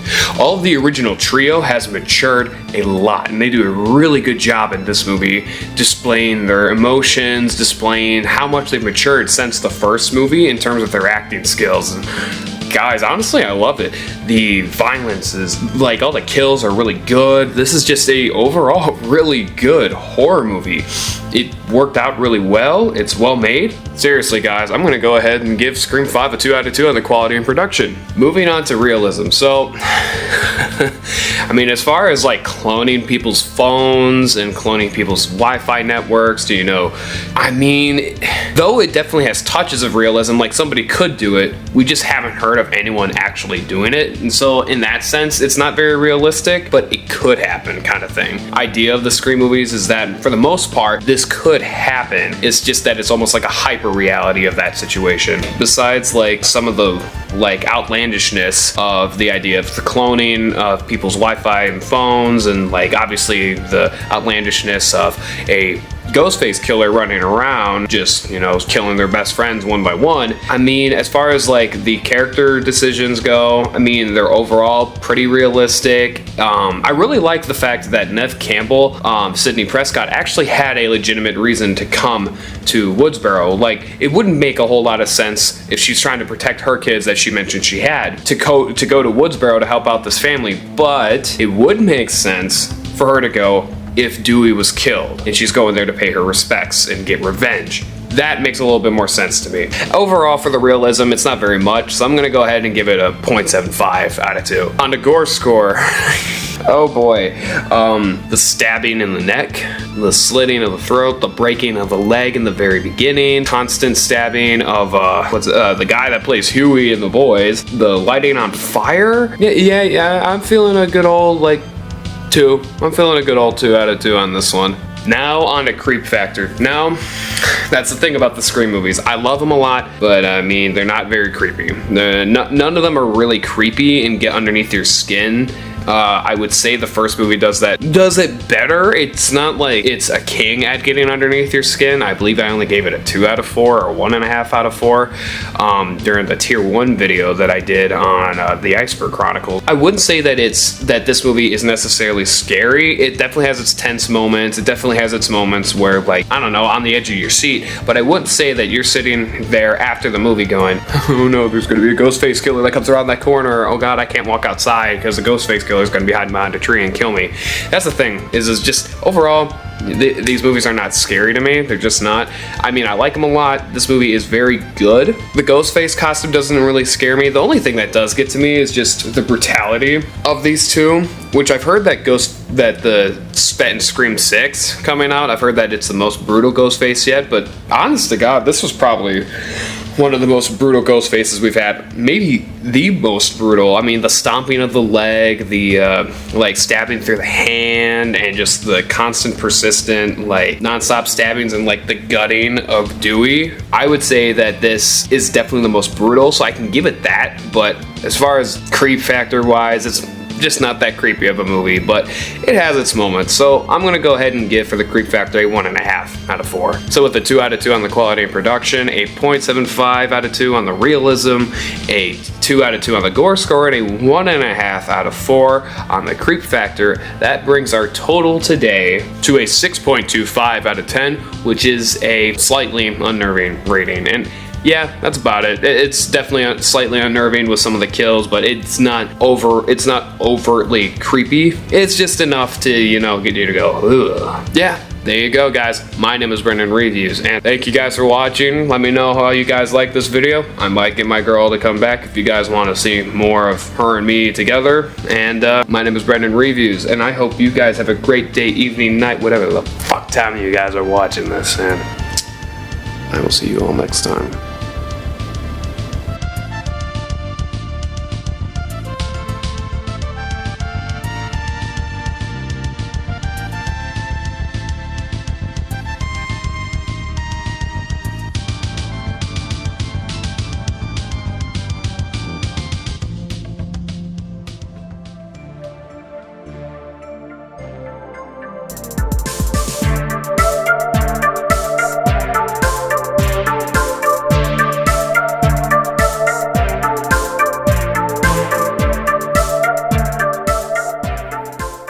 Hey ladies and gentlemen, how are we doing today? My name is Brendan Reviews, and welcome to another episode of Scariest.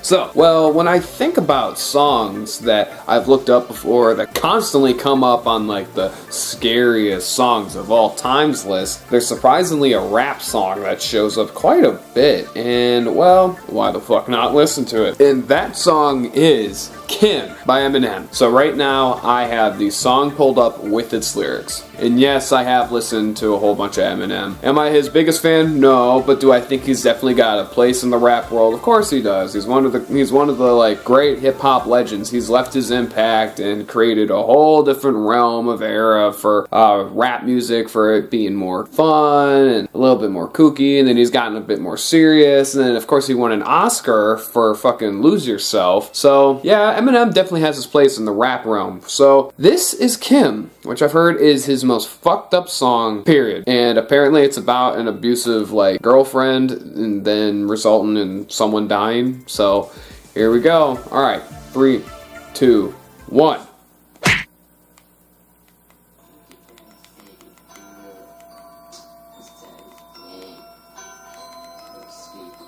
Yesterday I changed your diapers, wiped you and powdered you. How did you get so petty? Can't believe it, now you too. Shit out of you, don't make me wake this baby. You don't need to see what I'm about to do. Right, bitch, how do you always feel through? What's the matter, Kim? Am I too loud for you? Too bad, bitch, you're gonna finally hear me out this time. Take my place, are you out your mind? This couch, this TV, this whole house is mine. How could you let us sleep in our bed? I now is the look on right. Shut the fuck up, you're drunk. You're never gonna get a thing. You think I give a fuck? I do. You can't just leave me alone. What if she wakes up? We'll be right back. Well, I will. You'll be in the trunk. So long. This song already is just fucking fucked.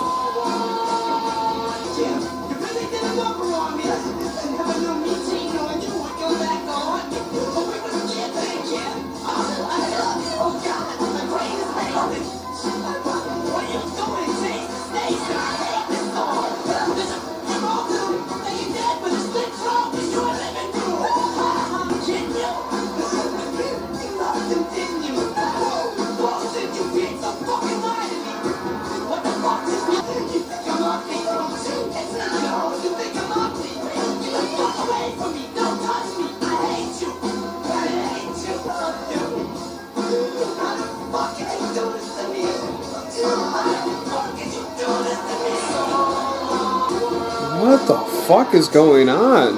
So something about like a slit throat with a boy?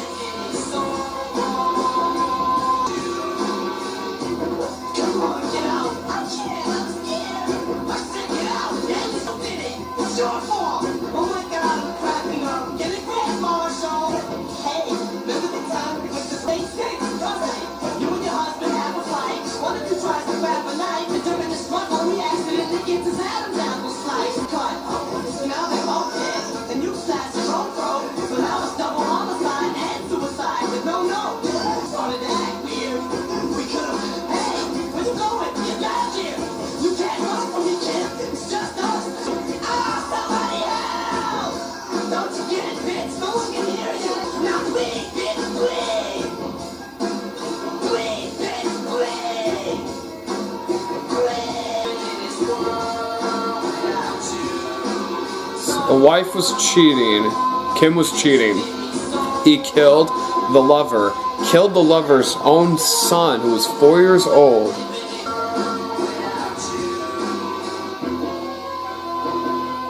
What the fuck? Oh my god.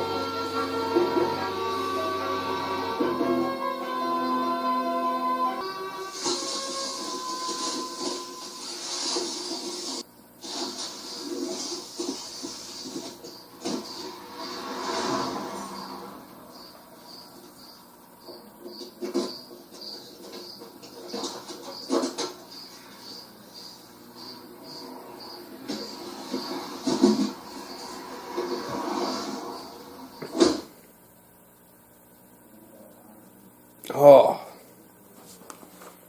What the fuck? Damn, that was fucking terrible. Holy shit. Oh god, I didn't know Eminem could create such a fucking dark song like that. Literally, it's about Eminem killing his wife, Kim, because she slept with another dude, and he had killed her husband and had killed the boy, like her lover's son, because he walked in on it.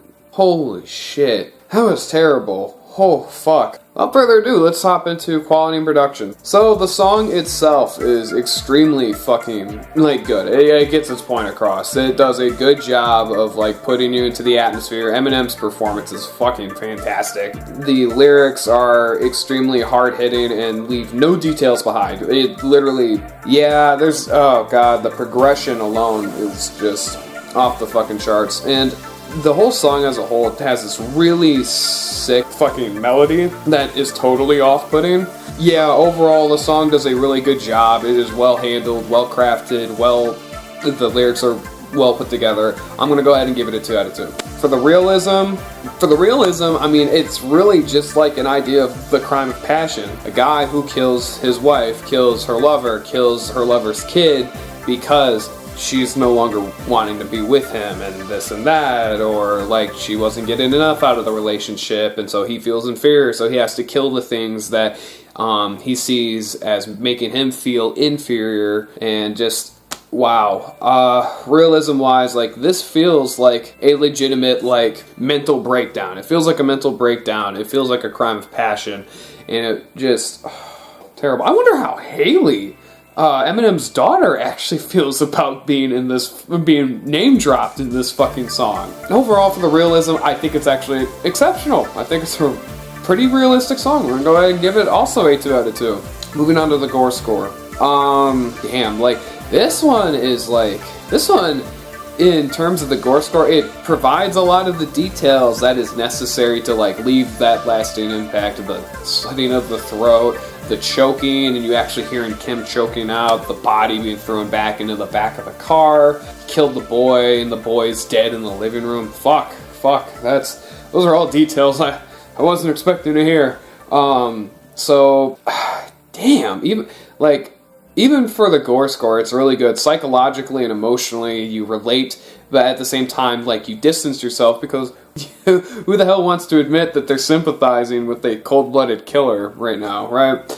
So, Yeah, as far as the Gore score goes, I'm gonna go ahead and give it a 2 out of 2. Again, seriously, it's that good. Creep factor. Now, this is definitely a fucking creepy song. I wouldn't say that this is the scariest, creepiest thing I've ever seen in the entire world, but my god, like the moments where it hits, it is just like enough to leave such an impact that right now, the song is just replaying in my head, like knowing like the events that preceded it or are coming after the chorus. It's so heartbreaking, just like, oh man, and you can relate to it.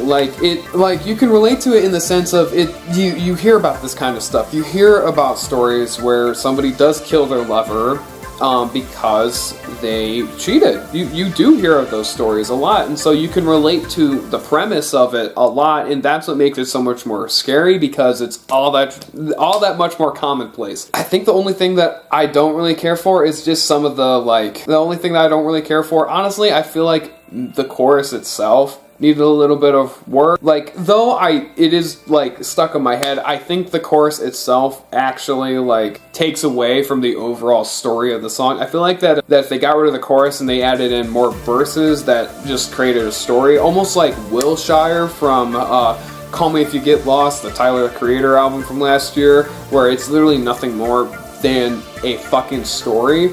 Like, I feel like this would have really set in a lot more. Or maybe save the chorus for the very fucking, like, end or something like that. So, just in that sense, it does take away a little bit from the song, but overall, I think for the creep factor, it's a 3 out of 4. It's a pretty creepy song.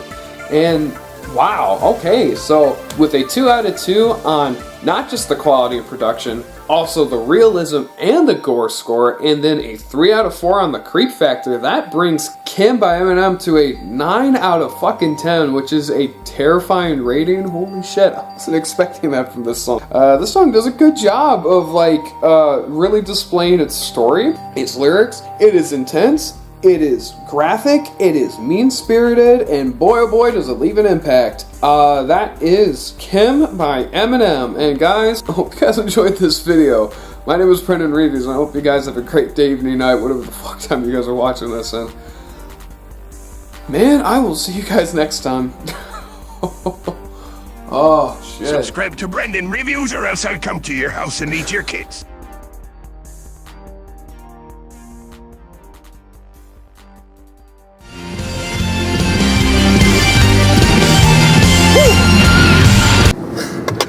Hi guys, how we doing? Sorry for the rambunctious intro, but here's the thing. So, you'll see in a minute that just how fucking terrible, you'll see how bad a glitch was with the file that I had for this episode. You'll see how it was corrupted.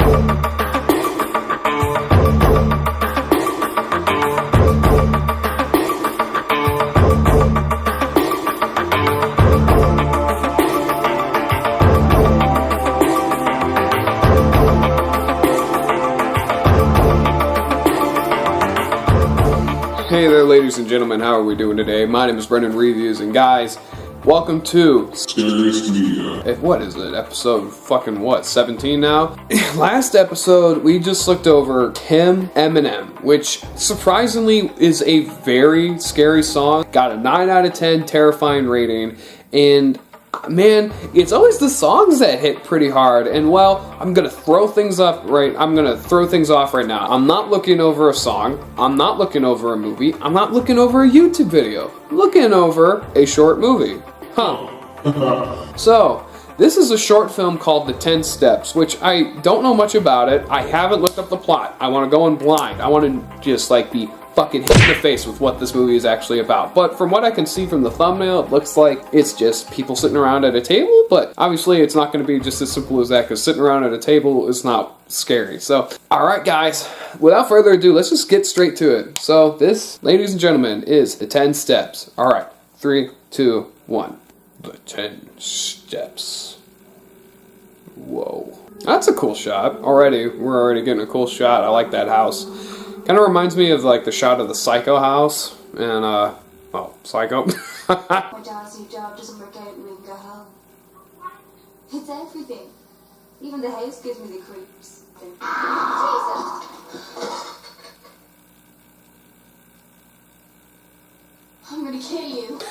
actually a pretty decent jump scare, I won't deny it. Hello? Mom? Stephen won't do what he's told.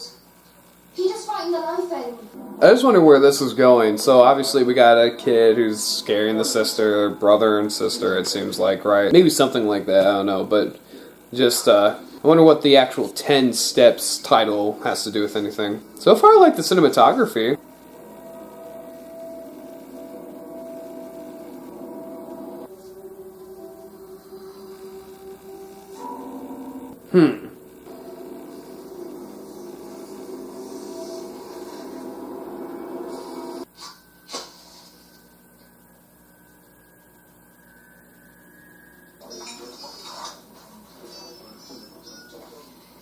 Katie, you're trying to impress your father's boss.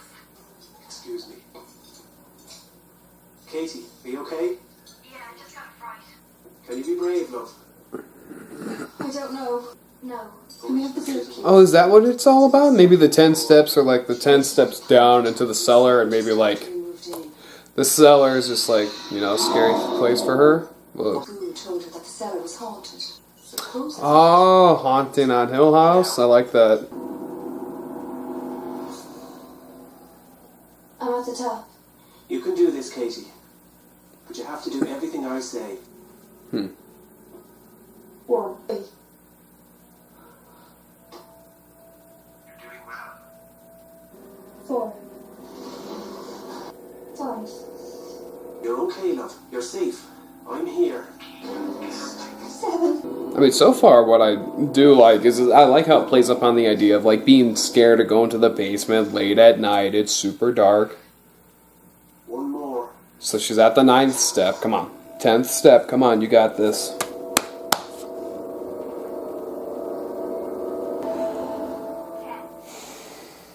You're at the bottom. Look straight in front of you and you'll see 12, 14, 15, 16, 17, 18, 19, 20, 21. Okay, I mean, I don't know really what to make of that. Really, I don't. Okay. Decent concept, but I just didn't know where it was going with it. Alright, I guess without further ado, let's talk about quality and production. So, quality and production of the 10 Steps. It's decently well filmed. Acting's overall, you know, standard. It's not bad. The movie itself looks pretty good. Just, I don't know, like, maybe it's just the fact that, you know, it's a short film, low budget, and amateur actors, blah, blah, blah. Like, but I could just tell, like, you know, some of the movements didn't feel, like, real. Like, when she was pulling out her phone, whatever, it was just like, it was a little bit too, like, steady, too flowy. Like, typically when somebody is calling, you're like, oh, shit. Like, I felt too prepared, if that makes sense, for literally just picking up a phone. But, I mean, aside from that, I mean, it was decent. It's not that scary. It doesn't really get to you. It doesn't really do the job that it's trying to do. So, the quality and production of the 10 Steps, I'm going to give like a 1.25 out of 10. Moving on to realism. Now, just how fucking terrible. You'll see how bad a glitch was with the file that I had for this episode. You'll see how it was corrupted. Fucking kid ever has done the run where they put all fours down on the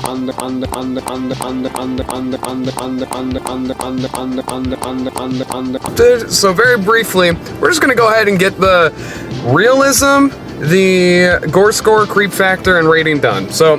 Realism, I didn't find it all that realistic. I thought that despite it playing into the fear of like the basement, the deep dark, every fucking kid has it, right? I just thought that it wasn't very effective in doing what it wanted to do. It didn't really play up on the psychological aspect of it, and it was just kind of and I didn't really think that as, like, even the parents, if they knew that the house was haunted, why the hell would they send their kid in the fucking basement? Not that realistic. I giving it a 0.5 out of 2. Moving on to Gore score, as I said, it's not very psychologically affecting. There's not really any physical horror to it either. There's not like any physical embodiment of evil. There's not any gore, and so also I'm gonna give it a 0.5 out of 2. Just as I said, just that tiny little psychological factor of like the evil basement and it being dark and scary. Great. Creep factor, as I said, it's not very scary. It's just not, the overall concept doesn't really get to me. It's, sure, it is creepy, the idea of maybe like where is she walking to, but we don't know where she's walking to. For all we know, she's just stuck in an endless loop. Could she turn around and just walk right back the fuck up into the house as if nothing ever happened? Like, I don't know. Yeah, 1 out of 2. Sorry, or 1 out of 4. Anyways, with a 1 out of 2 on the quality and production, a 0.5 for the realism and the gore score, and a 1 out of 4 on the fucking creep factor, that brings it to a 3 out of 10. Jesus fuck. Oh god, that's a terrible rating. And yeah. Sorry guys. Yeah, I just wanted to say that, but yeah. Hope you guys enjoyed this video. My name is Brendan Reviews, and I hope you guys have a great day, evening, night, whatever the fuck time you guys are watching this. And yeah, I'll see you guys next time. Jesus Christ. Woo!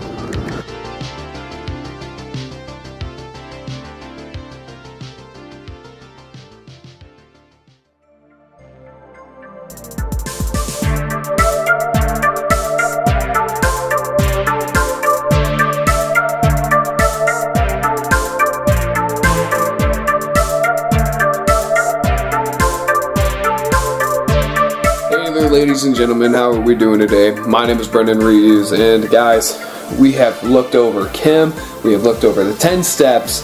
Now, today, we're looking over a classic in terms of rock, metal. We're looking over the motherfuckers themselves, Black Sabbath, with their original self-titled song, also named Black Sabbath. So, Black Sabbath, and I haven't heard this song. I've heard Paranoid, and I absolutely love that song, and I really want to hear this song, because apparently this song is extremely disturbing. It has been listed in like top 25 scariest songs ever, and guys, with me being a fan of rock music, being a fan of metal, being a fan of pretty much all forms of fucking metal, honestly, guys, this is Black Sabbath. Black Sabbath. Let's go ahead and give it a listen. Got the lyrics pulled up? Alright, 3, 2, 1. Ooh, I like the moodiness already. Ooh. Damn, that sounds good. It's fucking mean. It's fucking mean. It's evil. Fuck yeah. Oh, I like that. It just sounds evil. It sounds fucking mean.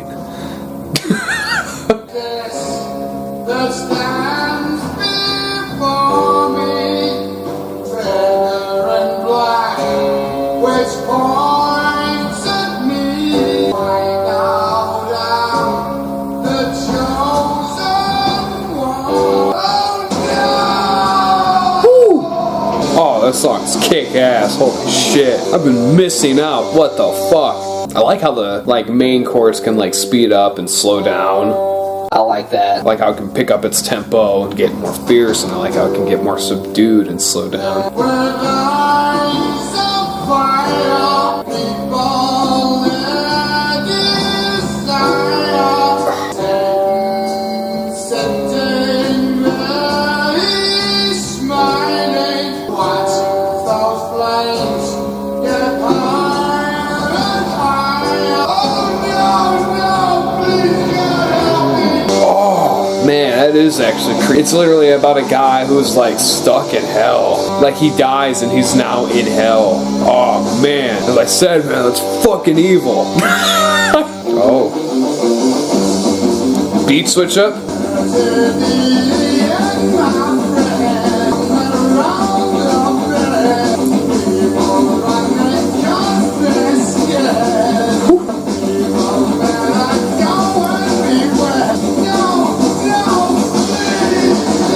So is this about the end of the world and Satan taking over? Holy shit. Oh. This is fucking sick.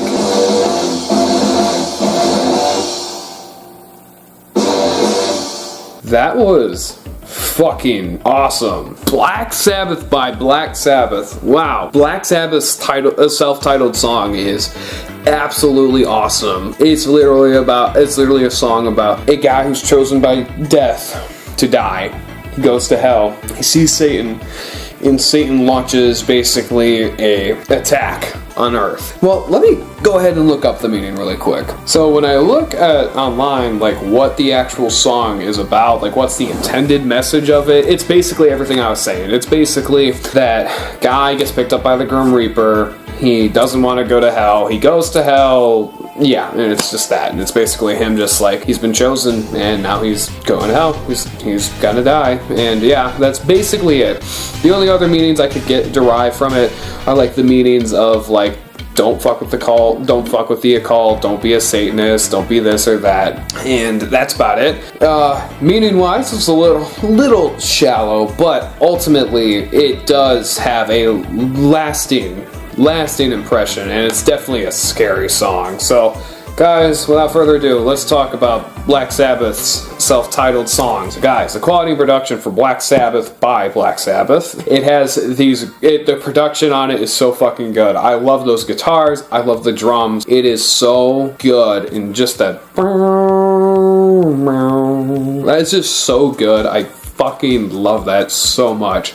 I also love the lyrics and how dark the lyrics actually are. There's a dark, shadowy figure pointing at me. It says, I'm the chosen one. Satan smiling with fire in his eyes and fire rising from behind him. Everybody's screaming. They're seeing Satan and he's horrifying. Yeah. I love the lyrics, I love the production, it's a great fucking song, it does its job, it's a 2 out of 2. Moving on to the realism. Now, it really depends on like what you consider to be like the afterlife. If you really want to take into account like the realistic factor of it. Like if you're a Christian, this might be more realistic to you than let's say an atheist. That makes sense, right?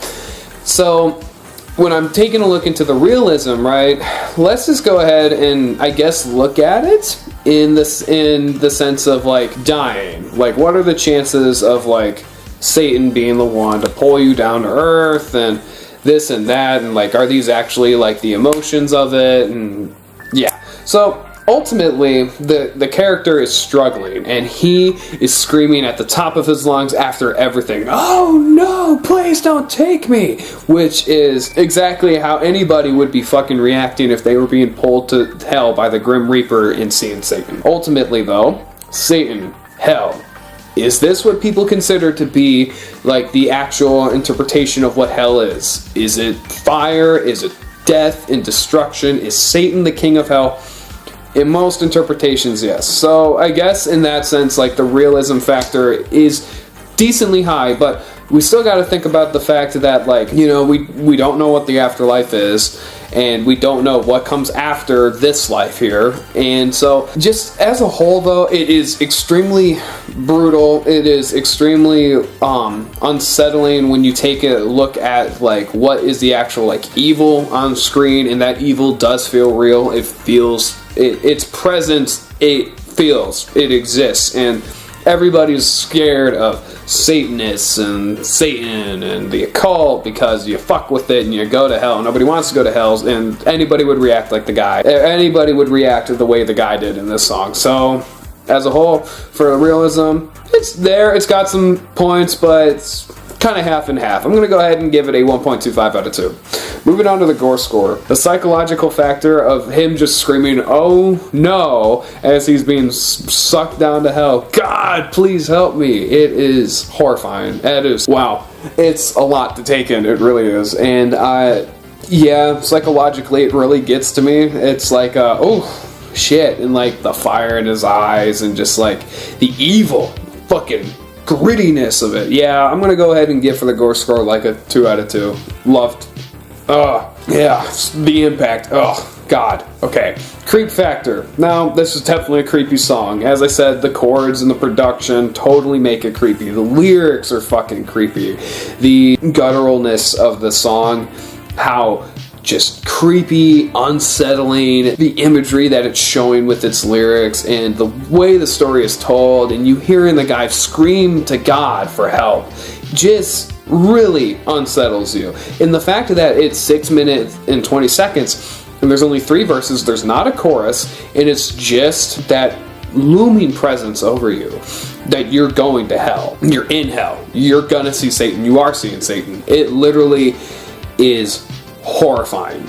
And I can't really think of a fucking negative. I really can't. Like, it's a very scary song. It really is. And guys, because of it, I'm gonna go ahead and give it a 4 out of 4 on the creep factor. Hoo-yah! So, guys, with a 2 out of 2 on the quality and production, a 1.25 out of 2 on the realism, a 2 out of 2 on the Gore score, and a 4 out of 4 on the creep factor. That brings Black Sabbath's self-titled song, Black Sabbath, to a 9.25 out of 10, which is a terrifying rating. Man, what is it with the songs? Just doing it. Daddy by Korn, fucking Frankie Teardrop, fucking Projekt Misanthropia, we got Kim, and then now we got this one. And it seems like the songs seem to be like some of the most hard-hitting just pieces of media out there. And yeah, this is a creepy ass song about Satan being pulled to hell, just in that presence of evil looming over you. So yeah, guys, that's Black Sabbath by Black Sabbath. So guys, thank you for watching. My name is Brendan Reviews, and I hope you guys have a great day, evening, night, whatever the fuck time you guys are watching this in. Yeah, I will see you all next time. Holy shit, songs.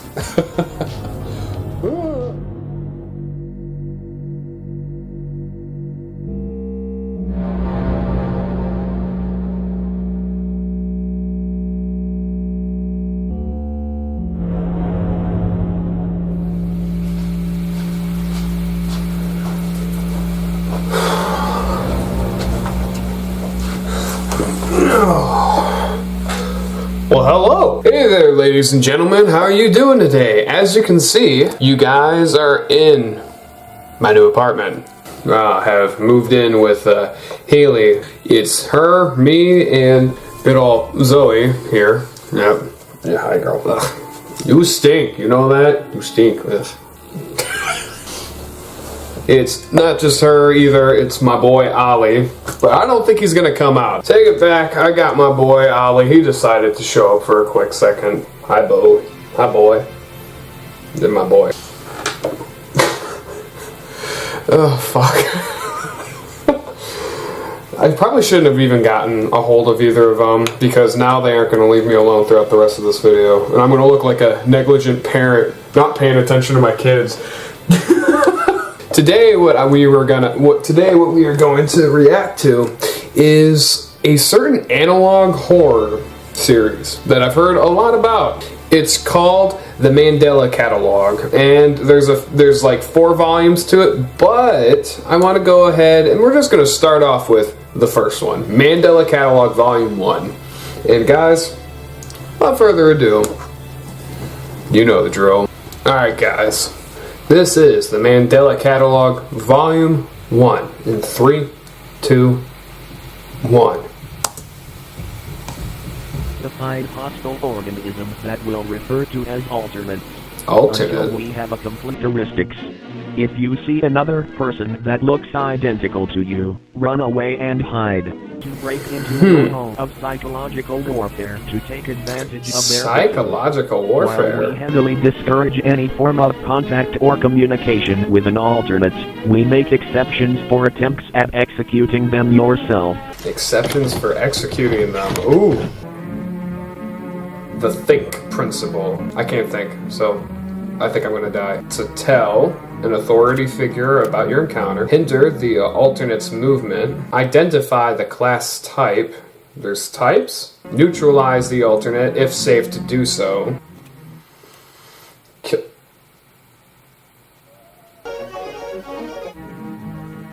know your place in reality.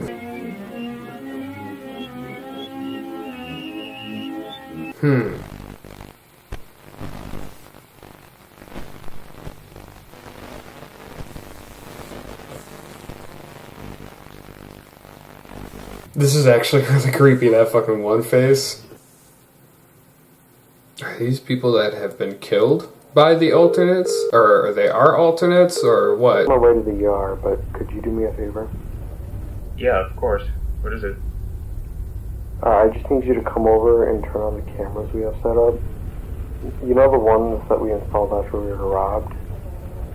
Oh, yeah. Would you mind if I asked why? Well, she screamed really loud right before I found her on the ground. I just... Well, do you have your doors and windows locked? Well, this one reminds me of that Local 58 one. What is it? You're on the fastest available route or whatever. I don't know what's going on, but these alternate figures, I mean, if they're those types of alternates, right? Oh, with all those differing types, just... Yeah, it's kind of freaky. It's pretty freaky, actually. I love this analog horror stuff. It is so unnerving.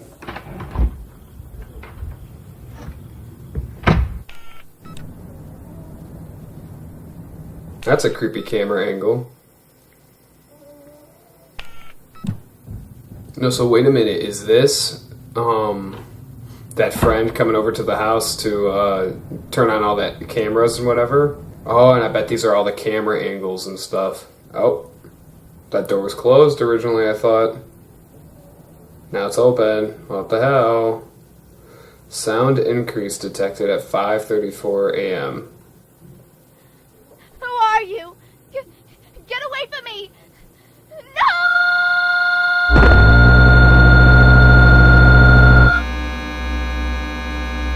This is creepy as fuck, man. Bad decision, Mark.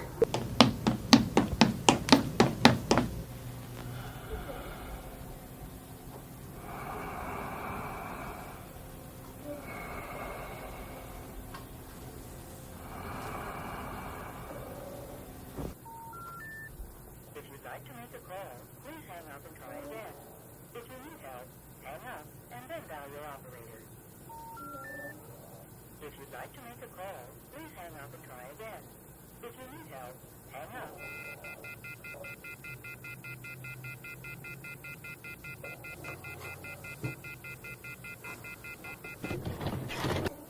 Okay, so it's illegal. So this tape is illegal. Mandela County Police Department training video. Emergency call operator. Error. Here at the Mandela County.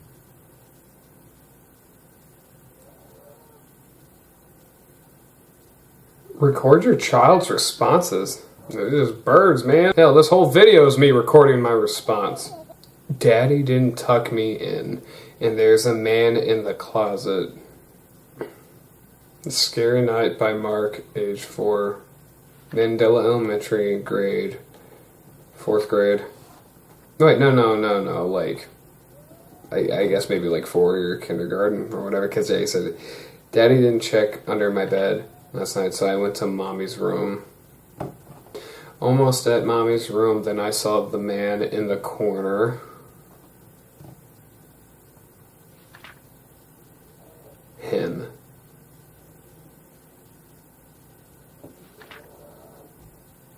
And then I fell asleep. The end. Okay. Just some pictures of everyday stuff. Family and... yeah, there's pictures of really mundane stuff.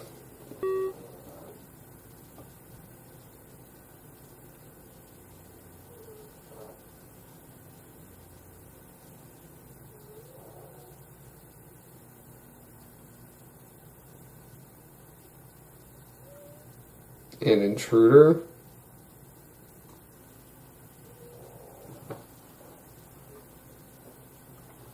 Module complete. If anything unexpected occurred during the test, let your advisor know immediately. Well, that was the Mandela Catalouge, Volume 1 analog horror right there. That's like perfect analog horror, and like it's I can clearly tell, like, you know, it's the first chapter, so, like, I bet Volume 2 is scarier, and then I bet Volume 3 is scarier than 2, and I know there's a 4th one that is just out, so, and I bet that one's probably the scariest one yet. I get that it's probably going to build up to it, but, I mean, overall, just for, like, looking at this video, ignoring all the other videos, this one is actually very unsettling. Well, guys, without further ado, let's hop into the quality and production. So for the quality and production of the Mandela Catalouge Volume 1, I would definitely go ahead and say that it's well made. It definitely has a lot of the same characteristics as Local 58, but it definitely does manage to hold a very good analog horror feel. It managed to capture that feel really well, and it sets up a really good environment for future scares to come along. So overall, I think it's pretty well made. The only thing is that I feel like as if in this one, because you want to hook the audience in, you know? And though I think it does hook me in for the most part, I think that just a little bit more, or just like one really big moment that would clue us into like what the rest of the series is going to be about kind of deal would have been sufficient in helping me be hooked on for Volume 2, because I mean I probably will do a Volume 2 reaction at some point on Scariest Media, so yeah, overall for the quality of production, I think it's well made and just has it leaves a little bit to be desired. So I'm going to go ahead and give for the quality of production a 1.5 out of 2. For the realism, now let's pretend that alternates were to exist, right?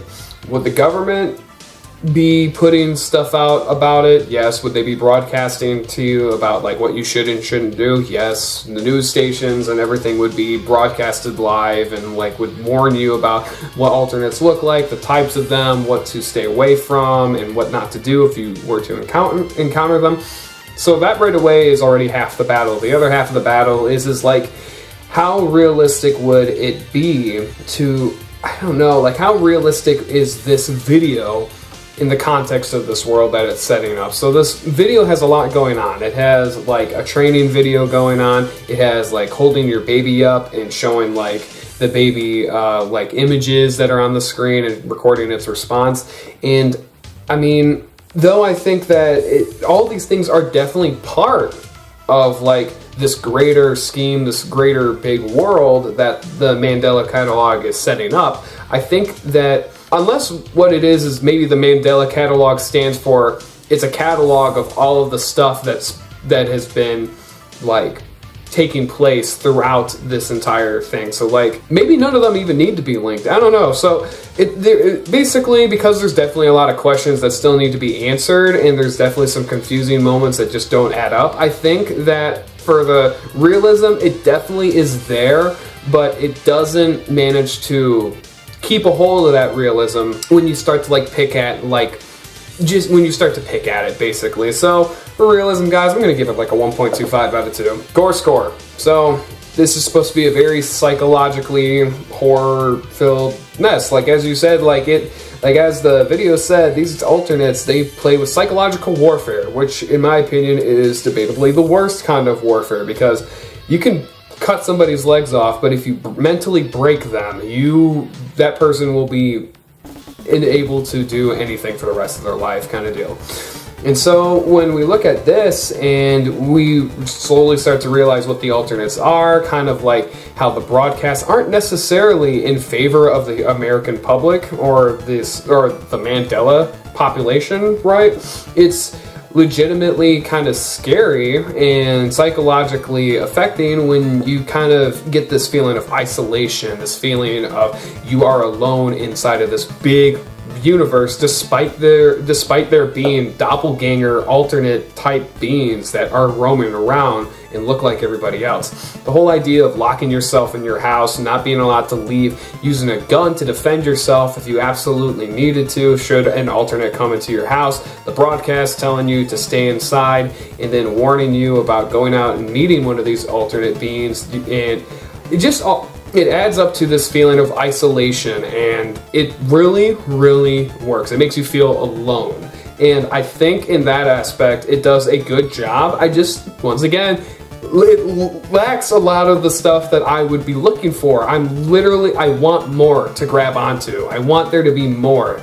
Now, given that might be a volume 2 thing or a volume 3 thing, but I want more to grab onto, so for now, I'm just gonna give it a 1.5 out of 2 for the Gore score. Moving on to creep factor. Now, this is just purely looking at the skit as a whole on a creepy basis. I definitely think it's unnerving. It has plenty of moments that give like that, like chill down your spine feel, give you kind of, there are a few moments where I kind of wanted to look over my shoulder and make sure, you know, oh, there's not an alternate over there in the doorway.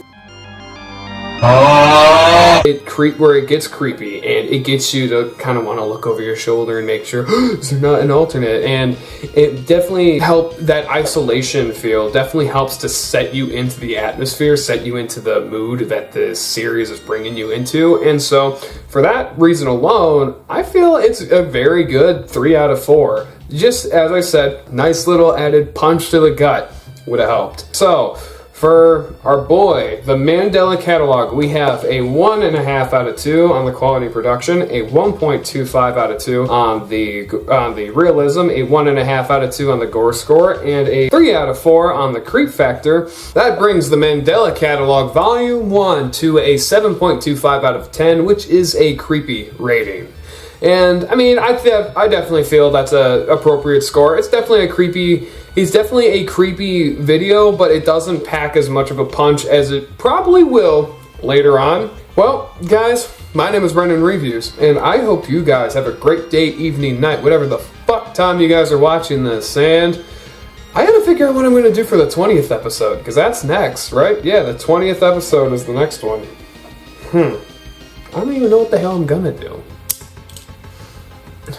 Fuck, I'm out of ammo, so can't even aim through the fucking thing. But I love these things. This thing is such a fucking unnecessarily cool thing.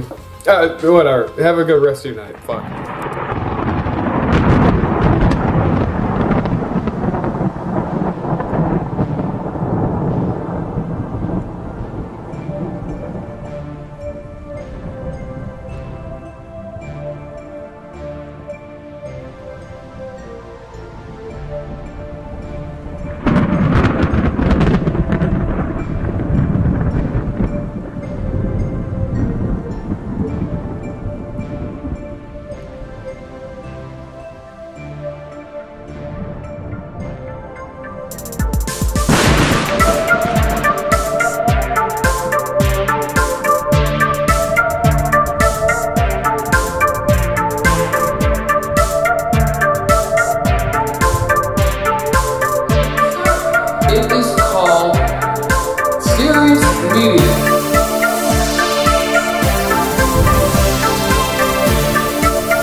Hey there, ladies and gentlemen, how are you doing today? My name is Brendan Reviews, and guys, I promised that I would do something special for the 20th episode of Scariest Media, and well, after that last video that I just made, yes, this is technically a tie-in to the iceberg, but at the same time, it's not on the iceberg, so I am truly giving the Iceberg Chronicles a break, but also tapping into something that may or may not have already been on the iceberg, and that, ladies and gentlemen, is this. American Guinea Pig. Bouquet of Guts and Gore. Look at this fucking cover art. Look at that cover art and tell me that this is not just one of the most badass horror movie covers you have ever seen in your life. But I bought it based off of the cover. I haven't seen it. That's what we're doing today, boys. We are going to be tapping into the American Guinea Pig series. Given the fact, you know, I've done the first 2 guinea pigs for the Iceberg Chronicles. Given the fact that those are the only 2 that actually seem to hold any real weight to them in terms of disturbingness. But I am going to cover this one. Because, oh my fucking god, look at that fucking cover. Oh my god, look at this. Look at that. You don't fucking see that shit. And so guys, I'm pulling it up right now. We are going to watch American Guinea Pig. American Guinea Pig 1. Bouquet of Guts and Gore. Alright guys, I have it pulled up. This is the 20th episode to Scariest Media. Let's hop into this. 3, 2, 1. Okay, already we got some interesting noises here. It sounds like someone's like squishing something, like... Okay, we've been on this red screen enough. Let's keep it going. Do not open. Okay, so they're just scoping these two girls out, because I know what this is supposed to be. I did a little bit of looking into it. I know that this is supposed to be the tape that inspired the director of Flowers of Flesh and Blood to actually make Flowers of Flesh and Blood. Supposedly the story being that the guy who made Flowers of Flesh and Blood, so American Guinea Pig 2, was delivered an actual snuff movie. This is supposedly that snuff movie. So this is like adding on to the urban legend. Obviously this movie's fake, but I'm ready. So these two people are getting into their car, but they're not paying attention to the fact that there's obviously a creepy dude with a camera just hanging out in front of the car. What the fuck is that guy doing? I don't know. What's that guy doing? I don't know. Uh-oh. Nobody in the car. No, there's smoke. And no, it's all gassy. Sound design wise, those coughs sound incredibly freaking fake. Come on. And what the hell is that supposed to even be? Like tear gas or something like that? I've felt tear gas before, so I don't get the point. American Guinea Pig. Bouquet of guts and gore. I want what's on the front cover here. Like, that's what I want to see. I want to see some fucked up gore. That's a lot of tools, man. That's a lot of tools. That goat head mask is so cool. Seriously.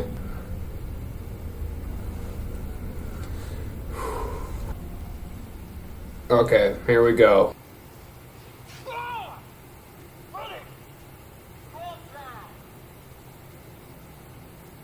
So is this like a director and actor sort of situation? Like where he's gonna be directed and being told like what to do?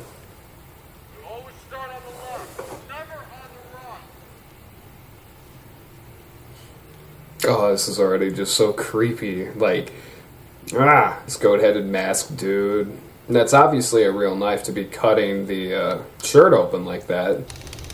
Always on the left, never on the right. What the hell does that matter? Always on the left, never on the right? But slower. I want you to make me fucking hard. Make me fucking hard. Huh.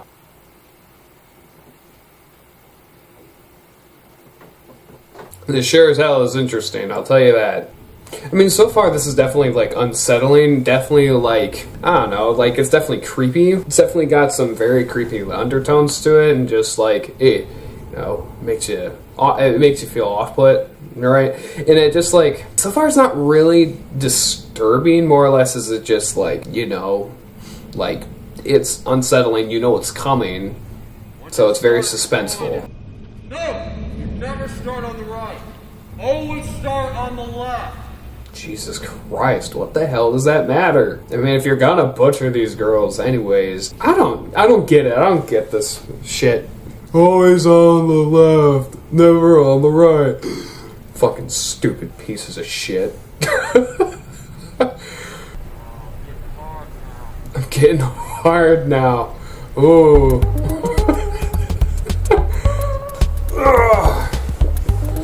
You wanna watch this? Huh? You gonna watch this with me? Man, this is just so screwed up. This whole, like, this whole get up they got here.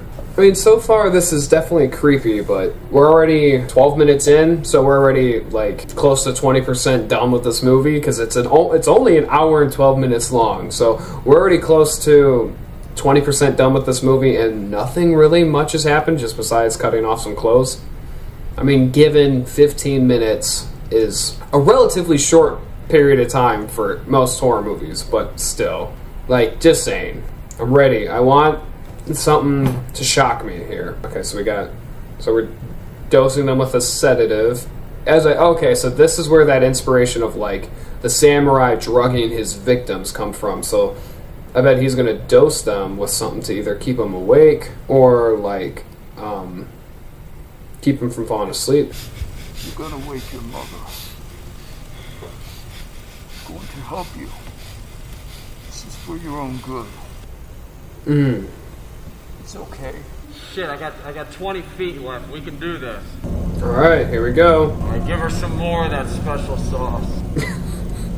That special sauce. This is fucking weird, man. Like, the lines and the line delivery are very cringy. Give her some more of that special sauce. Yeah. Give it to her. Oh yeah. Make me hard. Oh, is she about to wake up? No. Crucifix. Okay, is she about to get dosed up too? Whoa.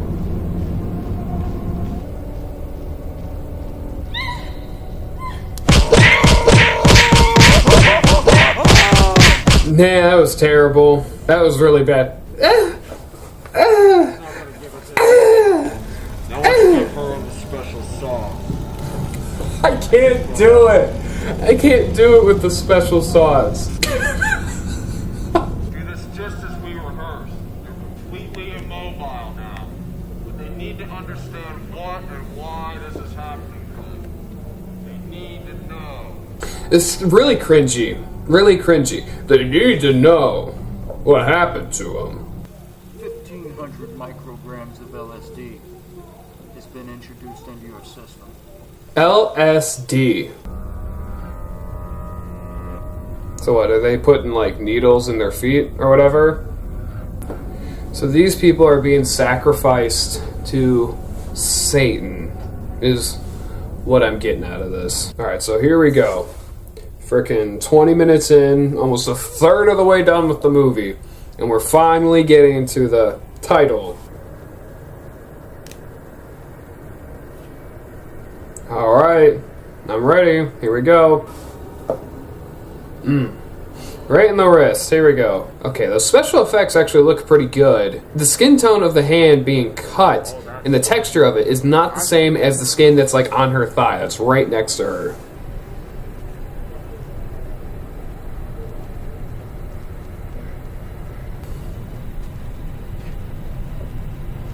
I mean, so far, this is a very interesting movie, to say the least. It's very upsetting. Yeah. She's a fucking animal? Okay, here we go. They cut away from it, really? I mean, now, obviously, they didn't cut away from it, but the initial cut, they did.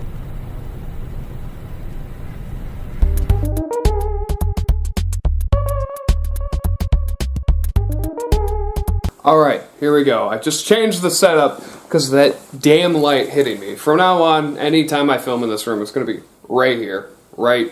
Uh-oh, we got some boobies. Uh-oh, can't show that. Ah, boobies, ah! He's having a hard time sawing through the bone. Oh, ugh. He can't even cut through the bone. Oh my god. There we go. I say there we go like as if I'm cheering him on. Oh my god. Oh. Fucking nasty. Man, this movie's just so fucked up. Oh my god. I just don't like the look of it. Ugh.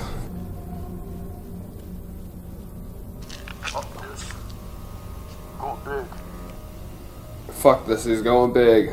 Oh shit. Ooh.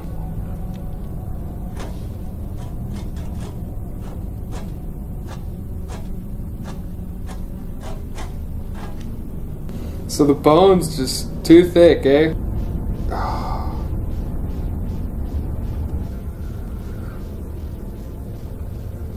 Jesus Christ. Those gore effects are actually really good. Like the guys who did the gore, the fucked up chef's kiss to you. Nah.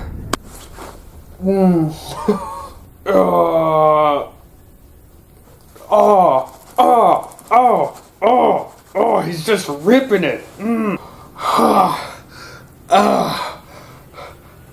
Oh, God.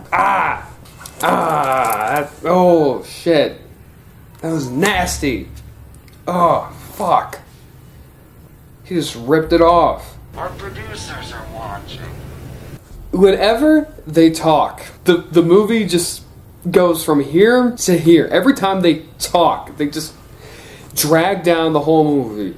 We have your kids. We have your children.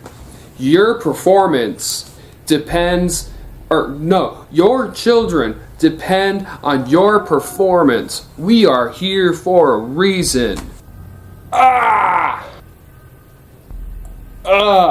No. No, the eye shit. Oh my god.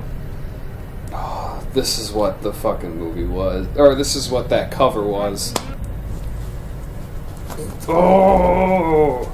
I mean, that head's not the best looking I've ever seen.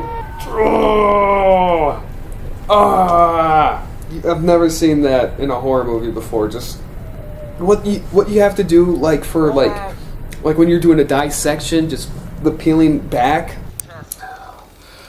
Oh my god.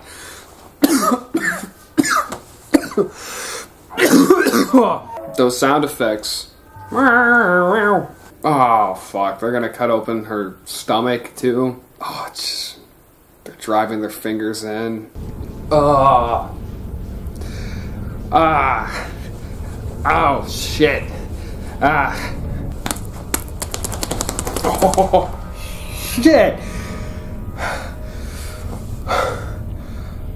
Oh my god. Oh, they're still alive. They're still alive. How are they still alive? The fucking mouth was just moving. Man, this is so much harder to watch than Devil's Experiment or frickin' Flowers of Flesh and Blood. This is so much worse than even Tumbling Doll of Flesh. Like, the last half hour of Tumbling Doll of Flesh, though, was definitely disturbing. The effects in it were mild at best. They had some decent effects, don't get me wrong, but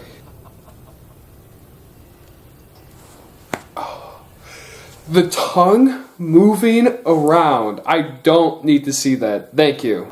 Oh, they're gonna cut the tourniquets. As a special effects standpoint, that is actually awesome. Special effects wise, that's actually pretty fucking cool.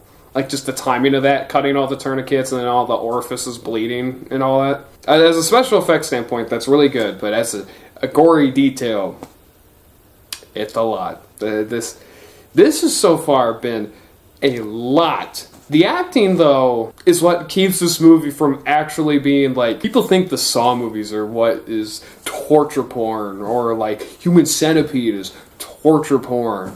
But this is literally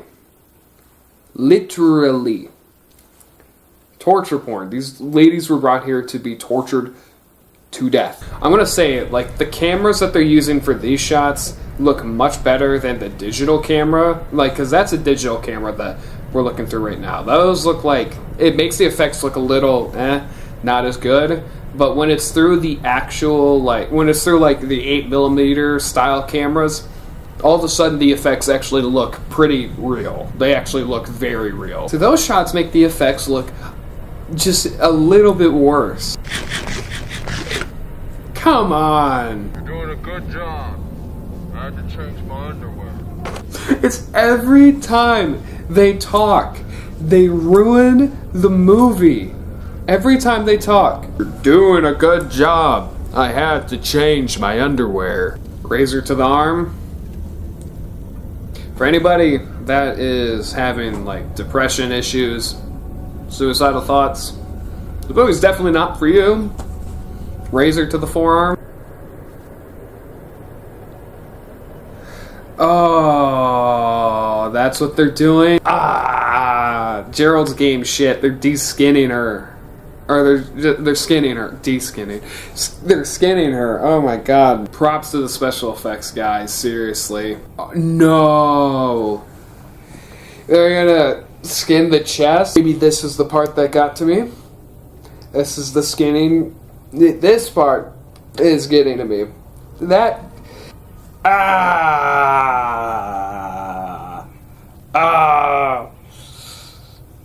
Oh, fucking hell. I mean, I know I did this effect for the Serbian film review of jabbing my thumb into a, like, doll's head. That's one thing I'm happy about. I haven't heard them talk. I haven't heard them talk in a minute. I hate the sound effects. But that's one thing I'm a bit surprised, like, this movie doesn't take up on as much is his sound effects. Like, a lot of the things that we see don't have that much sound to them. And I think that a big thing that this movie could have used was a little bit more sound design with the, this, like, scene right here reminds me a lot of the movie Opera. That one scene where the girl, like, gets knocked down to the ground and, like, is forced to, like, swallow a necklace, and then the killer cuts open her throat and pulls the necklace out. And yeah, her heart is still pumping. How? The body should be in so much trauma right now.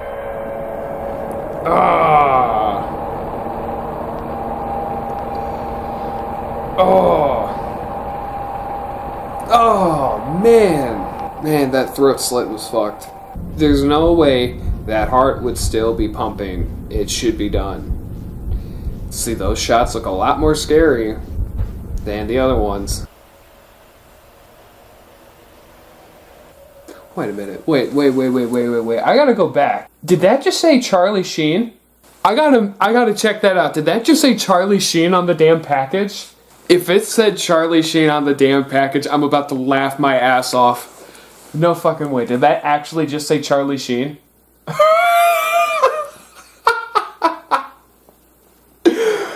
Oh my fucking god. It does. Oh, that's awesome. That is awesome. That's great. Because Charlie Sheen thought that Guinea Pig 2, Flowers of Flesh and Blood was a real snuff movie. My god. Oh, that's actually awesome. That's hilarious. Charlie Sheen, Jesus Christ. That's fucking great. That is actually fucking hilarious. Okay. So what's this? Is this the credits?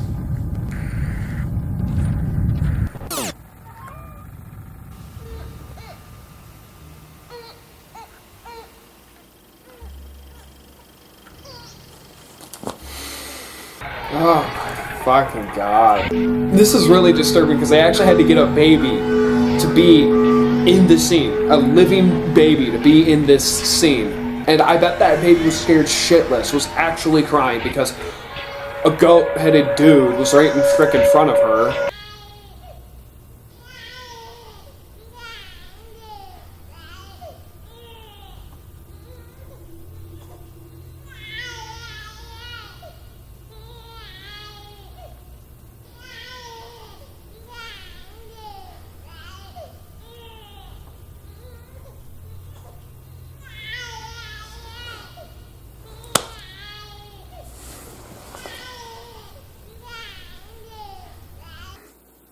Like, that ending hit more, not in the sense of like, oh my god, they're gonna do it to a baby, but more or less just the thought of like, the fact that that baby actually is probably traumatized as hell from being in this movie.